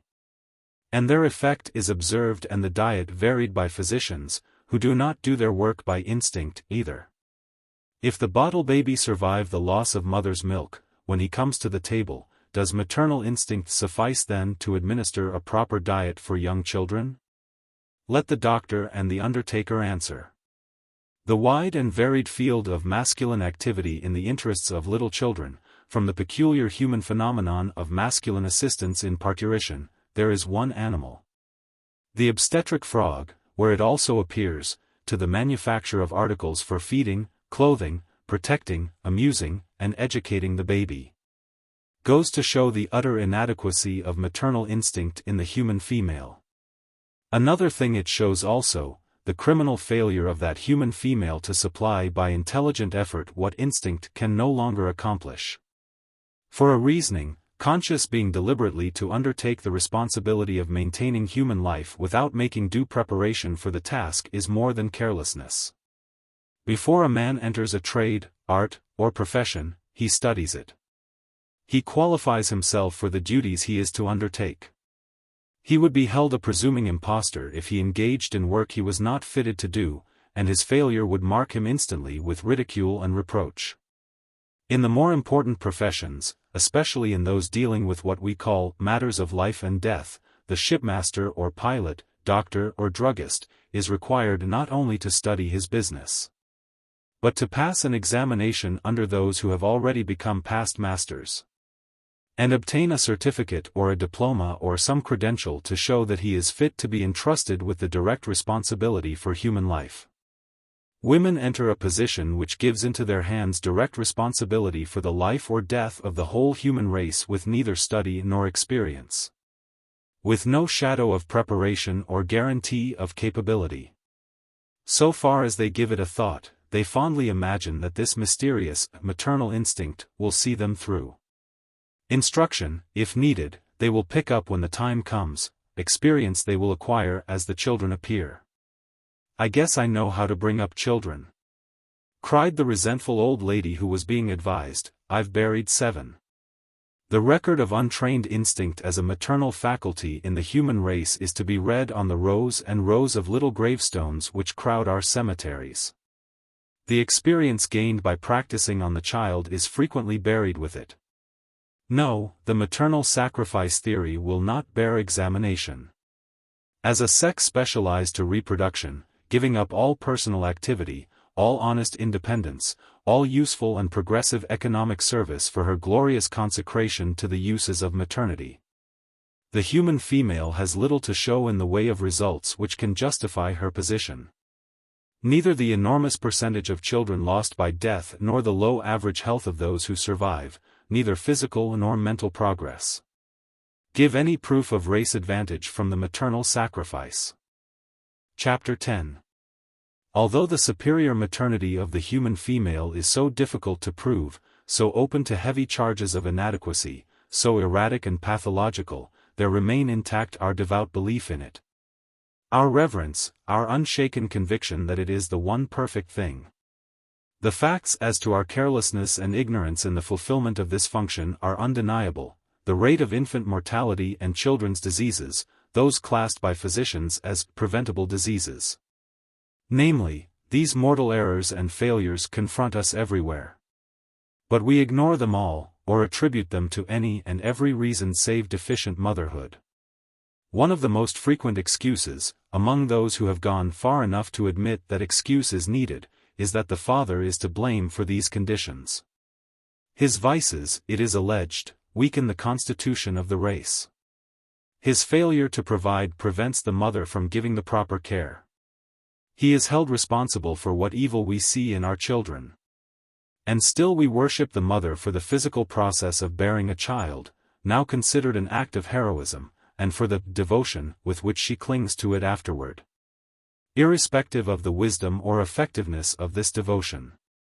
A healthy and independent motherhood would no more think of taking credit to itself for the right fulfillment of its natural functions than would a cat for bringing forth her kittens or a sheep her lambs. The common fact that the women of the lower social grades bear more children and bear them more easily than the women of higher classes ought to give pause to this ridiculous assumption. But it does not. The more women weaken themselves and their offspring, and imperil their very lives by anti-maternal habits, the more difficulty, danger, and expense are associated with this natural process. The more do women solemnly take credit to themselves and receive it from others for the glorious self-sacrifice with which they risk their lives, and their babies' lives, for the preservation of humanity. As to the father and his share in the evil results, nothing that he has ever done or can do removes from motherhood its primal responsibility. Suppose the female of some other species, ignoring her racial duty of right selection, should mate with mangy, toothless cripples, if there were such among her kind, and so produce weak, malformed young, and help exterminate her race. Should she then blame him for the result? An entire sex, sacredly set apart for maternal functions so superior as to justify their lack of economic usefulness, should in the course of ages have learned how to select proper fathers. If the only way in which the human mother can feed and guard her children is through another person, a provider and protector on whom their lives and safety must depend, what natural, social, or moral excuse has she for not choosing a good one? But how can a young girl know a good prospective father, we ask? That she is not so educated as to know proves her unfitness for her great task. That she does not think or care proves her dishonorable indifference to her great duty. She can in no way shirk the responsibility for criminal carelessness in choosing a father for her children, unless indeed there were no choice, no good men left on earth. Moreover, we are not obliged to leave this crucial choice in the hands of young girls. Motherhood is the work of grown women, not of half-children. And, when we honestly care as much for motherhood as we pretend, we shall train the woman for her duty, not the girl for her guileless maneuvers to secure a husband. We talk about the noble duties of the mother, but our maidens are educated for economically successful marriage. Leaving this field of maternal duty through sex selection, there remains the far larger ground to which the popular mind flees in triumph, that the later work of the mother proves the success of our racial division of labor on sex lines. That in the care of the child, the education of the child, the beautiful life of the home and family, it is shown how well our system works.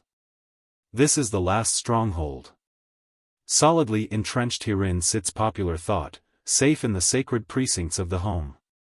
Every man's home is his castle, is the common saying. The windows are shut to keep out the air. The curtains are down to keep out the light. The doors are barred to keep out the stranger. Within are the hearth fire and its gentle priestess, the initial combination of human life, the family in the home. Our thrones have been emptied, and turned into mere chairs for passing presidents. Our churches have been opened to the light of modern life, and the odor of sanctity has been freshened with sweet sunny air. We can see room for change in these old sanctuaries, but none in the sanctuary of the home. And this temple, with its rites, is so closely interwound with the services of subject woman, its altar so demands her ceaseless sacrifices, that we find it impossible to conceive of any other basis of human living. We are chilled to the heart's core by the fear of losing any of these ancient and hallowed associations. Without this blessed background of all our memories and foreground of all our hopes, life seems empty indeed. In homes we were all born. In homes we all die or hope to die. In homes we all live or want to live. For homes we all labor, in them or out of them. The home is the center and circumference, the start and the finish, of most of our lives. We love it with a love older than the human race.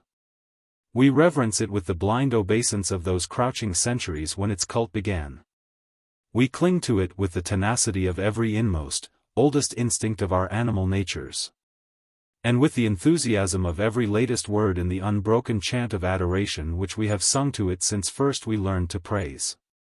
And since we hold that our home life, just as we have it, is the best thing on earth, and that our home life plainly demands one whole woman at the least to each home, and usually more, it follows that anything which offers to change the position of woman threatens to undermine the home, strikes at the root of the family, and we will none of it. If, in honest endeavor to keep up to the modern standard of free thought and free speech, we do listen, turning from our idol for a moment, and saying to the daring iconoclast, "Come, show us anything better," with what unlimited derision do we greet his proposed substitute. Yet everywhere about us today this inner tower, this castle keep of vanishing tradition, is becoming more difficult to defend or even to keep in repair. We buttress it anew with every generation. We love its very cracks and crumbling corners, we hang and drape it with endless decorations, we hide the looming dangers overhead with fresh clouds of incense. And we demand of the would-be repairers and rebuilders that they prove to us the desirability of their wild plans before they lift a hammer. But, when they show their plans, we laugh them to scorn. It is a difficult case to meet. To call attention to existing conditions and to establish the relation between them and existing phenomena is one thing. To point out how a change of condition will produce new phenomena, and how these phenomena will benefit us, is quite another. Yet this is the task that is always involved in the conscious progress of the human race. While that progress was unconscious, it was enough that certain individuals and classes gradually entered into new relations in process of social evolution, and that they forced their conditions upon the reluctant conservatives who failed so to evolve. In the quite recent passage from the feudal to the monarchical system, no time was wasted in the endeavor to persuade and convince the headstrong barons of their national duty. The growing power of the king struggled with and survived the lessening power of the barons, that was all. Had a book been written then to urge the change, it could have proved clearly enough the evils of the feudal system. But, when it tried to portray the glories of national peace and power under a single monarch, it would have had small weight. National peace and power, which had been hitherto non-existent, would have failed to appeal to the sturdy lords of the soil, whose only idea of peace and power was to sit down and rest on their prostrate neighbors. Had their strength run in the line of argument, they would have scouted the should-bes and will-bes of the author, and defied him to prove that the new condition would be developed by the new processes. And, indeed, he would have found it hard. So today, in questioning the economic status of woman and her position in the home and in the family, it is far easier to prove present evil than future good. Yet this is what is most exactingly demanded. It is required of the advocate of social reform not only that he convince the contented followers of the present system of its wrong, but that he prove to their satisfaction the superiority of some other system. This, in the nature of the case, is impossible. When people are contented, you cannot make them feel that what is wrong, or that something else might be better. Even the discontented are far more willing to refer their troubles to some personal factor than to admit that their condition as a whole inevitably produces the general trouble in which they share. Even if convinced that a change of condition will remove the source of injury, they, like the fox with the swarm of flies, fear to be disturbed, lest their last state be worse than their first. In the face of this inevitable difficulty, however, the task must be undertaken. Two things let us premise and agree upon before starting. First, that the duty of human life is progress, development. That we are here, not merely to live, but to grow, not to be content with lean savagery or fat barbarism or sordid semi-civilization, but to toil on through the centuries, and build up the ever nobler forms of life toward which social evolution tends. If this is not believed, if any hold that to keep alive and reproduce the species is the limit of our human duty, then they need look no farther here. That aim can be attained, and has been attained, for irrefutable centuries, through many forms of sex relation and of economic relation. Human beings have lived and brought up children as good as their parents in free promiscuity and laziness, in forced polygamy and slavery, in willing polyandry and industry, and in monogamy plus prostitution and manufactures. Just to live and bear children does not prove the relative superiority of any system, either in sex or economics.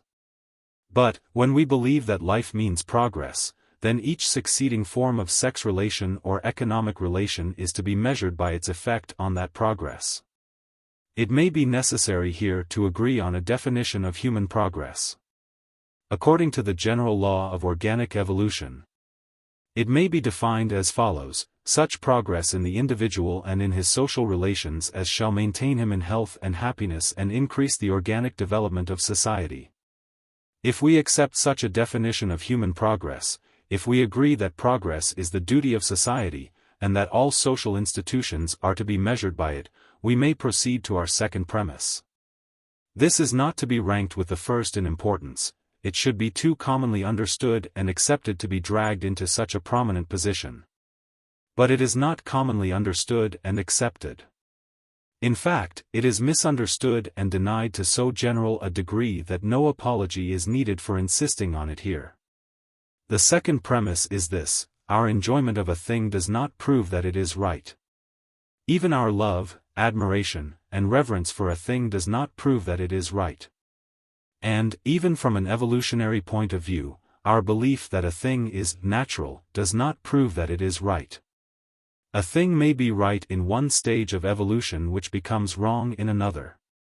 For instance, promiscuity is natural. The human animal, like many others, is quite easily inclined thereto. Monogamy is proven right by social evolution. It is the best way to carry on the human race in social relation, but it is not yet as natural as could be desired. So, to return to our second premise, which is admittedly rather a large one, to show that any custom or status of ours is natural and enjoyable does not prove that it is right. It does not of course prevent its being right. Right things may be enjoyed, may be loved, admired, and reverenced, may even be natural, but so may wrong things. Even that subhuman faculty called instinct is only a true guide to conduct, and the conditions are present which originally developed that instinct. The instinct that makes a modern house dog turn around 3 times before he lies down is not worthy of much admiration today. Though it served its purpose on the grassy plains and in the leafy hollows where it was formed. If these 2 premises are granted, that the duty of human life is progress, and that a given condition is not necessarily right because we like it, we may go on.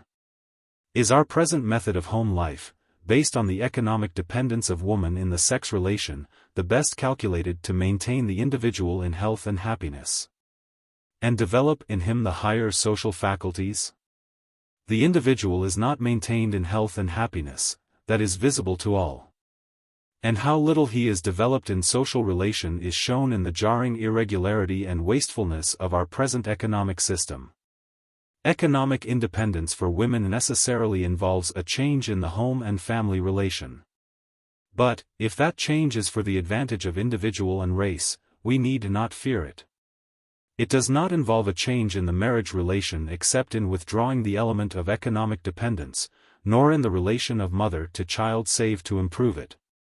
But it does involve the exercise of human faculty in women, in social service and exchange rather than in domestic service solely.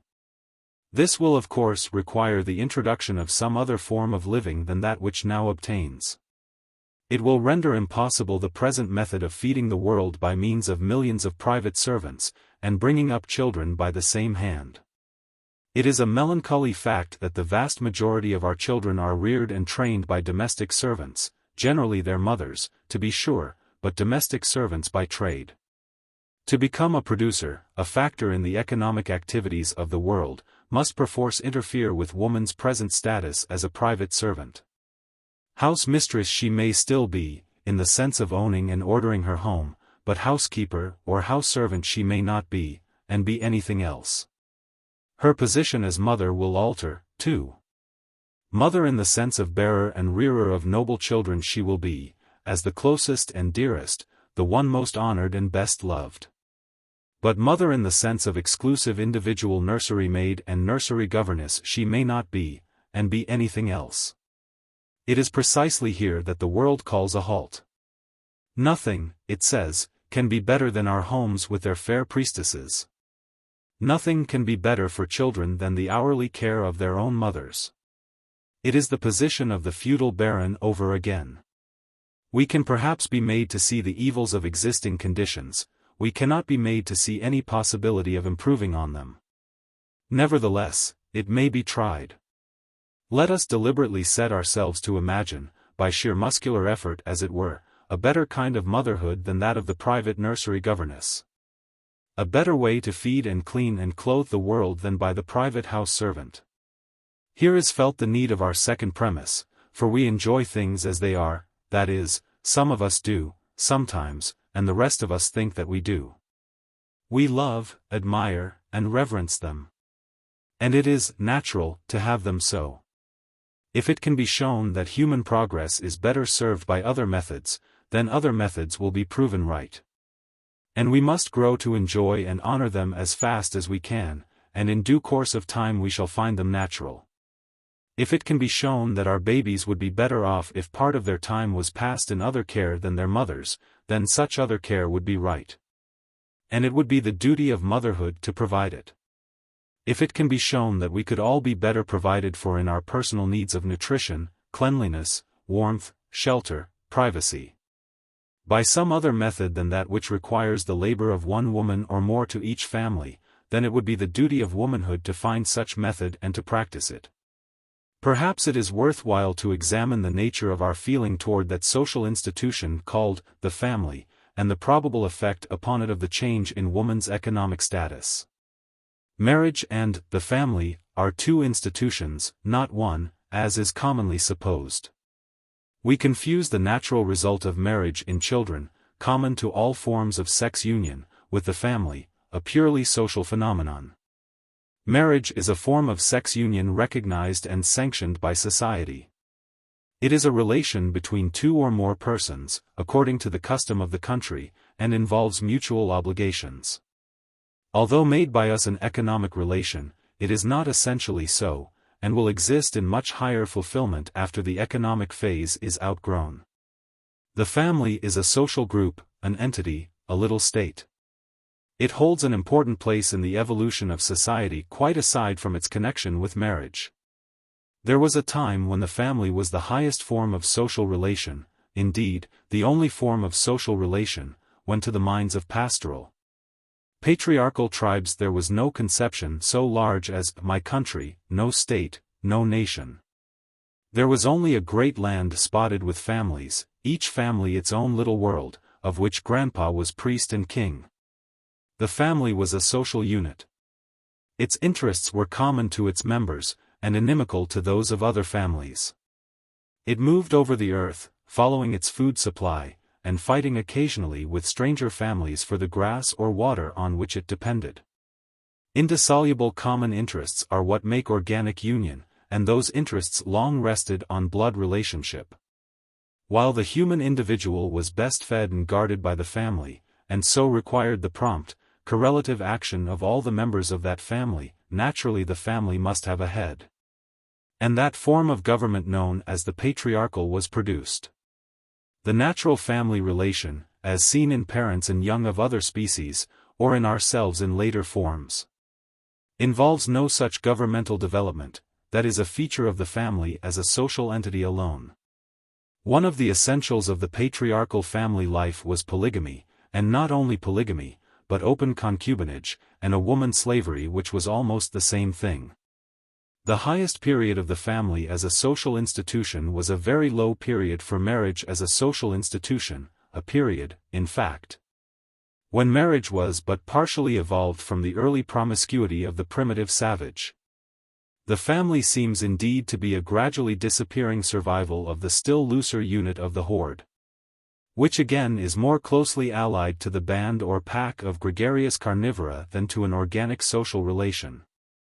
A loose, promiscuous group of animals is not a tribe, and the most primitive savage groups seem to have been no more than this. The tribe in its true form follows the family, is a natural extension of it, and derives its essential ties from the same relationship. These social forms, too, are closely related to economic conditions. The horde was the hunting unit, the family, and later the tribe, the pastoral unit. Agriculture and its resultant, commerce and manufacture, gradually weaken these crude blood ties, and establish the social relationship which constitutes the state. Before the pastoral era the family held no important position, and since that era it has gradually declined. With social progress we find human relations resting less and less on a personal and sex basis, and more on general economic independence. As individuals have become more highly specialized, they have made possible a higher form of marriage. The family is a decreasing survival of the earliest grouping known to man. Marriage is an increasing development of high social life, not fully evolved. So far from being identical with the family, it improves and strengthens in inverse ratio to the family. As is easily seen by the broad contrast between the marriage relations of Jacob and the unquenchable demand for lifelong single mating that grows in our hearts today. There was no conception of marriage as a personal union for life of two well-matched individuals during the patriarchal era. Wives were valued merely for childbearing. The family needed numbers of its own blood, especially males, and the man-child was the price of favor to women then. It was but a few degrees beyond the horde, not yet become a tribe in the full sense. Its bonds of union were of the loosest, merely common paternity, with a miscellaneous maternity of inimical interests. Such a basis forever forbade any high individualization, and high individualization with its demands for a higher marriage forbids any numerical importance to the family. Marriage has risen and developed in social importance as the family has sunk and decreased. It is most interesting to note that, under the comparatively similar conditions of the settlement of Utah, the numerical strength and easily handled common interests of many people under one head, which distinguish the polygamous family, were found useful factors in that great pioneering enterprise. In the further development of society, a relation of individuals more fluent, subtle, and extensive was needed. The family as a social unit makes a ponderous body of somewhat irreconcilable constituents, requiring a sort of military rule to make it work at all. And it is only useful while the ends to be attained are of a simple nature, and allow of the slowest accomplishment. It is easy to see the family extending to the tribe by its own physical increase. And, similarly, the father hardening into the chief, under the necessities of larger growth. Then, as the steadily enlarging forces of national unity make the chief an outgrown name and the tribe an outgrown form, the family dwindles to a monogamic basis. As the higher needs of the sex relation become differentiated from the more primitive economic necessities of the family. And now, further, when our still developing social needs call for an ever-increasing delicacy and freedom in the interservice and common service of individuals, we find that even what economic unity remains to the family is being rapidly eliminated. As the economic relation becomes rudimentary and disappears, the sex relation asserts itself more purely. And the demand in the world today for a higher and nobler sex union is as sharply defined as the growing objection to the existing economic union. Strange as it may seem to us, so long accustomed to confound the two, it is precisely the outgrown relics of a previously valuable family relation which so painfully retard the higher development of the monogamic marriage relation. Each generation of young men and women comes to the formation of sex union with higher and higher demands for a true marriage, with ever-growing needs for companionship. Each generation of men and women need and ask more of each other. A woman is no longer content and grateful to have a kind husband, a man is no longer content with a patient Griselda. And, as all men and women, in marrying, revert to the economic status of the earlier family, they come under conditions which steadily tend to lower the standard of their mutual love, and make of the average marriage only a sort of compromise, borne with varying ease or difficulty according to the good breeding and loving kindness of the parties concerned. This is not necessarily, to their conscious knowledge, an unhappy marriage. It is as happy as those they see about them, as happy perhaps as we resignedly expect on earth. And in heaven we do not expect marriages. But it is not what they looked forward to when they were young. When two young people love each other, in the long hours which are never long enough for them to be together in, do they dwell in ecstatic forecast on the duties of housekeeping? They do not. They dwell on the pleasure of having a home, in which they can be, at last alone, on the opportunity of enjoying each other's society, and, always, on what they will do together. To act with those we love, to walk together, work together, read together, paint, write, sing, anything you please, so that it be together, that is what love looks forward to. Human love, as it rises to an ever higher grade, looks more and more for such companionship. But the economic status of marriage rudely breaks in upon love's young dream.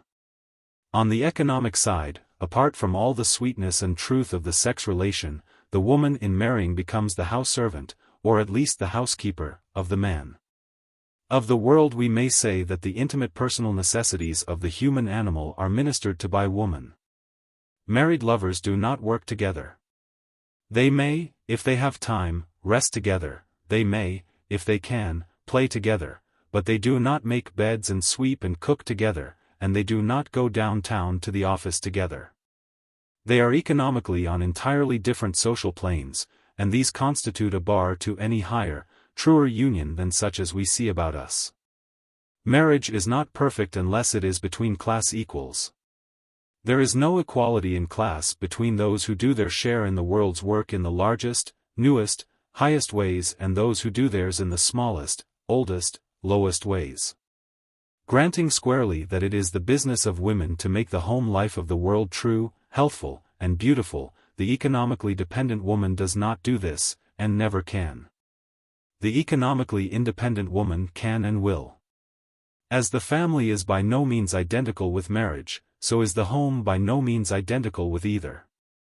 A home is a permanent dwelling place, whether for 1, 2, 40, or 1,000, for a pair, a flock, or a swarm. The hive is the home of the bees as literally and absolutely as the nest is the home of mating birds in their season. Home and the love of it may dwindle to the one chamber of the bachelor or spread to the span of a continent, when the returning traveler sees land and calls it home. There is no sweeter word, there is no dearer fact, no feeling closer to the human heart than this. On close analysis, what are the bases of our feelings in this connection? And what are their supporting facts? Far down below humanity, where the foxes have holes, and the birds of the air have nests, there begins the deep home feeling. Maternal instinct seeks a place to shelter the defenseless young, while the mother goes abroad to search for food.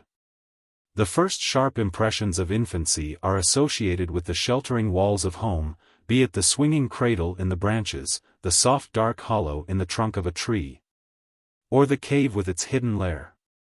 A place to be safe in, a place to be warm and dry in, a place to eat in peace and sleep in quiet. A place whose close, familiar limits rest the nerves from the continuous hail of impressions in the changing world outside, the same place over and over, the restful repetition. Rousing no keen response, but healing and soothing each weary sense, that feels like home.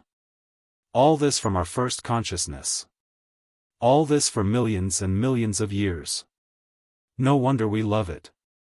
Then comes the gradual addition of tenderer associations, family ties of the earliest. Then, still primitive, but not yet outgrown, the groping religious sentiment of early ancestor worship, adding sanctity to safety, and driving deep our sentiment for home. It was the place in which to pray, to keep alight the sacred fire, and pour libations to departed grandfathers. Following this, the slow-dying era of paternal government gave a new sense of honor to the place of comfort and the place of prayer. It became the seat of government also, the palace and the throne. Upon this deep foundation we have built a towering superstructure of habit, custom, law, and in it dwell together every deepest, oldest, closest, and tenderest emotion of the human individual. No wonder we are blind and deaf to any suggested improvement in our lordly pleasure house. But look farther. Without contradicting any word of the above, it is equally true that the highest emotions of humanity arise and live outside the home and apart from it. While religion stayed at home, in dogma and ceremony, in spirit and expression, it was a low and narrow religion. It could never rise till it found a new spirit and a new expression in human life outside the home, until it found a common place of worship, a ceremonial and a morality on a human basis. Not a family basis. Science, art, government, education, industry, the home is the cradle of them all, and their grave, if they stay in it. Only as we live, think, feel, and work outside the home, do we become humanly developed, civilized, socialized. The exquisite development of modern home life is made possible only as an accompaniment and result of modern social life. If the reverse were true, as is popularly supposed, all nations that have homes would continue to evolve a noble civilization. But they do not. On the contrary, those nations in which home and family worship most prevail, as in China, present a melancholy proof of the result of the domestic virtues without the social. A noble home life is the product of a noble social life. The home does not produce the virtues needed in society. But society does produce the virtues needed in such homes as we desire today. The members of the freest, most highly civilized and individualized nations, make the most delightful members of the home and family. The members of the closest and most highly venerated homes do not necessarily make the most delightful members of society. In social evolution as in all evolution the tendency is from indefinite, incoherent homogeneity to definite, coherent heterogeneity. And the home, in its rigid maintenance of a permanent homogeneity, constitutes a definite limit to social progress. What we need is not less home, but more. Not a lessening of the love of human beings for a home, but its extension through new and more effective expression. And, above all, we need the complete disentanglement in our thoughts of the varied and often radically opposed interests and industries so long supposed to be component parts of the home and family. The change in the economic position of woman from dependence to independence must bring with it a rearrangement of these home interests and industries, to our great gain. Chapter 11.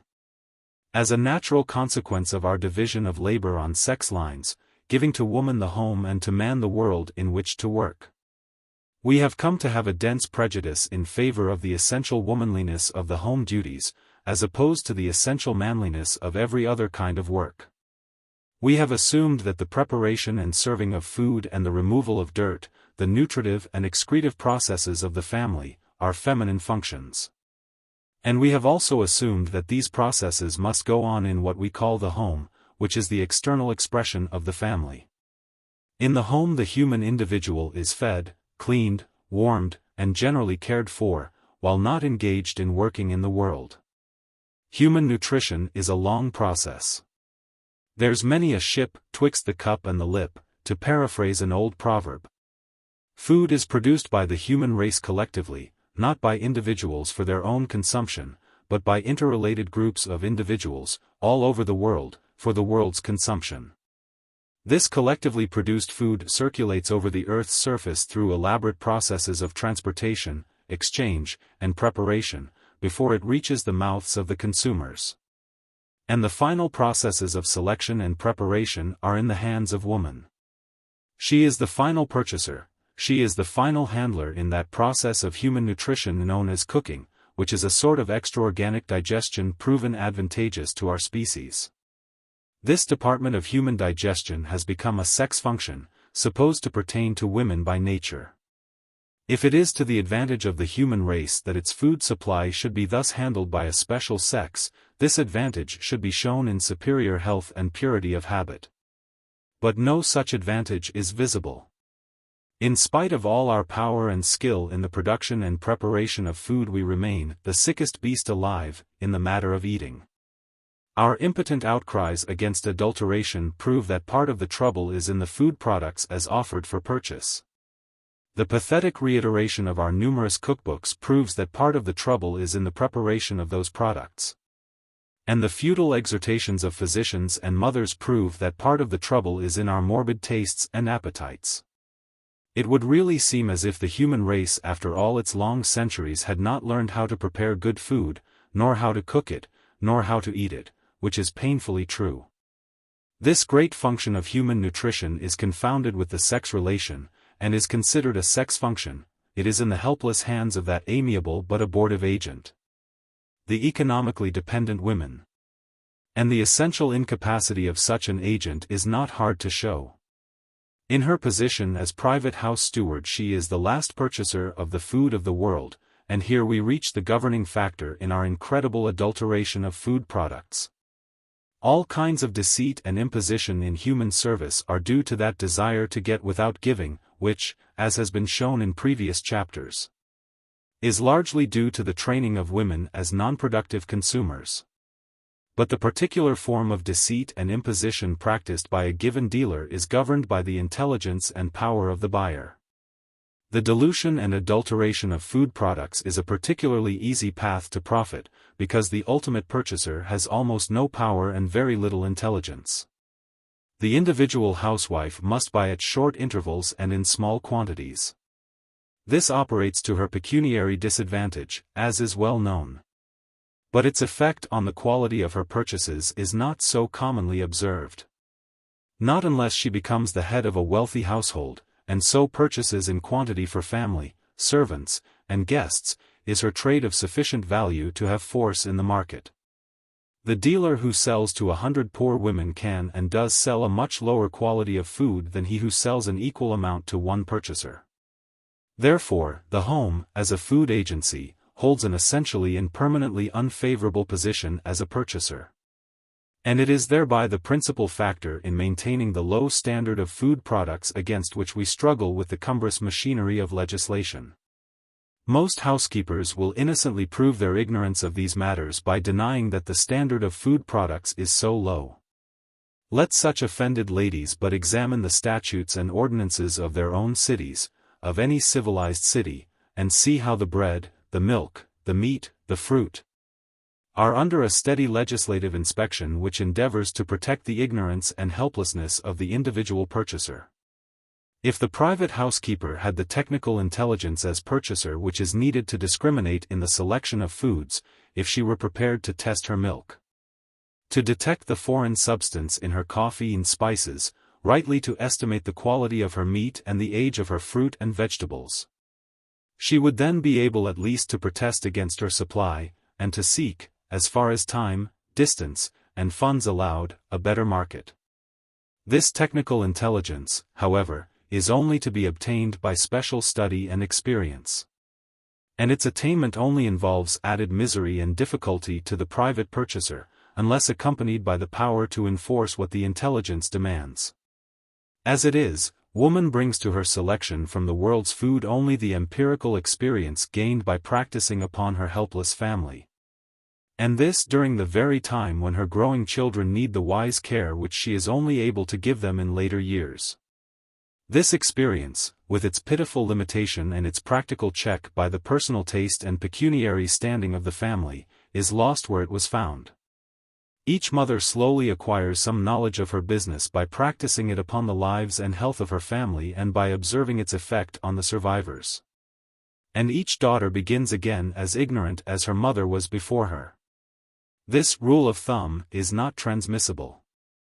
It is not a genuine education such as all-important work demands, but a slow animal process of soaking up experience, hopelessly ineffectual in protecting the health of society. As the ultimate selecting agent in feeding humanity, the private housewife fails, and this not by reason of any lack of effort on her part, but by the essential defect of her position as individual purchaser. Only organization can oppose such evils as the wholesale adulteration of food, and woman, the house servant, belongs to the lowest grade of unorganized labor. Leaving the selection of food, and examining its preparation, one would naturally suppose that the segregation of an entire sex to the fulfillment of this function would ensure most remarkable results. It has, but they are not so favorable as might be expected. The art and science of cooking involve a large and thorough knowledge of nutritive value and of the laws of physiology and hygiene. As a science, it verges on preventive medicine. As an art, it is capable of noble expression within its natural bounds. As it stands among us today, it is so far from being a science and akin to preventive medicine, that it is the lowest of amateur handicrafts and a prolific source of disease. And, as an art, it has developed under the peculiar stimulus of its position as a sex function into a voluptuous profusion as false as it is evil. Our innocent proverb, "The way to a man's heart is through his stomach," is a painfully plain comment on the way in which we have come to deprave our bodies and degrade our souls at the table. On the side of knowledge it is permanently impossible that half the world, acting as amateur cooks for the other half, can attain any high degree of scientific accuracy or technical skill. The development of any human labor requires specialization, and specialization is forbidden to our cook-by-nature system. What progress we have made in the science of cooking has been made through the study and experience of professional men cooks and chemists. Not through the Sisyphean labors of our endless generations of isolated women, each beginning again where her mother began before her. Here, of course, will arise a pained outcry along the "mother's donuts" line, in answer to which we refer to our second premise in the last chapter. The fact that we like a thing does not prove it to be right. A Missouri child may regard his mother's saleratus biscuit with fond desire, but that does not alter their effect upon his spirits or his complexion. Cooking is a matter of law, not the harmless play of fancy. Architecture might be more sportive and varied if every man built his own house, but it would not be the art and science that we have made it. And, while every woman prepares food for her own family, cooking can never rise beyond the level of the amateur's work. But, low as is the status of cooking as a science, as an art it is lower. Since the wife cook's main industry is to please, that being her chief means of getting what she wants or of expressing affection, she early learned to cater to the palate instead of faithfully studying and meeting the needs of the stomach. For uncounted generations the grown man and the growing child have been subject to the constant efforts of her who cooked from affection, not from knowledge, who cooked to please. This is one of the widest pathways of evil that has ever been opened. In every field of life it is an evil to put the incident before the object, the means before the end. And here it has produced that familiar result whereby we live to eat instead of eating to live. This attitude of the woman has developed the rambling excess called fancy cookery, a thing as far removed from true artistic development as a swinging ice pitcher from a Greek vase. Through this has come the limitless unhealthy folly of high living, in which human labor and time and skill are wasted in producing what is neither pure food nor pure pleasure, but an artificial performance, to be appreciated only by the virtuoso. Lower living could hardly be imagined than that which results from this unnatural race between artifice and appetite, in which body and soul are both corrupted. In the man, the subject of all this dining-room devotion has been developed and maintained that cultivated interest in his personal tastes and their gratification, that demand for things which he likes rather than for things which he knows to be good. Wherein lies one of the most dangerous elements in character known to the psychologist. The sequences of this affectionate catering to physical appetites may be traced far afield to its last result in the unchecked indulgence in personal tastes and desires, in drug habits and all intemperance. The temperament which is unable to resist these temptations is constantly being bred at home. As the concentration of woman's physical energies on the sex functions, enforced by her economic dependence, has tended to produce and maintain man's excess in sex indulgence, to the injury of the race. So the concentration of woman's industrial energies on the close and constant service of personal tastes and appetites has tended to produce and maintain an excess in table indulgence, both in eating and drinking, which is also injurious to the race. It is not here alleged that this is the only cause of our habits of this nature, but it is one of primal importance, and of ceaseless action. We can perhaps see its working better by a light-minded analogy than by a bold statement. Suppose two large, healthy, nimble apes. Suppose that the male ape did not allow the female ape to skip about and pluck her own coconuts, but brought to her what she was to have. Suppose that she was then required to break the shell, pick out the meat, prepare for the male what he wished to consume. And suppose, further, that her share in the dinner, to say nothing of her chance of a little pleasure excursion in the treetops afterward, was dependent on his satisfaction with the food she prepared for him. She, as an ape of intelligence, would seek, by all devices known to her, to add stimulus and variety to the meals she arranged, to select the bits he specially preferred to please his taste and to meet his appetite. And he, developing under this agreeable pressure, would gradually acquire a fine discrimination in foods, and would look forward to his elaborate feasts with increasing complacency. He would have a new force to make him eat, not only his need of food, with its natural and healthy demands, but her need of everything, acting through his need of food. This sounds somewhat absurd in a family of apes, but it is precisely what has occurred in the human family. To gratify her husband has been the woman's way of obtaining her own ends, and she has of necessity learned how to do it. And, as she has been in general an uneducated and unskilled worker, she could only seek to please him through what powers she had, mainly those of house service. She has been set to serve two appetites, and to profit accordingly. She has served them well, but the profit to either party is questionable. On lines of social development we are progressing from the gross gorging of the savage on whatever food he could seize, toward the discriminating selection of proper foods, and an increasing delicacy and accuracy in their use. Against this social tendency runs the cross-current of our sexuo-economic relation, making the preparation of food a sex function, and confusing all its processes with the ardor of personal affection and the dragging weight of self-interest. This method is applied, not only to the husband, but, in a certain degree, to the children.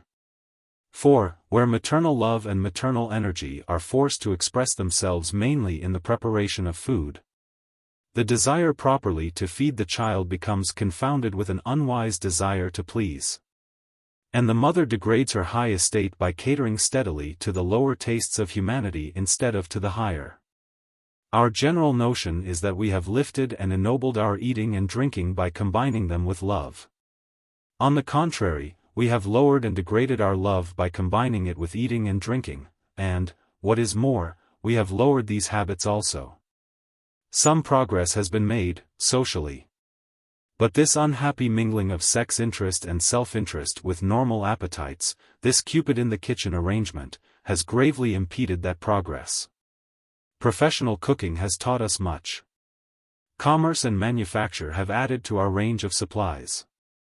Science has shown us what we need, and how and when we need it. But the affectionate labor of wife and mother is little touched by these advances.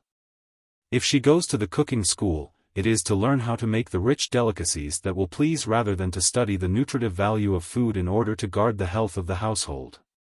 From the constantly enlarging stores open to her through man's activities she chooses widely, to make a variety that shall kindle appetite, knowing nothing of the combination best for physical needs. As to science, chemistry, hygiene, they are but names to her. John likes it so. Willie won't eat it so. Your father never could bear cabbage.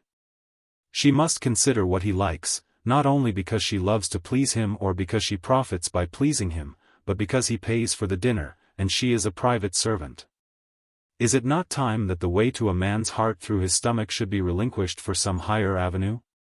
The stomach should be left to its natural uses, not made a thoroughfare for stranger passions and purposes, and the heart should be approached through higher channels. We need a new picture of our overworked blind God, fat, greasy, pampered with sweetmeats by the poor worshippers long forced to pay their devotion through such degraded means. No, the human race is not well nourished by making the process of feeding it a sex function. The selection and preparation of food should be in the hands of trained experts. And woman should stand beside man as the comrade of his soul, not the servant of his body. This will require large changes in our method of living.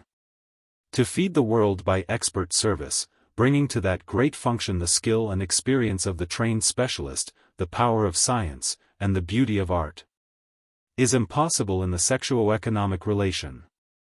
While we treat cooking as a sex function common to all women and eating as a family function not otherwise rightly accomplished, we can develop no farther.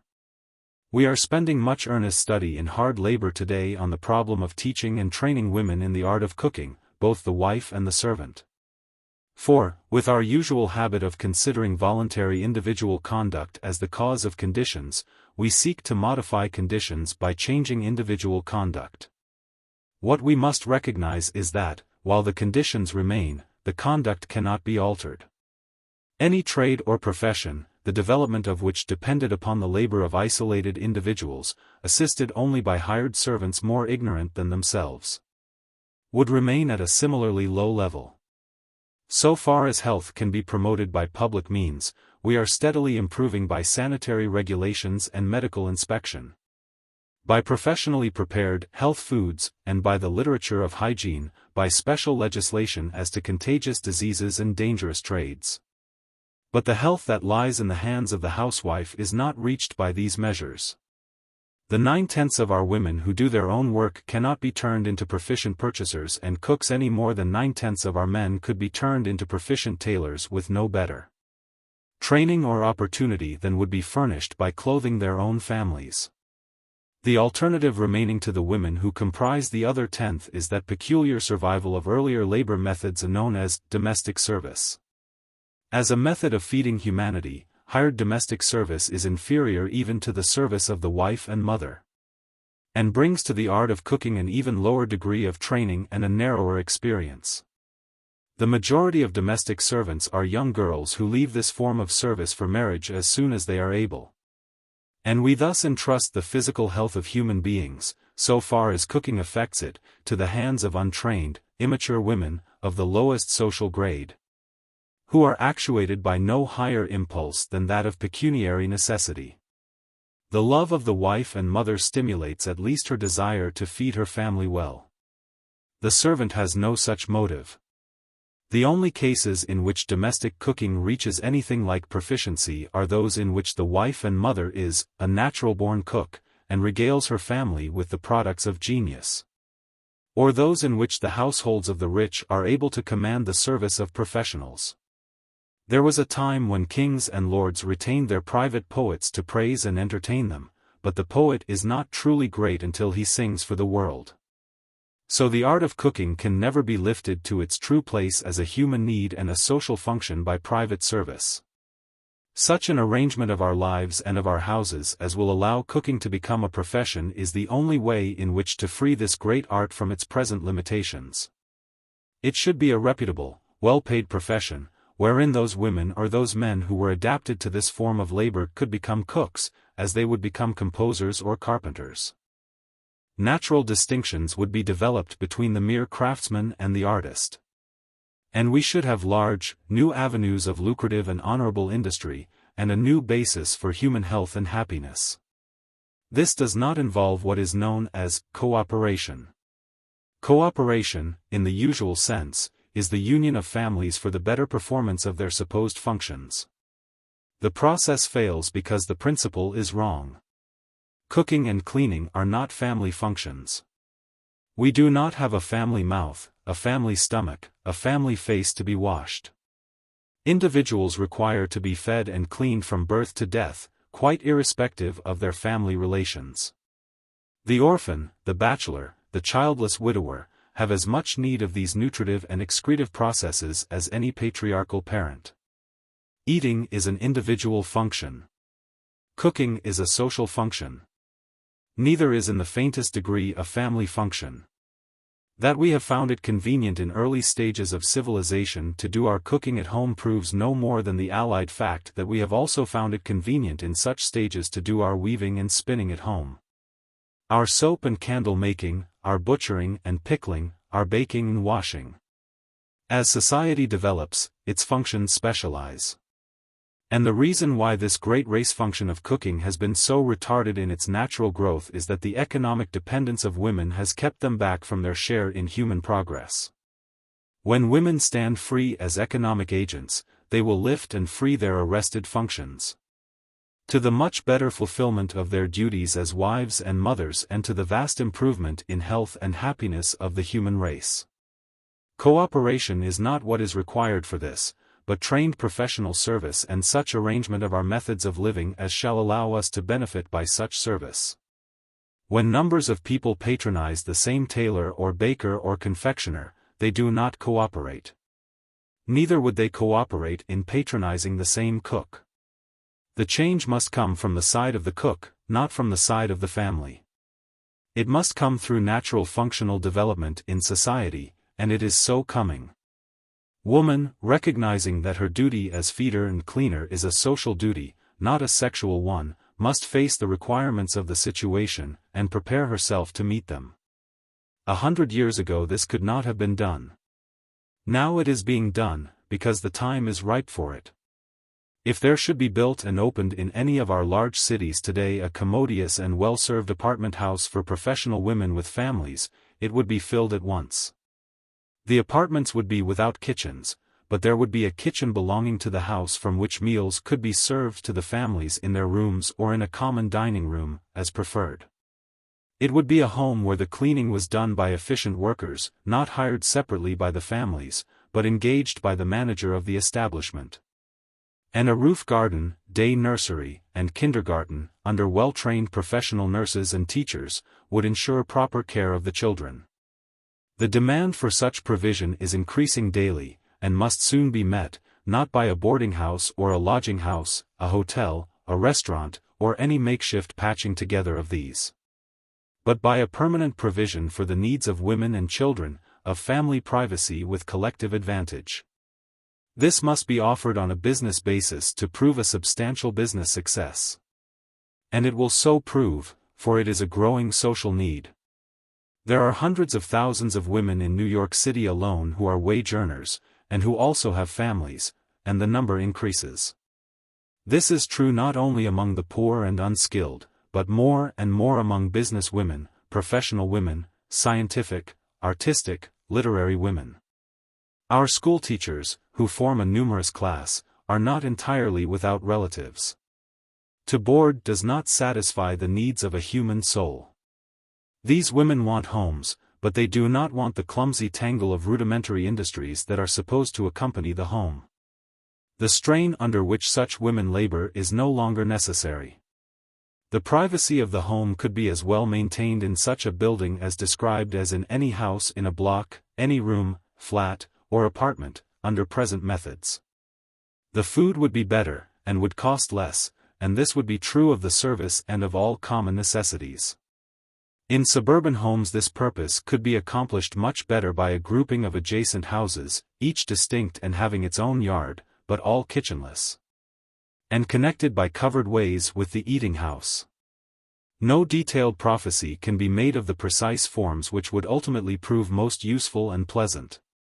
But the growing social need is for the specializing of the industries practiced in the home and for the proper mechanical provision for them. The cleaning required in each house would be much reduced by the removal of the two chief elements of household dirt, grease and ashes.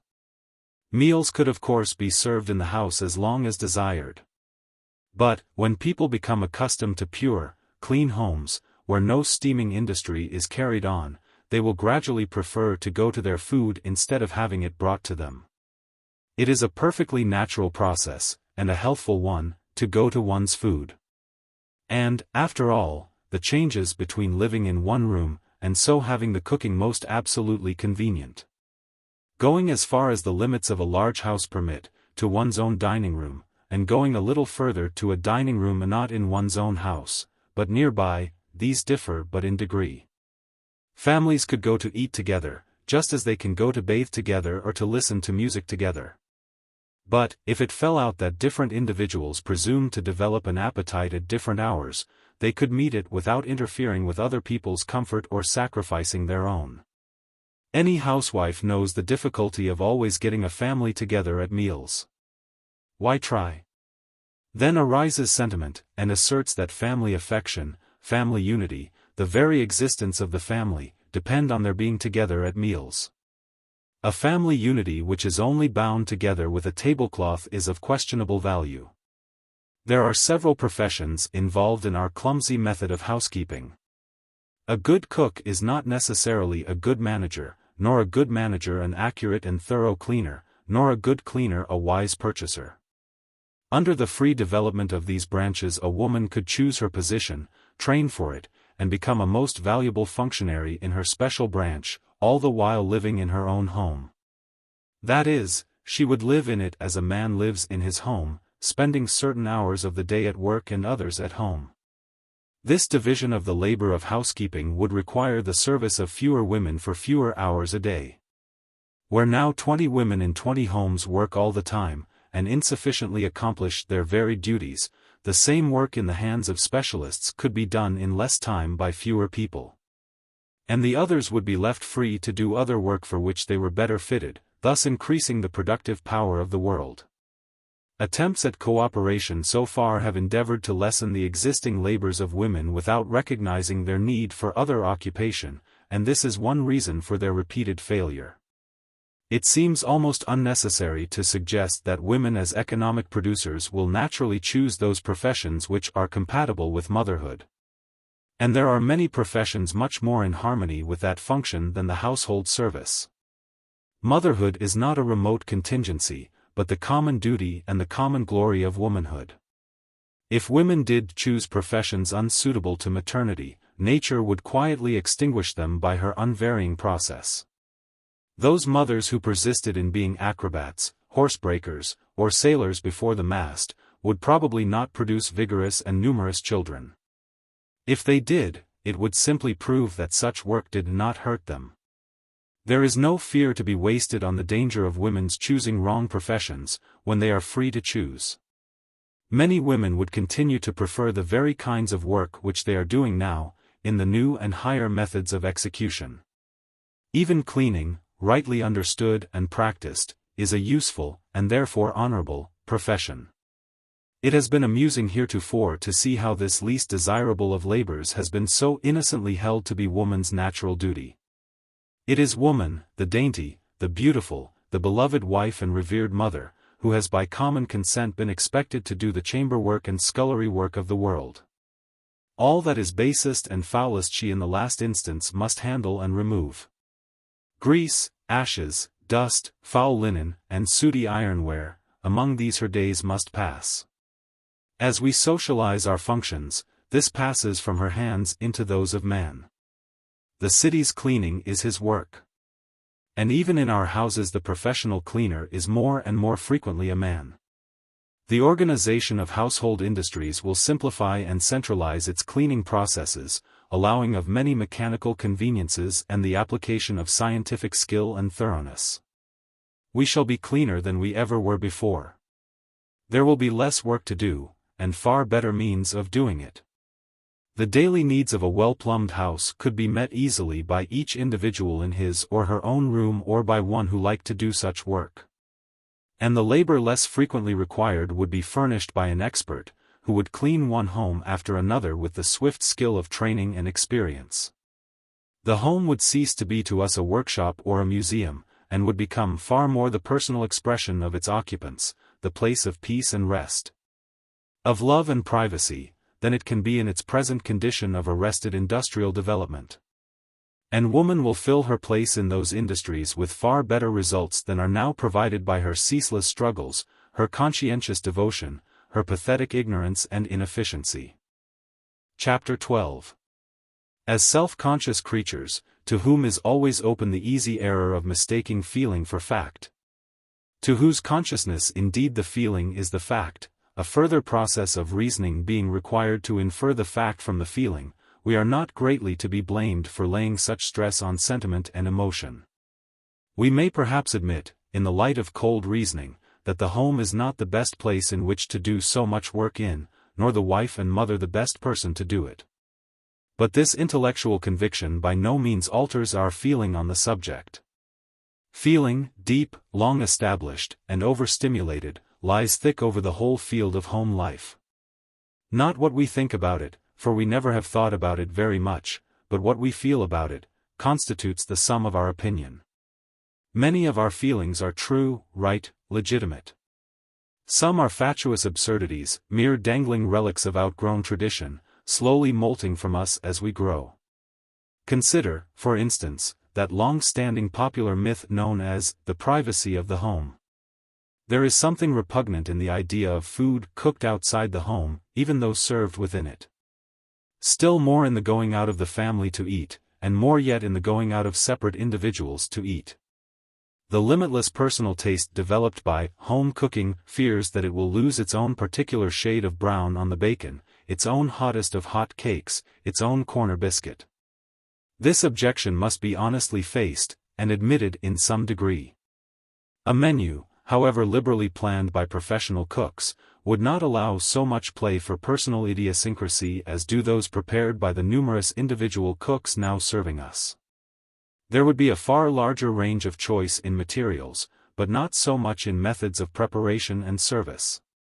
The difference would be like that between every man's making his own coat or having his women servants make it for him, on the one hand, and his selecting one from many ready-made or ordering it of his tailor, on the other. In the regular professional service of food there would be a good general standard, and the work of specialists for special occasions. We have long seen this process going on in the steady increase of professionally prepared food, from the cheap eating house to the fashionable caterer. From the common cracker to the delicate wafer. Home cooking, robbed of its professional adjuncts, would fall a long way. We do not realize how far we have already progressed in this line, nor how fast we are going. One of the most important effects of a steady general standard of good food will be the elevation of the popular taste. We should acquire a cultivated appreciation of what is good food, far removed from the erratic and whimsical self-indulgence of the private table. Our only standard of taste in cooking is personal appetite and caprice. That we like a dish is enough to warrant full approval. But liking is only adaptation. Nature is forever seeking to modify the organism to the environment, and, when it becomes so modified, so adapted, the organism likes the environment. In the earlier form, it likes me, this derivation is plainer. Each nation, each locality, each family, each individual, likes, in large measure, those things to which it has been accustomed. What else it might have liked, if it had had it, can never be known.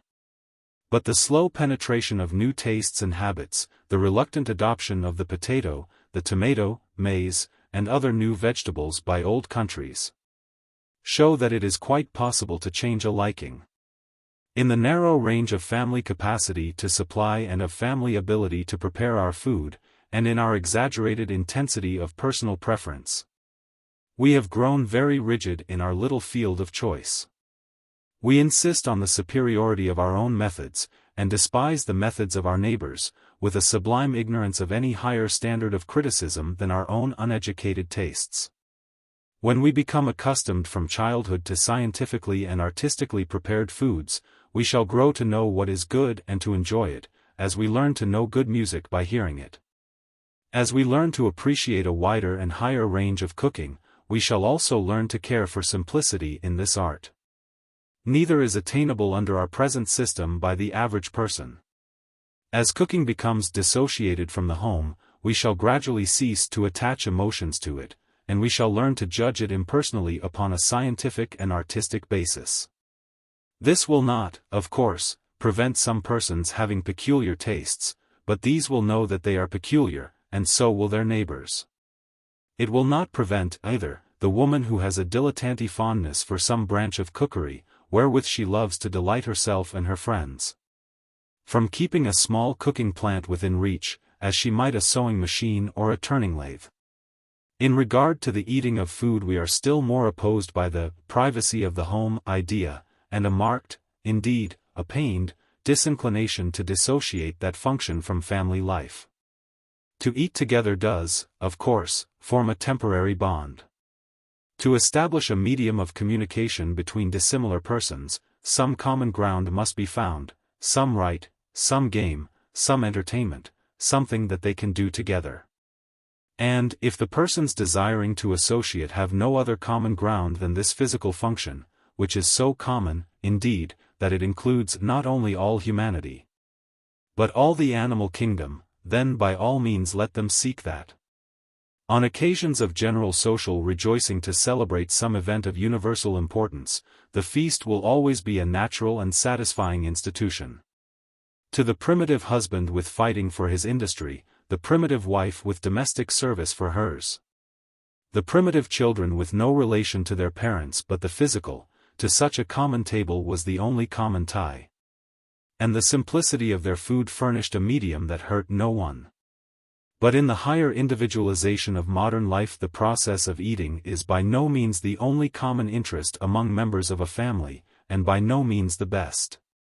The sweetest, tenderest, holiest memories of family life are not connected with the table, though many jovial and pleasant ones may be so associated. And on many an occasion of deep feeling, whether of joy or of pain, the ruthless averaging of the whole group 3 times a day at table becomes an unbearable strain. If good food suited to a wide range of needs were always attainable, a family could go and feast together when it chose or simply eat together when it chose. And each individual could go alone when he chose. This is not to be forced or hurried. But, with a steady supply of food, easy of access to all, the stomach need no longer be compelled to serve as a family tie. We have so far held that the lower animals ate alone in their brutality, and that man has made eating a social function, and so elevated it.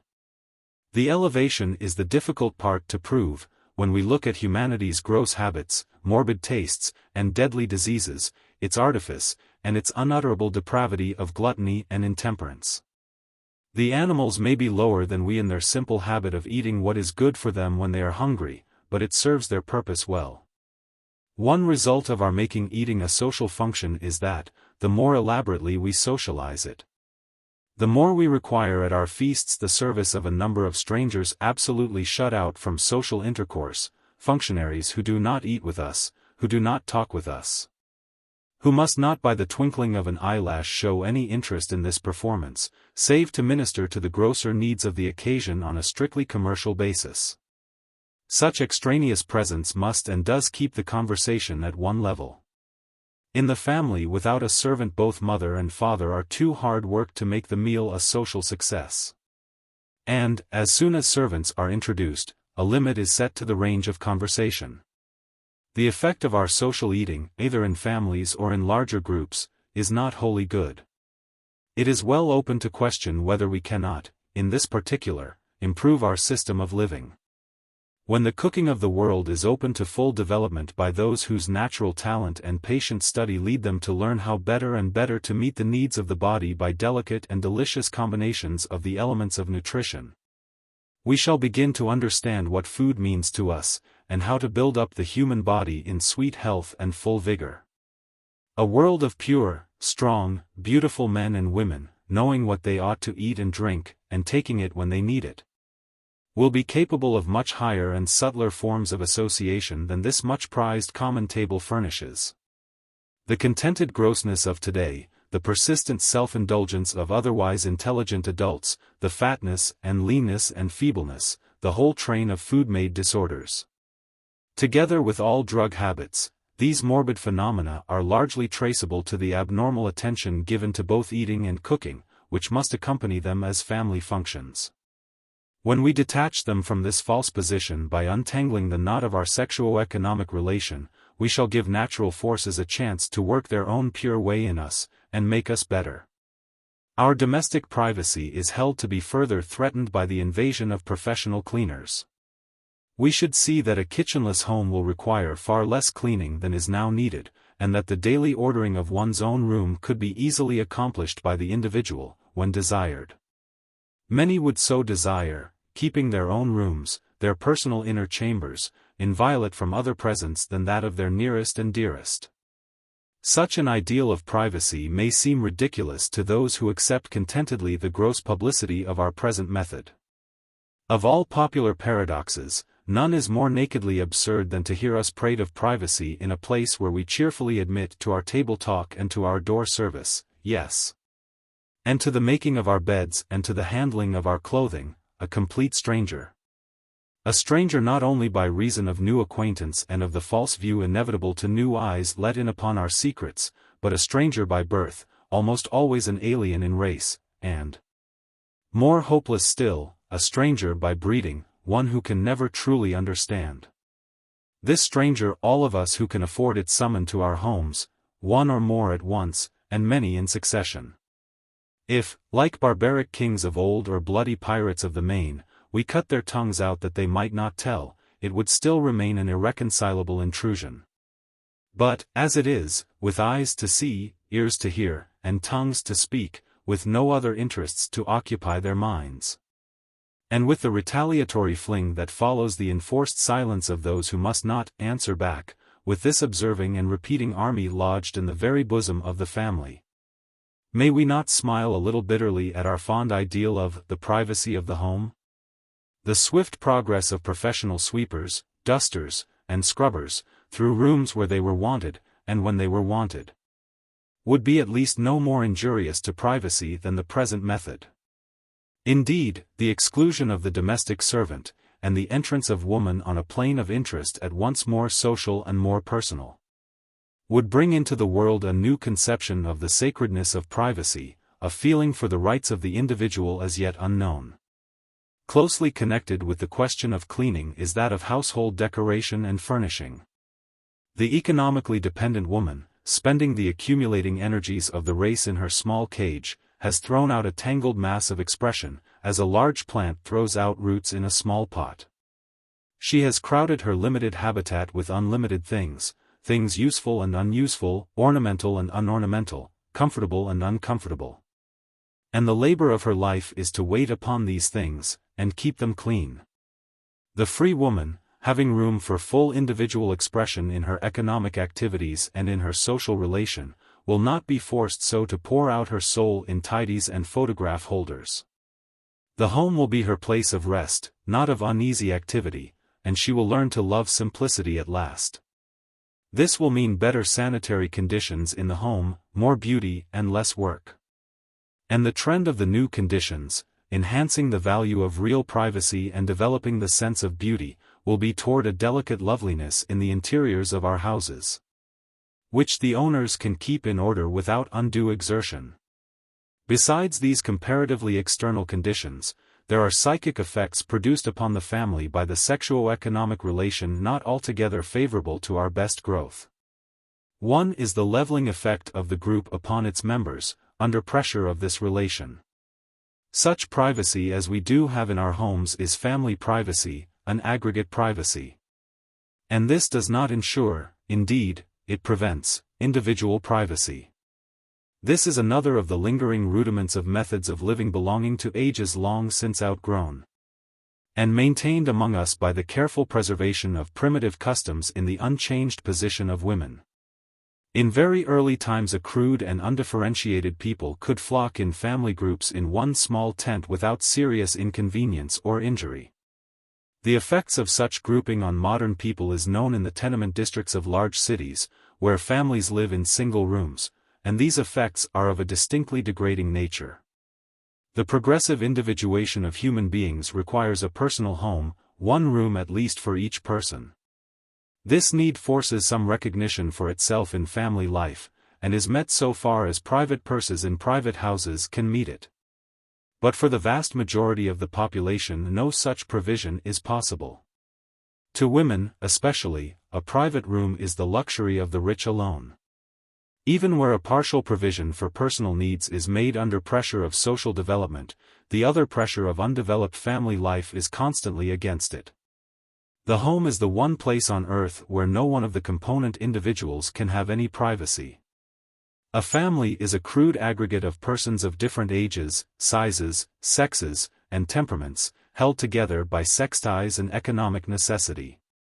And the affection which should exist between the members of a family is not increased in the least by the economic pressure, rather it is lessened. Such affection as is maintained by economic forces is not the kind which humanity most needs. At present any tendency to withdraw and live one's own life on any plane of separate interest or industry is naturally resented, or at least regretted, by the other members of the family. This affects women more than men, because men live very little in the family and very much in the world. The man has his individual life, his personal expression and its rights, his office, studio, shop. The women and children live in the home, because they must. For a woman to wish to spend much time elsewhere is considered wrong, and the children have no choice. The historic tendency of women to gad abroad, of children to run away, to be forever teasing for permission to go and play somewhere else. The ceaseless, futile, well-meant efforts to keep the boys at home, these facts, together with the definite absence of the man of the home for so much of the time, constitute a curious commentary upon our patient belief that we live at home, and like it. Yet the home ties bind us with a gentle dragging hold that few can resist. Those who do resist, and who insist upon living their individual lives, find that this costs them loneliness and privation. And they lose so much in daily comfort and affection that others are deterred from following them. There is no reason why this painful choice should be forced upon us, no reason why the home life of the human race should not be such as to allow, yes, to promote, the highest development of personality. We need the society of those dear to us, their love and their companionship. These will endure. But the common cookshops of our industrially undeveloped homes, and all the allied evils, are not essential, and need not endure. To our general thought the home just as it stands is held to be what is best for us. We imagine that it is at home that we learn the higher traits, the nobler emotions, that the home teaches us how to live. The truth beneath this popular concept is this: the love of the mother for the child is at the base of all our higher love for one another. Indeed, even behind that lies the generous giving impulse of sex love, the outgoing force of sex energy. The family relations ensuing do underlie our higher, wider social relations. The home comforts are essential to the preservation of individual life. And the bearing and forbearing of home life, with the dominant, ceaseless influence of conservative femininity, is a most useful check to the irregular flying impulses of masculine energy. While the world lasts, we shall need not only the individual home, but the family home, the common sheath for the budded leaflets of each new branch, held close to the parent stem before they finally diverge. Granting all this, there remains the steadily increasing ill effect, not of home life per se, but of the kind of home life based on the sexuo-economic relation. A home in which the rightly dominant feminine force is held at a primitive plane of development, and denied free participation in the swift, wide, upward movement of the world, reacts upon those who hold it down by holding them down in turn. A home in which the inordinate love of receiving things, so long bred into one sex, and the fierce hunger for procuring things, so carefully trained into the other, continually act upon the child, keeps ever before his eyes the fact that life consists in getting dinner and in getting the money to pay for it, getting the food from the market, working forever and ever to cook and serve it. These are the prominent facts of the home as we have made it. The kind of care in which our lives are spent, the things that wear and worry us, are things that should have been outgrown long, long ago if the human race had advanced evenly. Man has advanced, but woman has been kept behind. By inheritance she advances, by experience she is retarded, being always forced back to the economic grade of many thousand years ago. If a modern man, with all his intellect and energy and resource, were forced to spend all his days hunting with a bow and arrow, fishing with a bone-pointed spear, waiting hungrily on his traps and snares in hope of prey, he could not bring to his children or to his wife the uplifting influences of the true manhood of our time. Even if he started with a college education, even if he had large books to read, when he had time to read them, and improving conversation, still the economic efforts of his life, the steady daily pressure of what he had to do for his living, would check the growth of higher powers. If all men had to be hunters from day to day, the world would be savage still. While all women have to be house servants from day to day, we are still a servile world. A home life with a dependent mother, a servant wife, is not an ennobling influence. We all feel this at times. The man, spreading and growing with the world's great growth, comes home, and settles into the tiny talk and fret, or the alluring animal comfort of the place, with a distinct sense of coming down. It is pleasant, it is gratifying to every sense, it is kept warm and soft and pretty to suit the needs of the feebler and smaller creature who is forced to stay in it. It is even considered a virtue for the man to stay in it and to prize it, to value his slippers and his newspaper, his hearth fire and his supper table, his spring bed, and his clean clothes above any other interests. The harm does not lie in loving home and in staying there as one can, but in the kind of a home and in the kind of womanhood that it fosters, in the grade of industrial development on which it rests. And here, without prophesying, it is easy to look along the line of present progress, and see whither our home life tends. From the cave and tent and hovel up to a graded, differentiated home, with as much room for the individual as the family can afford. From the surly dominance of the absolute patriarch, with his silent servile women and chattel children, to the comparative freedom, equality, and finely diversified lives of a well-bred family of today. From the bottom grade of industry in the savage camp, where all things are cooked together by the same person in the same pot, without neatness, without delicacy, without specialization, to the million widely separated hands that serve the home today in 1,000 widespread industries, the man and the mill have achieved it all. The woman has but gone shopping outside, and stayed at the base of the pyramid within. And, more important and suggestive yet, mark this, whereas, in historic beginnings, nothing but the home of the family existed, slowly, as we have grown, has developed the home of the individual. The first wider movement of social life meant a freer flux of population, trade, commerce, exchange, communication.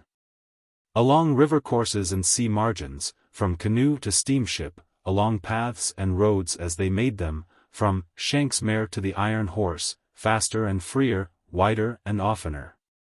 The individual human beings have flowed and mingled in the life that is humanity. At first the traveler's only help was hospitality, the right of the stranger. But his increasing functional use brought with it, of necessity, the organic structure which made it easy, the transitory individual home. From the most primitive caravansary up to the square miles of floor space in our grand hotels, the public house has met the needs of social evolution as no private house could have done. To man, so far the only fully human being of his age, the bachelor apartment of some sort has been a temporary home for that part of his life wherein he had escaped from one family and not yet entered another. To woman this possibility is opening today. More and more we see women presuming to live and have a home, even though they have not a family. The family home itself is more and more yielding to the influence of progress.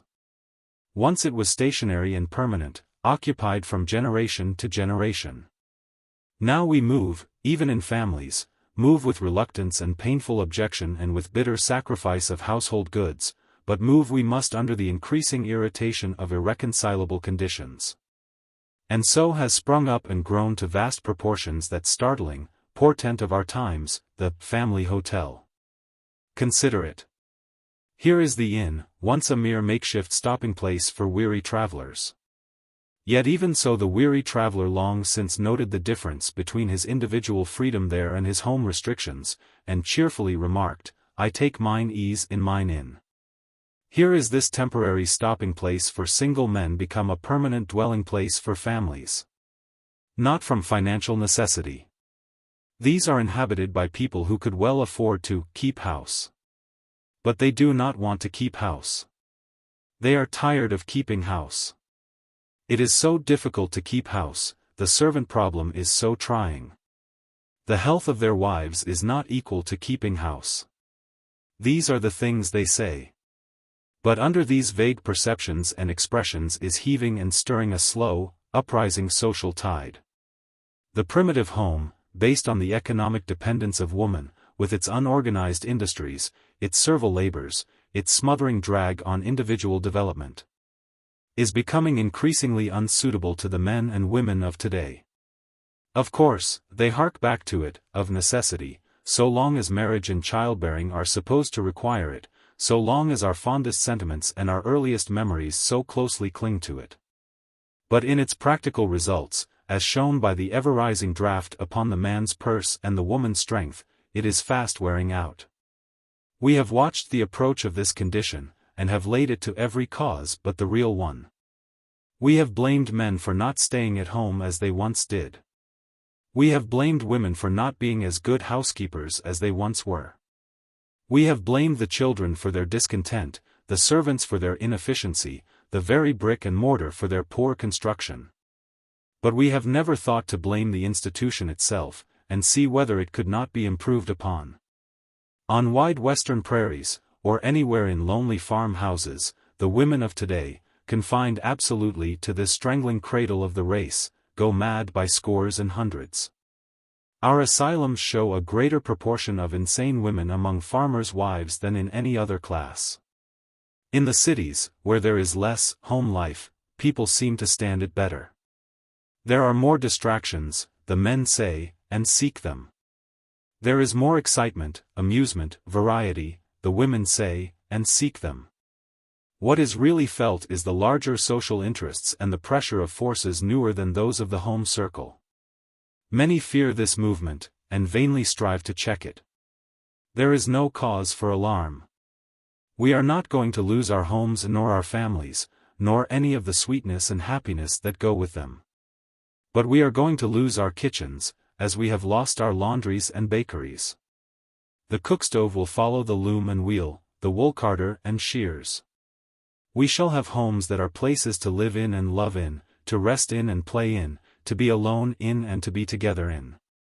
And they will not be confused and déclassed by admixture with any industry whatever. In homes like these the family life will have all its finer, truer spirit well maintained. And the cares and labors that now mar its beauty will have passed out into fields of higher fulfillment.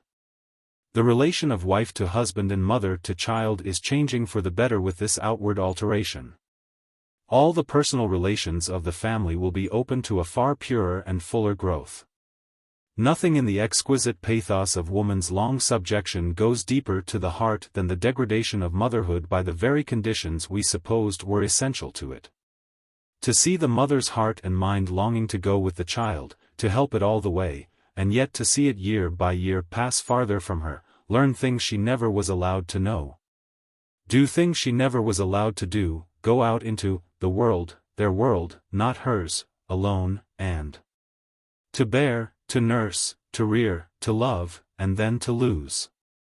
This not by the natural separation of growth and personal divergence, but by the unnatural separation of falsely divided classes, rudimentary women and more highly developed men. It is the fissure that opens before the boy is 10 years old, and it widens with each year. A mother economically free, a world servant instead of a house servant. A mother knowing the world and living in it, can be to her children far more than has ever been possible before. Motherhood in the world will make that world a different place for her child. Chapter 13. In reconstructing in our minds the position of woman under conditions of economic independence, it is most difficult to think of her as a mother. We are so unbrokenly accustomed to the old methods of motherhood, so convinced that all its processes are interrelative and indispensable, and that to alter one of them is to endanger the whole relation, that we cannot conceive of any desirable change. When definite plans for such change are suggested, ways in which babies might be better cared for than at present, we either deny the advantages of the change proposed or insist that these advantages can be reached under our present system. Just as in cooking we seek to train the private cook and to exalt and purify the private taste, so in baby culture we seek to train the individual mother, and to call for better conditions in the private home. In both cases ignoring the relation between our general system and its particular phenomena. Though it may be shown, with clearness, that in physical conditions the private house, as a place in which to raise children, may be improved upon. Yet all the more stoutly do we protest that the mental life, the emotional life, of the home is the best possible environment for the young. There was a time in human history when this was true. While progress derived its main impetus from the sex passion, and the highest emotions were those that held us together in the family relation. Such education and such surroundings as fostered and intensified these emotions were naturally the best. But in the stage into which we are now growing, when the family relation is only a part of life, and our highest duties lie between individuals in social relation, the child has new needs. This does not mean, as the scared rush of the unreasoning mind to an immediate opposite would suggest, a disruption of the family circle or the destruction of the home. It does not mean the separation of mother and child, that instant dread of the crude instinct of animal maternity. But it does mean a change of basis in the family relation by the removal of its previous economic foundation, and a change of method in our child culture. We are no more bound to maintain forever our early methods in baby raising than we are bound to maintain them in the education of older children, or in floriculture. All human life is in its very nature open to improvement, and motherhood is not excepted. The relation between men and women, between husband and wife, between parent and child, changes inevitably with social advance, but we are loath to admit it. We think a change here must be wrong, because we are so convinced that the present condition is right. On examination, however, we find that the existing relation between parents and children in the home is by no means what we unquestioningly assume. We all hold certain ideals of home life, of family life. When we see around us, or read of, scores and hundreds of cases of family unhappiness and open revolt, we lay it to the individual misbehavior of the parties concerned, and go on implicitly believing in the intrinsic perfection of the institution. When, on the other hand, we find people living together in this relation, in peace and love and courtesy, we do not conversely attribute this to individual superiority and virtue, but we point to it as instancing the innate beauty of the relation. To the careful sociological observer what really appears is this: when individual and racial progress was best served by the close associations of family life. People were very largely developed in capacity for family affection. They were insensitive to the essential limitations and incessant friction of the relation. They assented to the absolute authority of the head of the family and to the minor despotism of lower functionaries, manifesting none of those sharply defined individual characteristics which are so inimical to the family relation. But we have reached a stage where individual and racial progress is best served by the higher specialization of individuals and by a far wider sense of love and duty. This change renders the psychic condition of home life increasingly disadvantageous. We constantly hear of the inferior manners of the children of today, of the restlessness of the young, of the flat treason of deserting parents. It is visibly not so easy to live at home as it used to be. Our children are not more perversely constituted than the children of earlier ages, but the conditions in which they are reared are not suited to develop the qualities now needed in human beings. This increasing friction between members of families should not be viewed with condemnation from a moral point of view, but studied with scientific interest. If our families are so relatively uncomfortable under present conditions, are there not conditions wherein the same families could be far more comfortable? No, we are afraid not. We think it is right to have things as they are, wrong to wish to change them. We think that virtue lies largely in being uncomfortable, and that there is special virtue in the existing family relation. Virtue is a relative term. Human virtues change from age to age with the change in conditions. Consider the great virtue of loyalty, our highest name for duty. This is a quality that became valuable in human life the moment we began to do things which were not instantly and visibly profitable to ourselves. The permanent application of the individual to a task not directly attractive was an indispensable social quality, and therefore a virtue. Steadfastness, faithfulness, loyalty, duty, that conscious, voluntary attitude of the individual which holds him to a previously assumed relation.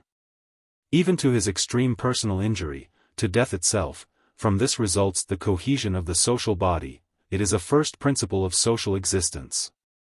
To the personal conscience a social necessity must express itself in a recognized and accepted pressure, a force to which we bow, a duty, a virtue. So the virtue of loyalty came into early and lasting esteem, whether in the form of loyalty to one's own spoken word or vow, he that sweareth to his hurt, and doeth it, to a friend or group of friends in temporary union for some common purpose, or to a larger and more permanent relation. The highest form is, of course, loyalty to the largest common interest, and here we can plainly trace the growth of this quality. First, we see it in the vague, nebulous, coherence of the horde of savages, then in the tense devotion of families, that absolute duty to the highest known social group. It was in this period that obedience to parents was writ so large in our scale of virtues. The family feud, the vendetta of the Corsicans, is an overdevelopment of this force of family devotion. Next came loyalty to the chief, passing even that due the father. And with the king, that dramatic personification of a nation, lo! Royal England comes. Loyalty became a very passion. It took precedence of every virtue, with good reason. For it was not, as was supposed, the person of the king which was so revered, it was the embodied nation, the far-reaching, collective interests of every citizen, the common good, which called for the willing sacrifice of every individual. We still exhibit all these phases of loyalty, in differently diminishing degrees, but we show, also, a larger form of this great virtue peculiar to our age. The lines of social relation today are mainly industrial. Our individual lives, our social peace and progress, depend more upon our economic relations than upon any other. For a long time society was organized only on a sex basis, a religious basis, or a military basis, each of such organizations being comparatively transient. And its component individuals labored alone on an economic basis of helpless individualism. Duty is a social sense, and develops only with social organization. As our civil organization has become national, we have developed the sense of duty to the state. As our industrial organization has grown to the world-encircling intricacies of today, as we have come to hold our place on earth by reason of our vast and elaborate economic relation with its throbbing and sensitive machinery of communication and universal interservice, the unerring response of the soul to social needs has given us a new kind of loyalty to our work. The engineer who sticks to his engine till he dies, that his trainload of passengers may live. The cashier who submits to torture rather than disclose the secret of the safe, these are loyal exactly as was the servitor of feudal times, who followed his master to the death. Or the subject who gave up all for his king. Professional honor, duty to one's employers, duty to the work itself, at any cost, this is loyalty, faithfulness, the power to stay put in a relation necessary to the social good, though it may be directly against personal interest. It is in the training of children for this stage of human life that the private home has ceased to be sufficient, or the isolated, primitive, dependent woman capable. Not that the mother does not have an intense and overpowering sense of loyalty and of duty, but it is duty to individuals, just as it was in the year I. What she is unable to follow, in her enforced industrial restriction, is the higher specialization of labor, and the honorable devotion of human lives to the development of their work. She is most slavishly bound to her daily duty, it is true. But it does not occur to her as a duty to raise the grade of her own labor for the sake of humanity, nor as a sin so to keep back the progress of the world by her contented immobility. She cannot teach what she does not know. She cannot in any sincerity uphold as a duty what she does not practice. The child learns more of the virtues needed in modern life, of fairness, of justice, of comradeship, of collective interest and action, in a common school than can be taught in the most perfect family circle. We may preach to our children as we will of the great duty of loving and serving one's neighbor. But what the baby is born into, what the child grows up to see and feel, is the concentration of one entire life, his mother's, upon the personal aggrandizement of one family, and the human service of another entire life, his father's, so warped and strained by the necessity of supporting his family, that treason to society is the common price of comfort in the home. For a man to do any base, false work for which he is hired, work that injures producer and consumer alike, to prostitute what power and talent he possesses to whatever purchaser may use them, this is justified among men by what they call duty to the family, and is unblamed by the moral sense of dependent women. And this is the atmosphere in which the holy homebred, mother-taught child grows up. Why should not food and clothes and the comforts of his own people stand first in his young mind? Does he not see his mother, the all-loved, all-perfect one, peacefully spending her days in the arrangement of these things which his father's ceaseless labor has procured? Why should he not grow up to care for his own, to the neglect and willing injury of all the rest, when his earliest, deepest impressions are formed under such exclusive devotion?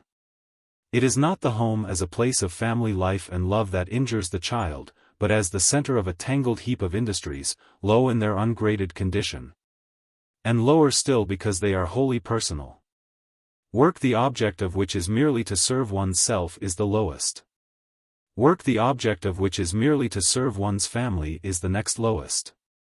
Work the object of which is to serve more and more people, in widening range, till it approximates the divine spirit that cares for all the world, is social service in the fullest sense, and the highest form of service that we can reach. It is this personality in home industry that keeps it hopelessly down. The short range between effort and attainment, the constant attention given to personal needs, is bad for the man, worse for the woman, and worst for the child. It belittles his impressions of life at the start. It accustoms him to magnify the personal duties and minify the social ones, and it greatly retards his adjustment to larger life. This servant motherhood, with all its unavoidable limitation and ill results, is the concomitant of the economic dependence of woman upon man, the direct and inevitable effect of the sexuo-economic relation. The child is affected by it during his most impressionable years, and feels the effect throughout life. The woman is permanently retarded by it.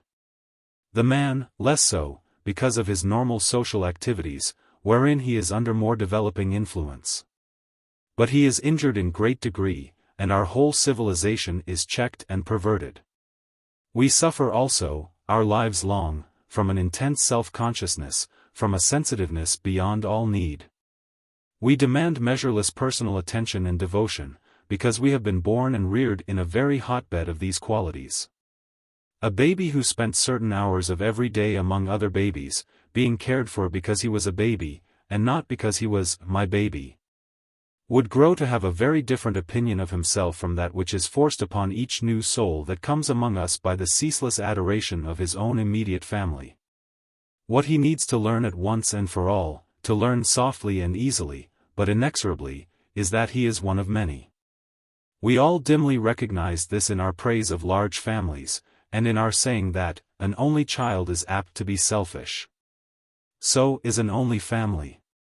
The earlier and more easily a child can learn that human life means many people, and their behavior to one another, the happier and stronger and more useful his life will be. This could be taught him with no difficulty whatever, under certain conditions, just as he is taught his present sensitiveness and egotism by the present conditions. It is not only temperature and diet and rest and exercise which affect the baby. He does love to be noticed, we say. He is never so happy as when he has a dozen worshippers around him. But what is the young soul learning all the while? What does he gather, as he sees and hears and slowly absorbs impressions? With the inflexible inferences of a clear, young brain, unsupplied with any counter-evidence until later in life, he learns that women are meant to wait on people, to get dinner, and sweep and pick up things. That men are made to bring home things, and are to be begged of according to circumstances, that babies are the object of concentrated admiration. That their hair, hands, feet, are specially attractive. That they are the heated focus of attention, to be passed from hand to hand, swung and danced and amused most violently, and also be laid aside and have nothing done to them, with no regard to their preference in either case. And then, in the midst of all this tingling self-consciousness and desire for loving praise, he learns that he is naughty. The grief, the shame, the anger at injustice, the hopeless bewilderment, the morbid sensitiveness of conscience or the stolid dulling of it. The gradual retirement of the baffled brain from all these premature sensations to a contentment with mere personal gratification and a growing ingenuity in obtaining it, all these experiences are the common lot of the child among us. Our common lot when we were children. Of course, we don't remember. Of course, we loved our mother, and thought her perfect. Comparisons among mothers are difficult for a baby. Of course, we loved our homes, and never dreamed of any other way of being brought up. And, of course, when we have children of our own, we bring them up in the same way. What other way is there? What is there to be said on the subject? Children always were brought up at home. Isn't that enough? And yet, insidiously, slowly, irresistibly, while we flatter ourselves that things remain the same, they are changing under our very eyes from year to year, from day to day. Education, hiding itself behind a wall of books, but consisting more and more fully in the grouping of children and in the training of faculties never mentioned in the curriculum, education, which is our human motherhood, has crept nearer and nearer to its true place, its best work, the care and training of the little child. Some women there are, and some men, whose highest service to humanity is the care of children. Such should not concentrate their powers upon their own children alone, a most questionable advantage, but should be so placed that their talent and skill, their knowledge and experience, would benefit the largest number of children. Many women there are, and many men, who, though able to bring forth fine children, are unable to educate them properly. Simply to bear children is a personal matter, an animal function. Education is collective, human, a social function. As we now arrange life, our children must take their chances while babies, and live or die, improve or deteriorate, according to the mother to whom they chance to be born. An inefficient mother does not prevent a child from having a good school education or a good college education, but the education of babyhood, the most important of all, is wholly in her hands. It is futile to say that mothers should be taught how to fulfill their duties. You cannot teach every mother to be a good school educator or a good college educator. Why should you expect every mother to be a good nursery educator? Whatever our expectations, she is not. And our mistrained babies, such of them as survive the maternal handling, grow to be such people as we see about us. The growth and change in home and family life goes steadily on under and over and through our prejudices and convictions. And the education of the child has changed and become a social function, while we still imagine the mother to be doing it all. In its earliest and most rudimentary manifestations, education was but part of the individual maternal function of the female animal. But no sooner did the human mind begin to show capacity for giving and receiving its impressions through language, thus attaining the power of acquiring information through sources other than its own experience, than the individual mother ceased to be the sole educator. The young savage receives not only guidance from his anxious mother, but from the chiefs and elders of his tribe. For a long time the aged were considered the only suitable teachers, because the major part of knowledge was still derived from personal experience. And, of course, the older the person, the greater his experience, other things being equal, and they were rather equal then. This primitive notion still holds among us. People still assume superior wisdom because of superior age, putting mere number of experiences against a more essential and better arranged variety. And quite forgetting that the needed wisdom of today is not the accumulation of facts, but the power to think about them to some purpose. With our increased power to preserve and transmit individual experience through literature, and to disseminate such information through systematic education, we see younger and younger people more rich in, say, chemical or electrical experience than the oldest inhabitant could have been in earlier times. Therefore, the teacher of today is not the graybeard and beldame, but the man and woman most newly filled with the gathered experience of the world. As this change from age to youth has taken place in the teacher, it has also shown itself in the taught. Grown men frequented the academic groves of Greece. Youths filled the universities of the Middle Ages. Boys and, later, girls were given the increasing school advantages of progressive centuries. Today the beautiful development of the kindergarten has brought education to the nursery door. Even our purblind motherhood is beginning to open that door. And we have at last entered upon the study of babyhood, its needs and powers, and are seeing that education begins with life itself. It is no new and daring heresy to suggest that babies need better education than the individual mother now gives them. It is simply a little further extension of the steadily expanding system of human education which is coming upon us, as civilization grows. And it no more infringes upon the mother's rights, the mother's duties, the mother's pleasures, than does the college or the school. We think no harm of motherhood because our darlings go out each day to spend long hours in school. The mother is not held neglectful, nor the child bereft. It is not called a separation of mother and child. There would be no further harm or risk or loss in a babyhood passed among such changed surroundings and skilled service as should meet its needs more perfectly than it is possible for the mother to meet them alone at home. Better surroundings and care for babies, better education, do not mean, as some mothers may imagine, that the tiny monthling is to be taught to read. Or even that it is to be exposed to cabalistical arrangements of color and form and sound which shall mysteriously force the young intelligence to flower. It would mean, mainly, a far quieter and more peaceful life than is possible for the heavily loved and violently cared for baby in the busy household. And the impressions which it did meet would be planned and maintained with an intelligent appreciation of its mental powers. The mother would not be excluded, but supplemented, as she is now, by the teacher and the school. Try and imagine for yourself, if you like, a new kind of coming alive, the mother breast and mother arms there, of course, fulfilling the service which no other, however tender, could supervene. But there would be other service also. The long, bright hours of the still widening days would find one in sunny, soft-colored rooms, or among the grass and flowers, or by the warm sand and waters. There would be about one more of oneself, others of the same size and age, in restful, helpful companionship. A year means an enormous difference in the ages of babies. Think what a passion little children have for playmates of exactly their own age, because in them alone is perfect equality.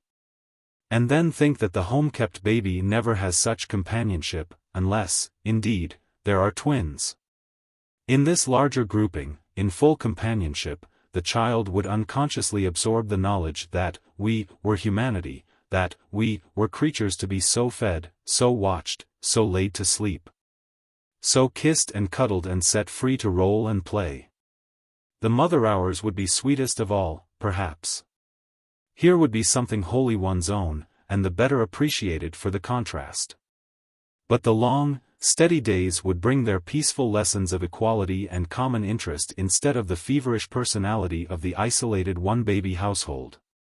Or the innumerable tyrannies and exactions, the forced submissions and exclusions, of the nursery full of brothers and sisters of widely differing ages and powers.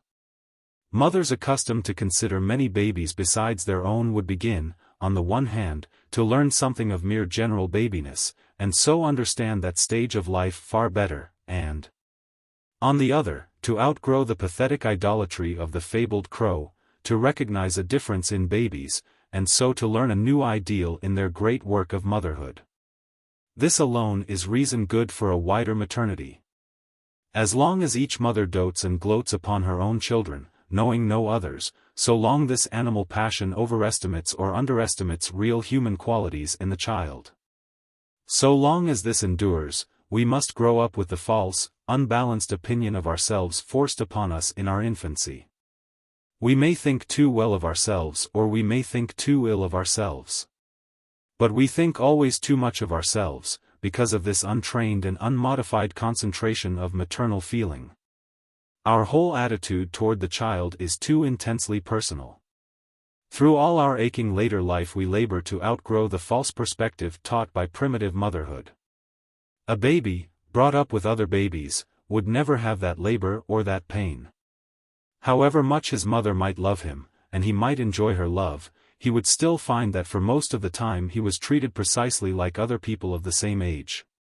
Such a change would not involve any greater loss to home and family life than does the school or kindergarten. It would not rob the baby of his mother nor the mother of her baby. And such a change would give the mother certain free hours as a human being, as a member of a civilized community, as an economic producer, as a growing, self-realizing individual. This freedom, growth, and power will make her a wiser, stronger, and nobler mother. After all is said of loving gratitude to our unfailing mother-nurse, we must have a most exalted sense of our own personal importance so to canonize the service of ourselves. The mother as a social servant instead of a home servant will not lack in true mother duty. She will love her child as well, perhaps better, when she is not in hourly contact with it, when she goes from its life to her own life, and back from her own life to its life. With ever new delight and power. She can keep the deep, thrilling joy of motherhood far fresher in her heart, far more vivid and open in voice and eyes and tender hands. When the hours of individual work give her mind another channel for her own part of the day. From her work, loved and honored though it is, she will return to the home life, the child life, with an eager, ceaseless pleasure. Cleansed of all the fret and friction and weariness that so mar it now. The child, also, will feel this beneficent effect. It is a mistake to suppose that the baby, more than the older child, needs the direct care and presence of the mother. Careful experiment has shown that a newborn baby does not know its own mother, and that a new-made mother does not know her own baby. They have been changed without the faintest recognition on either side. The services of a foster mother, a nurse, a grandma, are often liked by a baby as well as, and perhaps better than, those of its own mother. The mere bodily care of a young infant is as well given by one wise, loving hand as another. It is that trained hand that the baby needs, not mere blood relationship. While the mother keeps her beautiful prerogative of nursing, she need never fear that any other will be dearer to the little heart than she who is the blessed provider of his highest known good. A healthy, happy, rightly occupied motherhood should be able to keep up this function longer than is now customary, to the child's great gain. Aside from this special relationship, however, the baby would grow easily into the sense of other and wider relationship. In the freedom and peace of his baby bedroom and baby parlor, in his easy association with others of his own age, he would absorb a sense of right human relation with his mother's milk. As it were, a sense of others' rights and of his own. Instead of finding life a place in which all the fun was in being carried round and done to by others, and a place also in which these others were a tyranny and a weariness unutterable, he would find life a place in which to spread out, unhindered. Getting acquainted with his own unfolding powers of body and mind in an atmosphere of physical warmth and ease and of quiet peace of mind. Direct, concentrated, unvarying personal love is too hot an atmosphere for a young soul. Variations of loneliness, anger, and injustice are not changes to be desired. A steady, diffused love, lighted with wisdom, based always on justice, and varied with rapturous draughts of our own mother's depth of devotion, would make us into a new people in a few generations. The bent and reach of our whole lives are largely modified by the surroundings of infancy. And those surroundings are capable of betterment, though not to be attained by the individual mother in the individual home. There are 3 reasons why the individual mother can never be fit to take all the care of her children.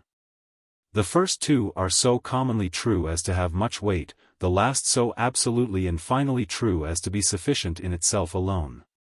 First, not every woman is born with the special qualities and powers needed to take right care of children, she has not the talent for it. Second, not every woman can have the instruction and training needed to fit her for the right care of children, she has not the education for it. Third, while each woman takes all the care of her own children herself, no woman can ever have the requisite experience for it. That is the final bar. That is what keeps back our human motherhood. No mother knows more than her mother knew, no mother has ever learned her business, and our children pass under the well-meaning experiments of an endless succession of amateurs. We try to get an experienced nurse. We insist on an experienced physician. But our idea of an experienced mother is simply one who has borne many children, as if parturition was an educative process. To experience the pangs of childbirth, or the further pangs of a baby's funeral, adds nothing whatever to the mother's knowledge of the proper care, clothing, feeding, and teaching of the child. The educative department of maternity is not a personal function, it is in its very nature a social function, and we fail grievously in its fulfillment. The economically independent mother, widened and freed, strengthened and developed, by her social service, will do better service as mother than it has been possible to her before. No one thing could do more to advance the interests of humanity than the wiser care and wider love of organized human motherhood around our babies. This nobler mother, bearing nobler children, and rearing them in nobler ways, would go far toward making possible the world which we want to see. And this change is coming upon us overpoweringly in spite of our foolish fears. Chapter 14. The changes in our conception and expression of home life, so rapidly and steadily going on about us, involve many far-reaching effects, all helpful to human advancement.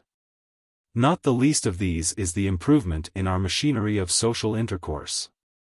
This necessity of civilization was unknown in those primitive ages when family intercourse was sufficient for all, and when any further contact between individuals meant war.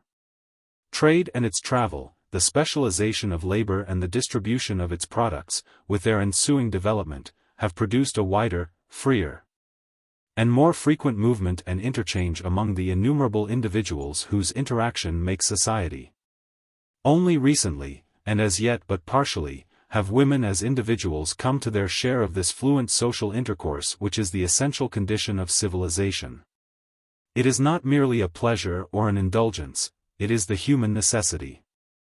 For women as individuals to meet men and other women as individuals, with no regard whatever to the family relation, is a growing demand of our time. As a social necessity, it is perforce being met in some fashion. But its right development is greatly impeded by the clinging folds of domestic and social customs derived from the sexuo-economic relation. The demand for a wider and freer social intercourse between the sexes rests, primarily, on the needs of their respective natures, but is developed in modern life to a far subtler and higher range of emotion than existed in the primitive state, where they had but one need and but one way of meeting it. And this demand, too, calls for a better arrangement of our machinery of living. Always in social evolution, as in other evolution, the external form suited to earlier needs is but slowly outgrown. And the period of transition, while the new functions are fumbling through the old organs, and slowly forcing mechanical expression for themselves, is necessarily painful. So far in our development, acting on a deep-seated conviction that the world consisted only of families and the necessary business arrangements involved in providing for those families, we have conscientiously striven to build and plan for family advantage, and either unconsciously or grudgingly have been forced to make transient provision for individuals. Whatever did not tend to promote family life, and did tend to provide for the needs of individuals and not at the time in family relation, we have deprecated in principle, though reluctantly forced to admit it in practice. To this day articles are written, seriously and humorously, protesting against the increasing luxury and comfort of bachelor apartments for men, as well as against the pecuniary independence of women, on the ground that these conditions militate against marriage and family life. Most men, even now, pass through a period of perhaps 10 years, when they are individuals, business calling them away from their parental family, and business not allowing them to start new families of their own. Women, also, more and more each year, are entering upon a similar period of individual life. And there is a certain permanent percentage of individuals, odd numbers, and broken sets, who fall short of family life or who are left over from it, and these need to live. The residence hotel, the boarding house, club, lodging house, and restaurant are our present provision for this large and constantly increasing class. It is not a traveling class. These are people who want to live somewhere for years at a time, but who are not married or otherwise provided with a family. Home life being in our minds inextricably connected with married life, a home being held to imply a family, and a family implying a head, these detached persons are unable to achieve any home life, and are thereby subjected to the inconvenience, deprivation, and expense, the often unhygienic, and sometimes immoral influences, of our makeshift substitutes. What the human race requires is permanent provision for the needs of individuals, disconnected from the sex relation. Our assumption that only married people and their immediate relatives have any right to live in comfort and health is erroneous. Every human being needs a home, bachelor, husband, or widower, girl, wife, or widow, young or old. They need it from the cradle to the grave, and without regard to sex connections. We should so build and arrange for the shelter and comfort of humanity as not to interfere with marriage, and yet not to make that comfort dependent upon marriage. With the industries of home life managed professionally, with rooms and suites of rooms and houses obtainable by any person or persons desiring them, we could live singly without losing home comfort and general companionship. We could meet bereavement without being robbed of the common conveniences of living as well as of the heart's love. And we could marry in ease and freedom without involving any change in the economic base of either party concerned. Married people will always prefer a home together, and can have it, but groups of women or groups of men can also have a home together if they like, or contiguous rooms. And individuals even could have a house to themselves, without having, also, the business of a home upon their shoulders. Take the kitchens out of the houses, and you leave rooms which are open to any form of arrangement and extension, and the occupancy of them does not mean housekeeping. In such living, personal character and taste would flower as never before, the home of each individual would be at last a true personal expression. And the union of individuals in marriage would not compel the jumbling together of all the external machinery of their lives, a process in which much of the delicacy and freshness of love, to say nothing of the power of mutual rest and refreshment, is constantly lost. The sense of lifelong freedom and self-respect and of the peace and permanence of one's own home will do much to purify and uplift the personal relations of life, and more to strengthen and extend the social relations. The individual will learn to feel himself an integral part of the social structure, in close, direct, permanent connection with the needs and uses of society. This is especially needed for women, who are generally considered, and who consider themselves, mere fractions of families, and incapable of any wholesome life of their own. The knowledge that peace and comfort may be theirs for life, even if they do not marry, and may be still theirs for life, even if they do, will develop a serenity and strength in women most beneficial to them and to the world. It is a glaring proof of the insufficient and irritating character of our existing form of marriage that women must be forced to it by the need of food and clothes, and men by the need of cooks and housekeepers. We are absurdly afraid that, if men or women can meet these needs of life by other means, they will cheerfully renounce the marriage relation. And yet we sing adoringly of the power of love. In reality, we may hope that the most valuable effect of this change in the basis of living will be the cleansing of love and marriage from this base admixture of pecuniary interest and creature comfort, and that men and women, eternally drawn together by the deepest force in nature, will be able at last to meet on a plane of pure and perfect love. We shame our own ideals, our deepest instincts, our highest knowledge, by this gross assumption that the noblest race on earth will not mate, or, at least, not mate monogamously, unless bought and bribed through the common animal necessities of food and shelter, and chained by law and custom.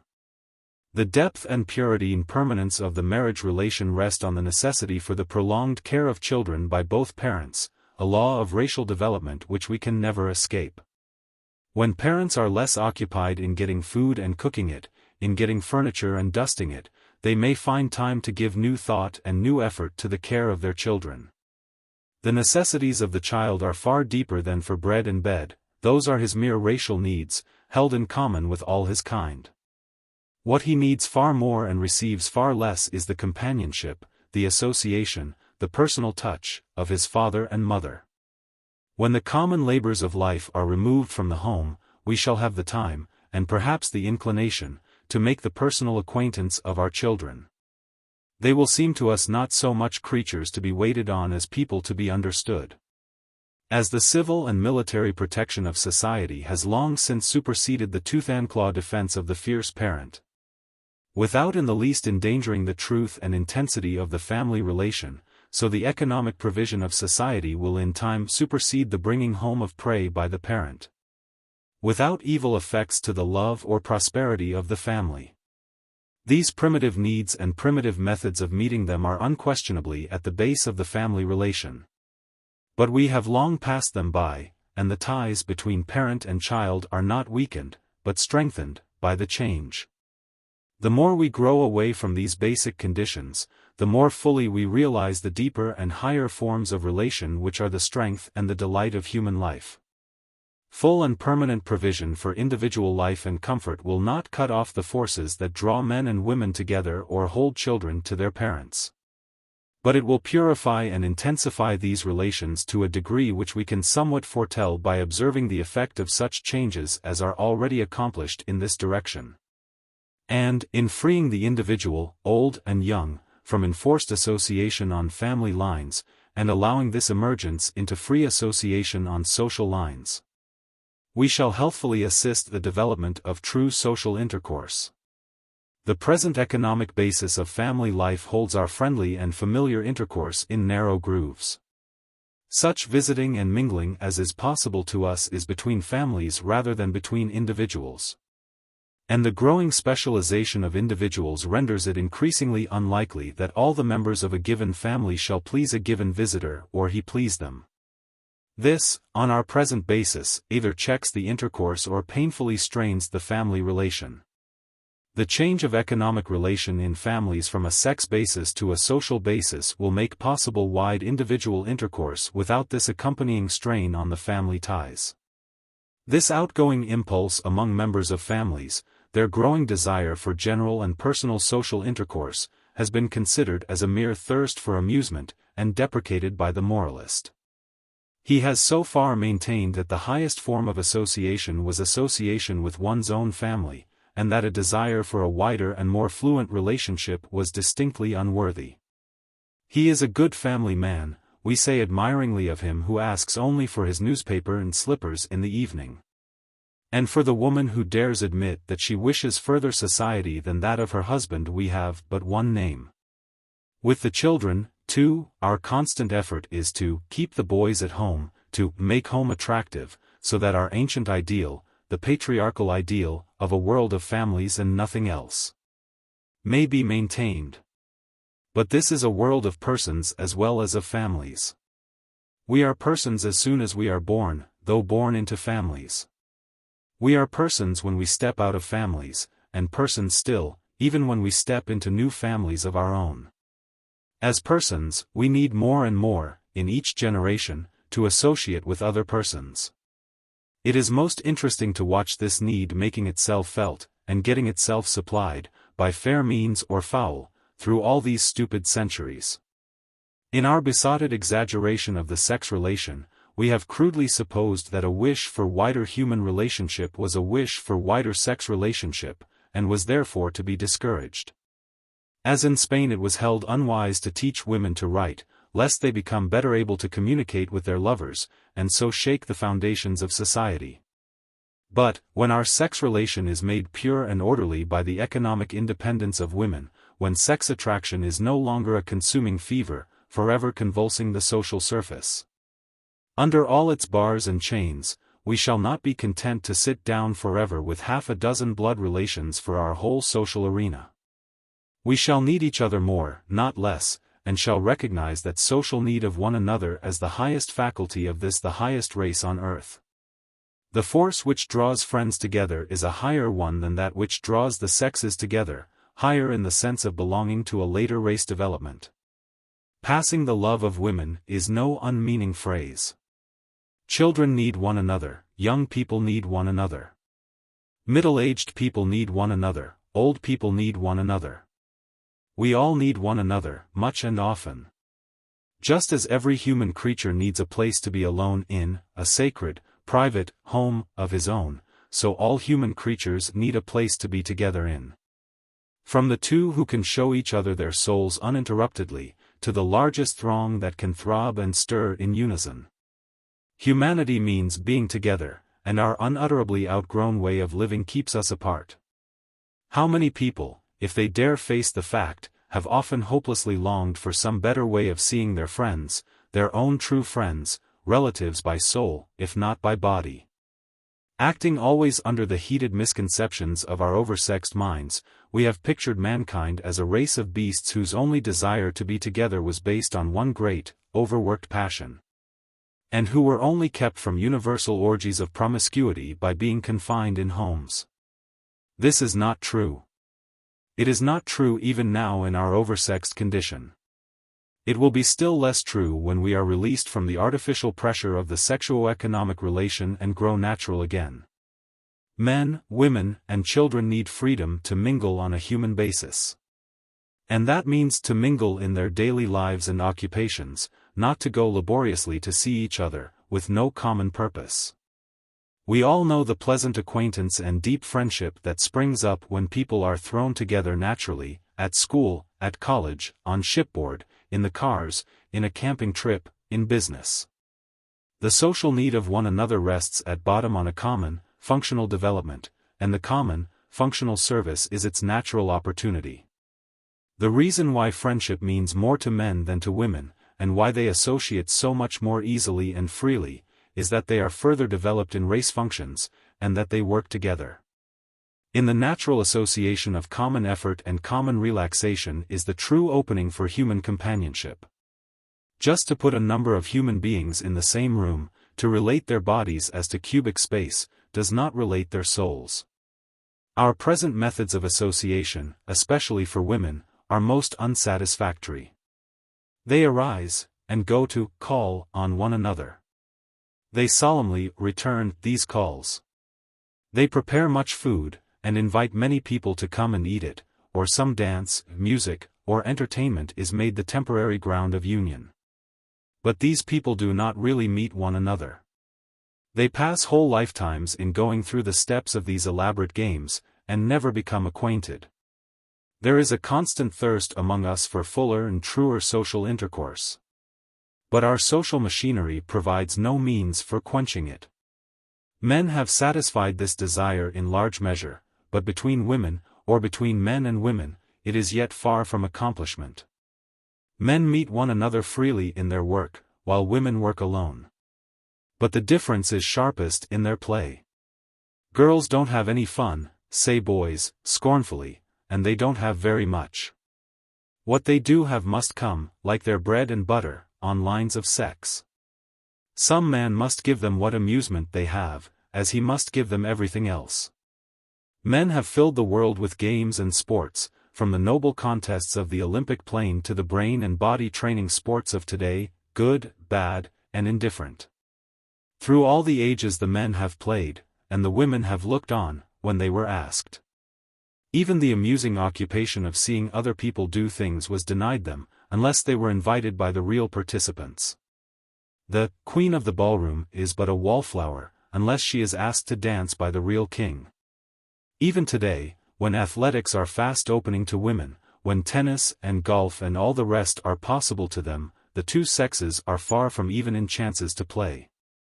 To want a good time is not the same thing as to want the society of the other sex.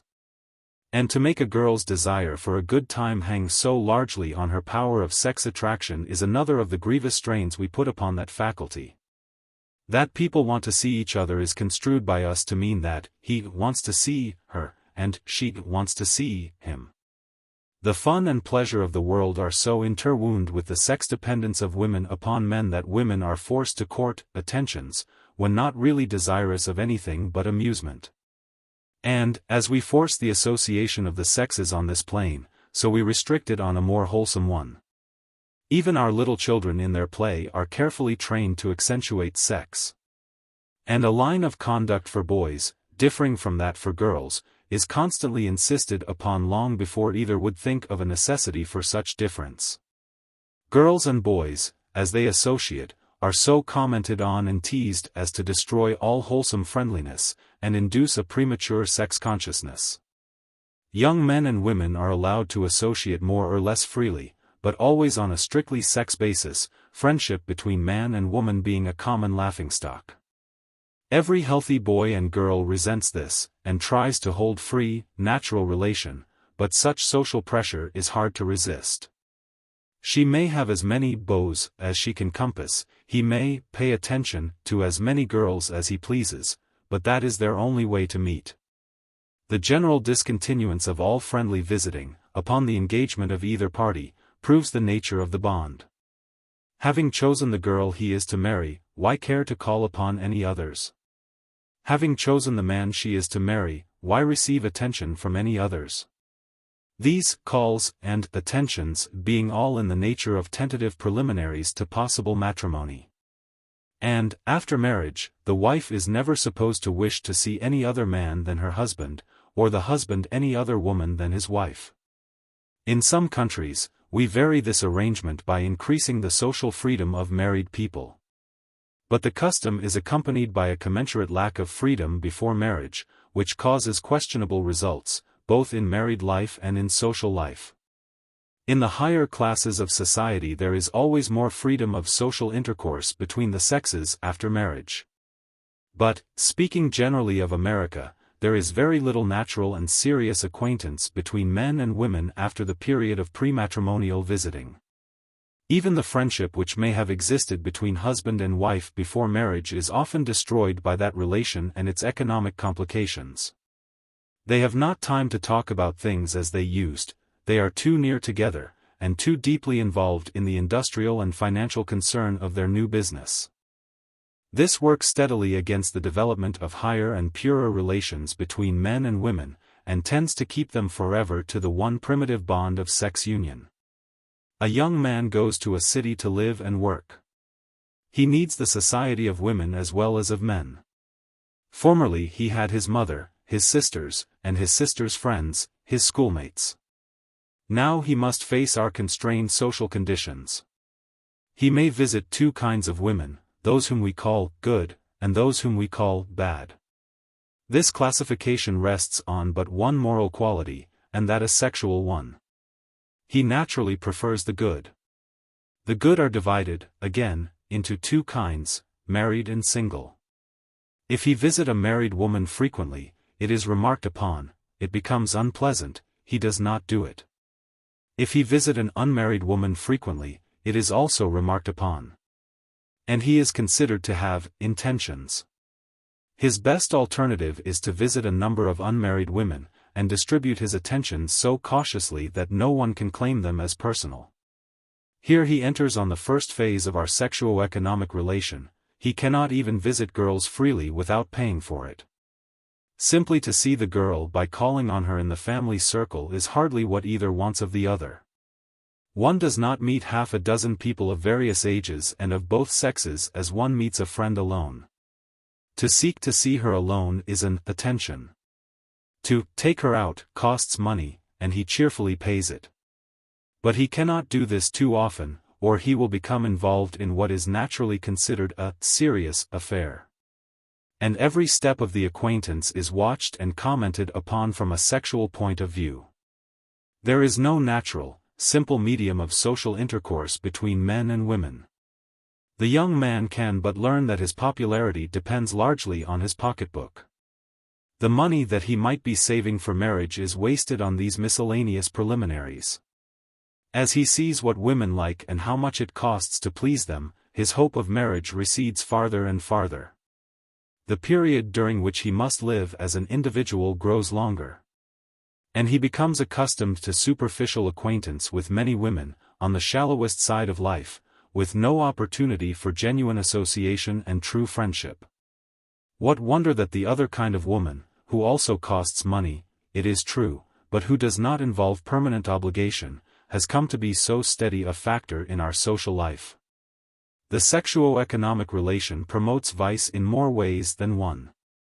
The economic independence of woman will change all these conditions as naturally and inevitably as her dependence has introduced them. In her specialization in industry, she will develop more personality and less sexuality, and this will lower the pressure on this one relation in both women and men.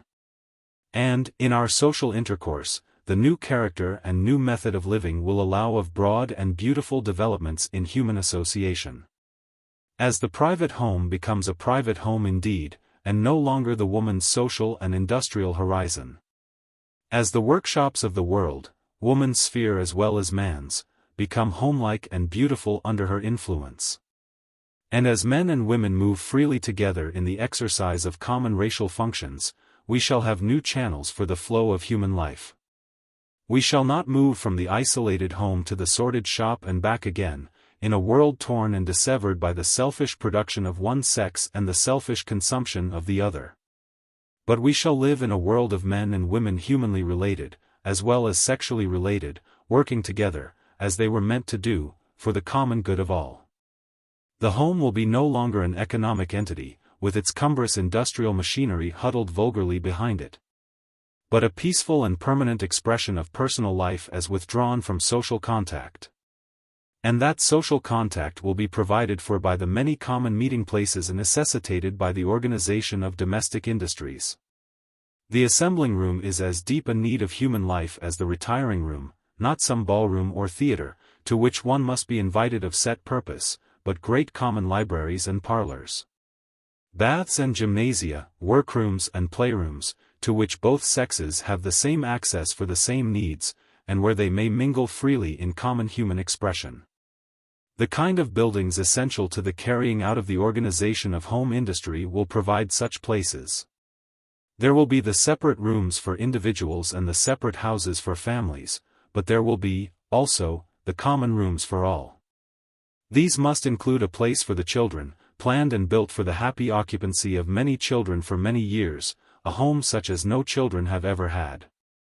This, as well as rooms everywhere for young people and old people, in which they can be together as naturally as they can be alone, without effort, question, or remark. Such an environment would allow of free association among us, on lines of common interest. And, in its natural, easy flow, we should develop far higher qualities than are brought out by the uneasy struggles of our present society to see each other without wanting to. It would make an enormous difference to woman's power of choosing the right man. Cut off from the purchasing power which is now his easiest way to compass his desires, freely seen and known in his daily work and amusements. A woman could know and judge a man as she is wholly unable to do now. Her personality developed by a free and useful life, clear-headed and open-eyed, a woman still, but a personality as well as a woman, the girl trained to economic independence. And associating freely with young men in their common work and play, would learn a new estimate of what constitutes noble manhood. The young man, no longer able to cover all his shortcomings with a dress coat, and to obtain absolution for every offense by the simple penance of paying for it. Unable really to do much that was wrong for lack of the old opportunity in the old incentive, constantly helped and inspired by the friendly presence of honest and earnest womanhood. Would have all the force of natural law to lift him up instead of pulling him heavily downward, as it does now. With the pressure of our overdeveloped sex instinct lifted off the world, born clean and strong, of noble-hearted, noble-minded, noble-bodied mothers. Trained in the large wisdom of the new motherhood, and living freely in daily association with the best womanhood, a new kind of man can and will grow on earth. What this will mean to the race in power and peace and happiness no eye can foresee. But this much we can see, that our once useful sexuo-economic relation is being outgrown, that it now produces many evil phenomena. And that its displacement by the economic freedom of woman will of itself set free new forces, to develop in us, by their natural working, the very virtues for which we have striven and agonized so long. This change is not a thing to prophesy and plead for. It is a change already instituted, and gaining ground among us these many years with marvelous rapidity. Neither men nor women wish the change. Neither men nor women have sought it. But the same great force of social evolution which brought us into the old relation, to our great sorrow and pain, is bringing us out, with equal difficulty and distress. The time has come when it is better for the world that women be economically independent, and therefore they are becoming so. It is worthwhile for us to consider the case fully and fairly, that we may see what it is that is happening to us. And welcome with open arms the happiest change in human condition that ever came into the world. To free an entire half of humanity from an artificial position. To release vast natural forces from a strained and clumsy combination, and set them free to work smoothly and easily as they were intended to work. To introduce conditions that will change humanity from within, making for better motherhood and fatherhood, better babyhood and childhood, better food, better homes. Better society, this is to work for human improvement along natural lines. It means enormous racial advance, and that with great swiftness. For this change does not wait to create new forces, but sets free those already potentially strong, so that humanity will fly up like a released spring. And it is already happening. All we need do is to understand and help. Chapter 15. As we learn to see how close is the connection of that which we call the soul with our external conditions, how the moral sense and the behavior of man are modified by the environment. We must of course look for marked results in psychic development arising from so important a condition as our sexuo-economic relation. The relation of the sexes, in whatever form, has always been observed to affect strongly the moral nature of mankind. And this is one reason why we have placed such disproportionate stress upon the special virtues of that relation. The word moral in common use means chaste. And, in the case of women, the word virtue itself simply implies the one virtue of chastity.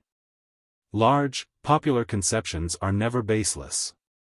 They are rooted in deep truths, felt rather than seen, and, however false and silly in external interpretation, may be trusted in their general trend.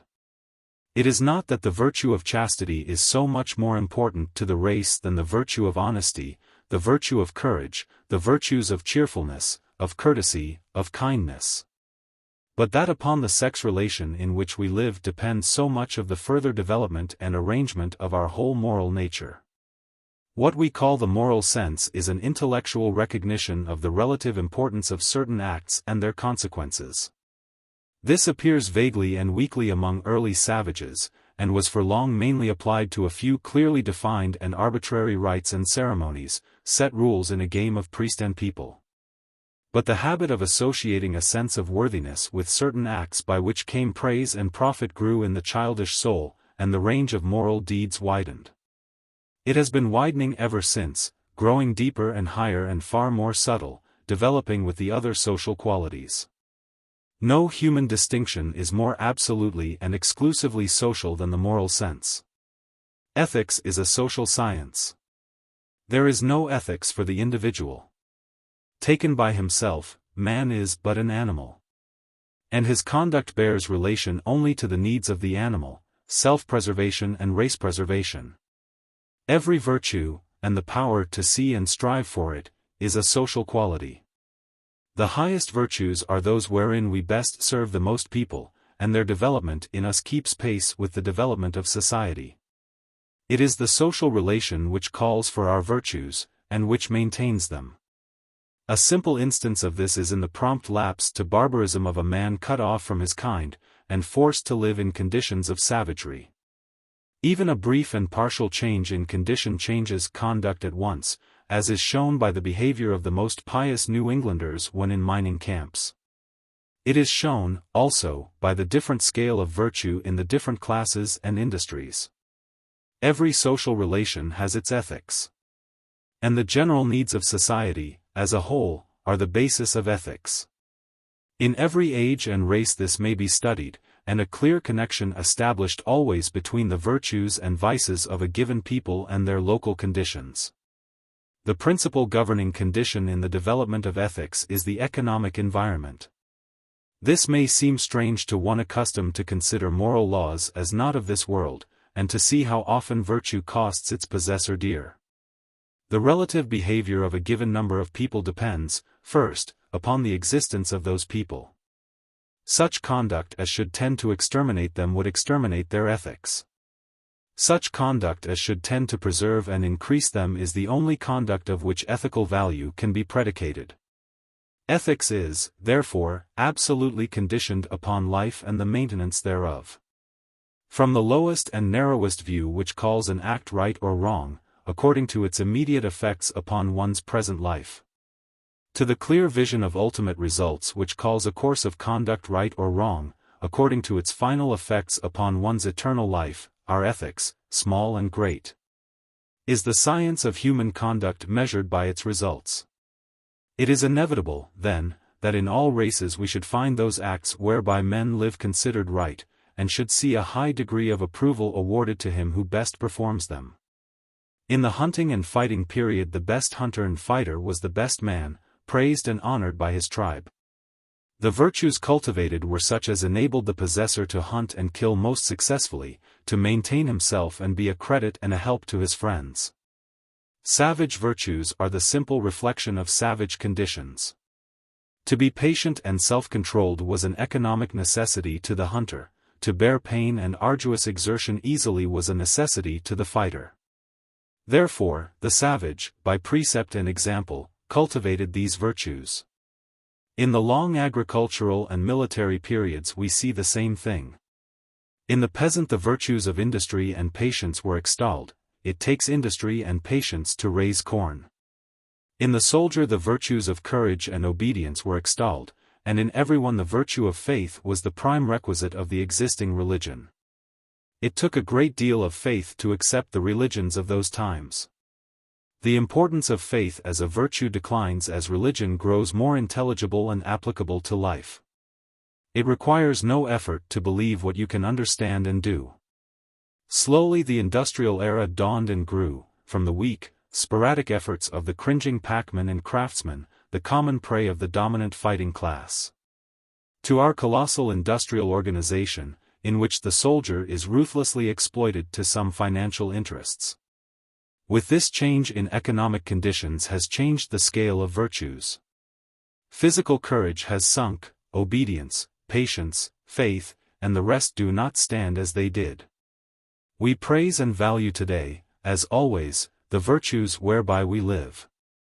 Every animal develops the virtues of his conditions. Our human distinction is that we add the power of conscious perception and personal volition to the action of natural force. Not only in our own race, but in others, do we call good and bad those qualities which profit us. And the beasts that we train and use develop, of necessity, the qualities that profit them, as, for instance, in our well-known friend, the dog. The dog is an animal long since cut off from his natural means of support, and depending absolutely on man for food. As a free, wild dog, he was profited by a daring initiative, courage, ferocity. As a tame, slave dog, he is profited by abject submission, by a crawling will-lessness that grovels at a blow, and licks the foot that kicks it. We have quite made over the original dog. And his moral nature, his spirit, shows the change even more than his body. The force which has accomplished this is economic, a change of base in the source of supplies and the processes of obtaining them. Let us briefly examine the distinctive virtues of humanity, their order of introduction and development, and see how this one peculiar relation has affected them. The main distinction of human virtue is in what we roughly describe as altruism, otherness. To love and serve one another, to care for one another, to feel for and with one another, our racial adjective, humane, implies these qualities. The very existence of humanity implies these qualities in some degree, and the development of humanity is commensurate with their development. Our one great blunder in studying these things lies in our failure to appreciate the organic necessity of such moral qualities in human life. We have assumed that the practice of these social virtues involved a personal effort and sacrifice, and that there is an irreconcilable contest between the cosmic process of development and the ethical process, as Huxley puts it. Social evolution brings with it the essential qualities of social relation, and these are our much boasted virtues. The natural processes of human intercourse and interrelation develop the qualities without which such intercourse would be impossible. And this development is as orderly, as natural, as cosmic, as the processes of organic activity within the individual body. It is as natural for an industrial society to live in peace as for a hunting society to live in war. And this peace is not the result of heroic and self-sacrificing effort on the part of the industrial society, it is the necessity of their condition. The course of evolution in human ethics is marked by a gradual extension of our perception of common good and evil as distinct from our initial perception of individual good and evil. This becomes very keen in the more socialized natures among us, as in the far-seeing devotion of statesmanship, patriotism, and philanthropy. Each of these words shows in its construction that the quality described is social: the statesman, one who thinks and works for the state; the patriot, one who loves and labors for his country; the philanthropist, one who loves mankind. All these qualities, in their extreme and in their first beginnings, are a mere recognition of the equal right of the next man, common fair play and courtesy.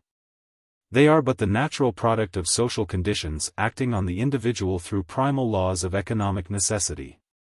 The individual, in the absolute economic isolation of the beast, is profited by pure egoism, and he develops it. The individual, in the increasing economic interdependence of social relation, is profited by altruism, and he develops it.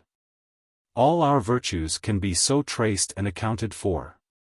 The great main stem of them all, what we call love, is merely the first condition of social existence. It is cohesion, working among us as the constituent particles of society. Without some attraction to hold us together, we should not be able to hold together, and this attraction, as perceived by our consciousness, we call love. The virtue of obedience consists in the surrender of the individual will, so often necessary to the common good. And it stands highest in military organization, wherein great numbers of men must act together against their personal interests, even to the sacrifice of life, in the service of the community. As we have grown into fuller social life, we have slowly and experimentally, painfully and expensively, discovered what kind of man was the best social factor. The type of a satisfactory member of society today is a man self-controlled, kind, gentle, strong, wise, brave, courteous, cheerful, true. In the Middle Ages, strong, brave, and true would have satisfied the demands of the time. We now require for our common good a larger range of qualities, a more elaborate moral organization. All this is a simple, evolutionary process of social life, and should have involved no more confusion, effort, and pain than any other natural process. But the moral development of humanity is a most tempestuous and contradictory field of study. Some virtues we have developed in orderly fashion, hardly recognizing that they were virtues, because they came so easily into use. Accuracy and punctuality are qualities which were unknown to the savage, because they were not needed in his business. They have been developed in us, because they were required, and so have been gradually assumed under pressure of economic necessity. Obedience, even in its extreme form of self-sacrifice, has been produced in the soldier. And no quality is more altruistic, more unnatural, or more difficult of adoption by the sturdy individual will.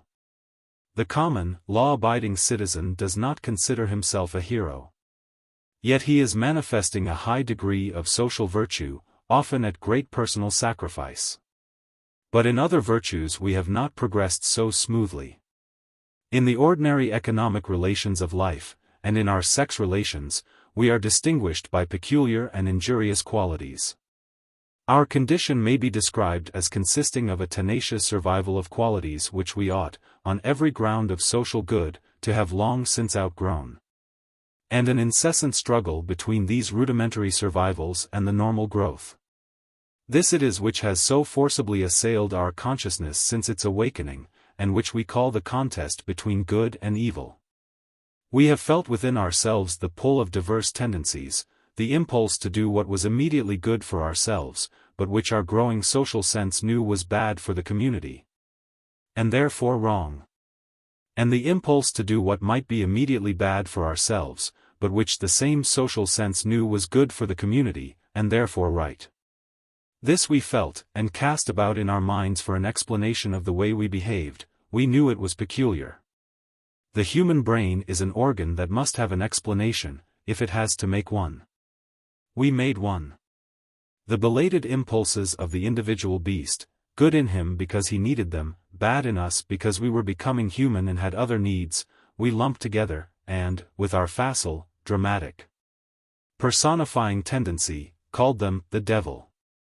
And, as these evil promptings were usually along the lines of physical impulse, we considered our own bodies, and nature in general, as part and parcel of the wrong, the world, the flesh, and the devil. We felt, also, within us the mighty stirrings of new powers and strange tendencies, that led us out of ourselves and toward each other, new loves and hopes and wishes. New desires to give instead of to take, to serve instead of to fight. And, realizing, with true social instinct, that this impulse tended to help us most, was really good for us, we called it the will of God, the voice of God, the way to God. The tearing contest between these ill-adjusted impulses and tendencies. With our growing power of self-conscious decision and voluntary adoption of one or another course of action, this process in psychic evolution has given us the greatest world drama ever conceived. The struggle between good and evil. And, fumbling vaguely at the sources of our pain so far as we could trace them, judging always by persons, and not by conditions, as a child strikes the chair he bumps his head upon, race after race has located the cause of the trouble in woman. Not that she primarily invented all the evil, and brought it upon us, our vague devil was the remoter cause, but that woman let the trouble in. Pandora did not make the mischief box. But she perversely opened it, even against the wise man's advice. Eve did not plant that apple tree, but she ate of it, and tempted the superior man. It seems a childish and clumsy guess, but there is something in it. Nothing of the unspeakable blame and shame with which man has blackened the face of his mother through all these centuries, but a sociological truth for all that. Not woman, but the condition of woman, has always been a doorway of evil. The sexuo-economic relation has debarred her from the social activities in which, and in which alone, are developed the social virtues. She was not allowed to acquire the qualities needed in our racial advance. And, in her position of arrested development, she has maintained the virtues and the vices of the period of human evolution at which she was imprisoned.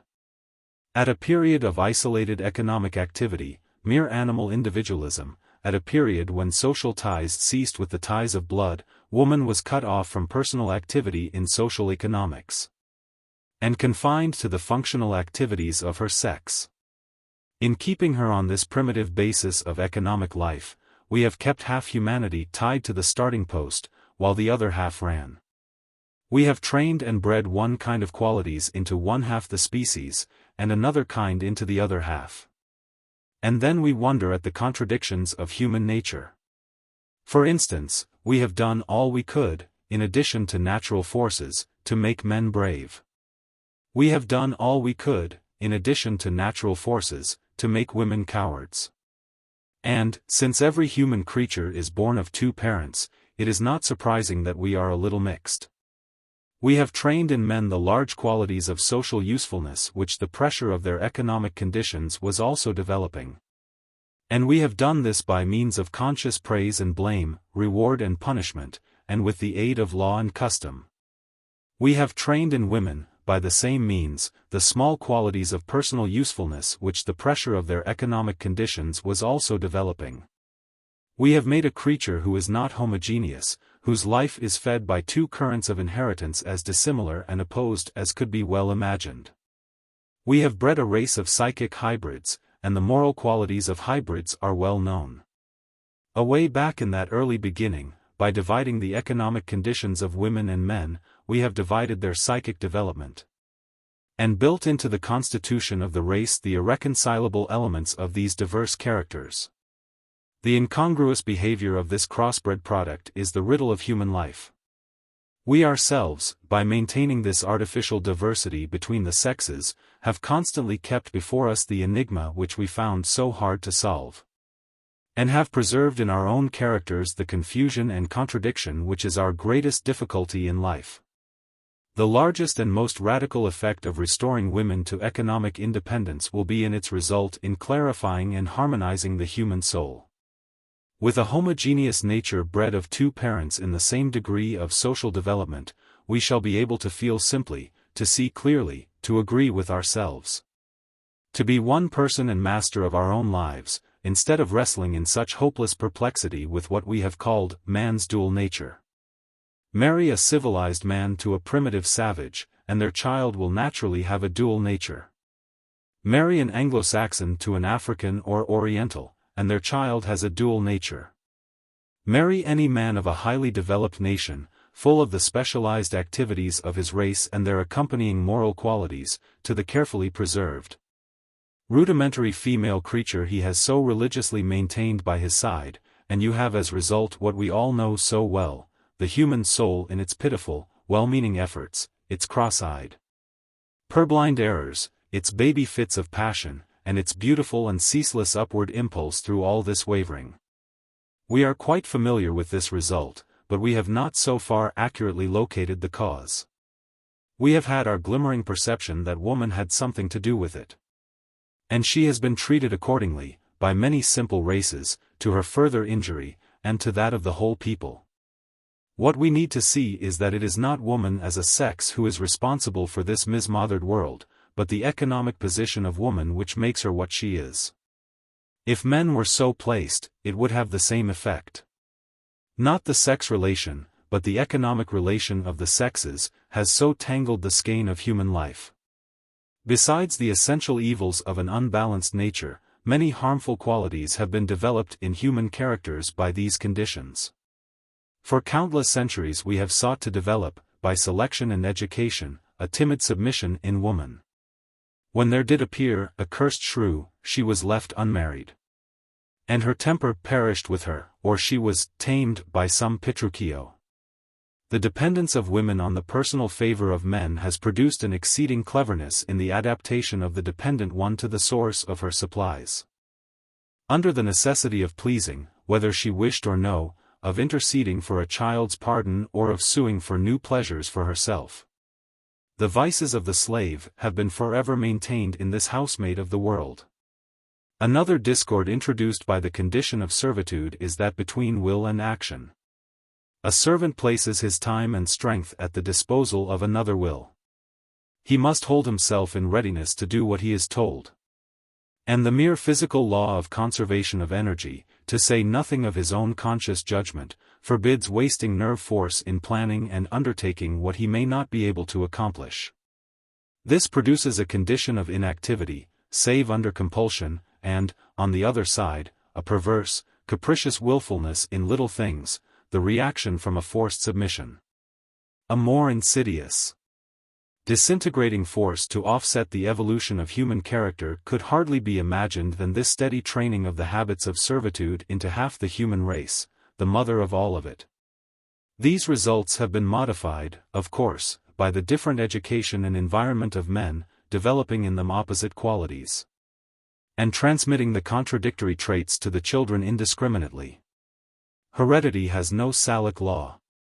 The boy inherits from his mother, as well as from his father, the girl from her father, as well as from her mother.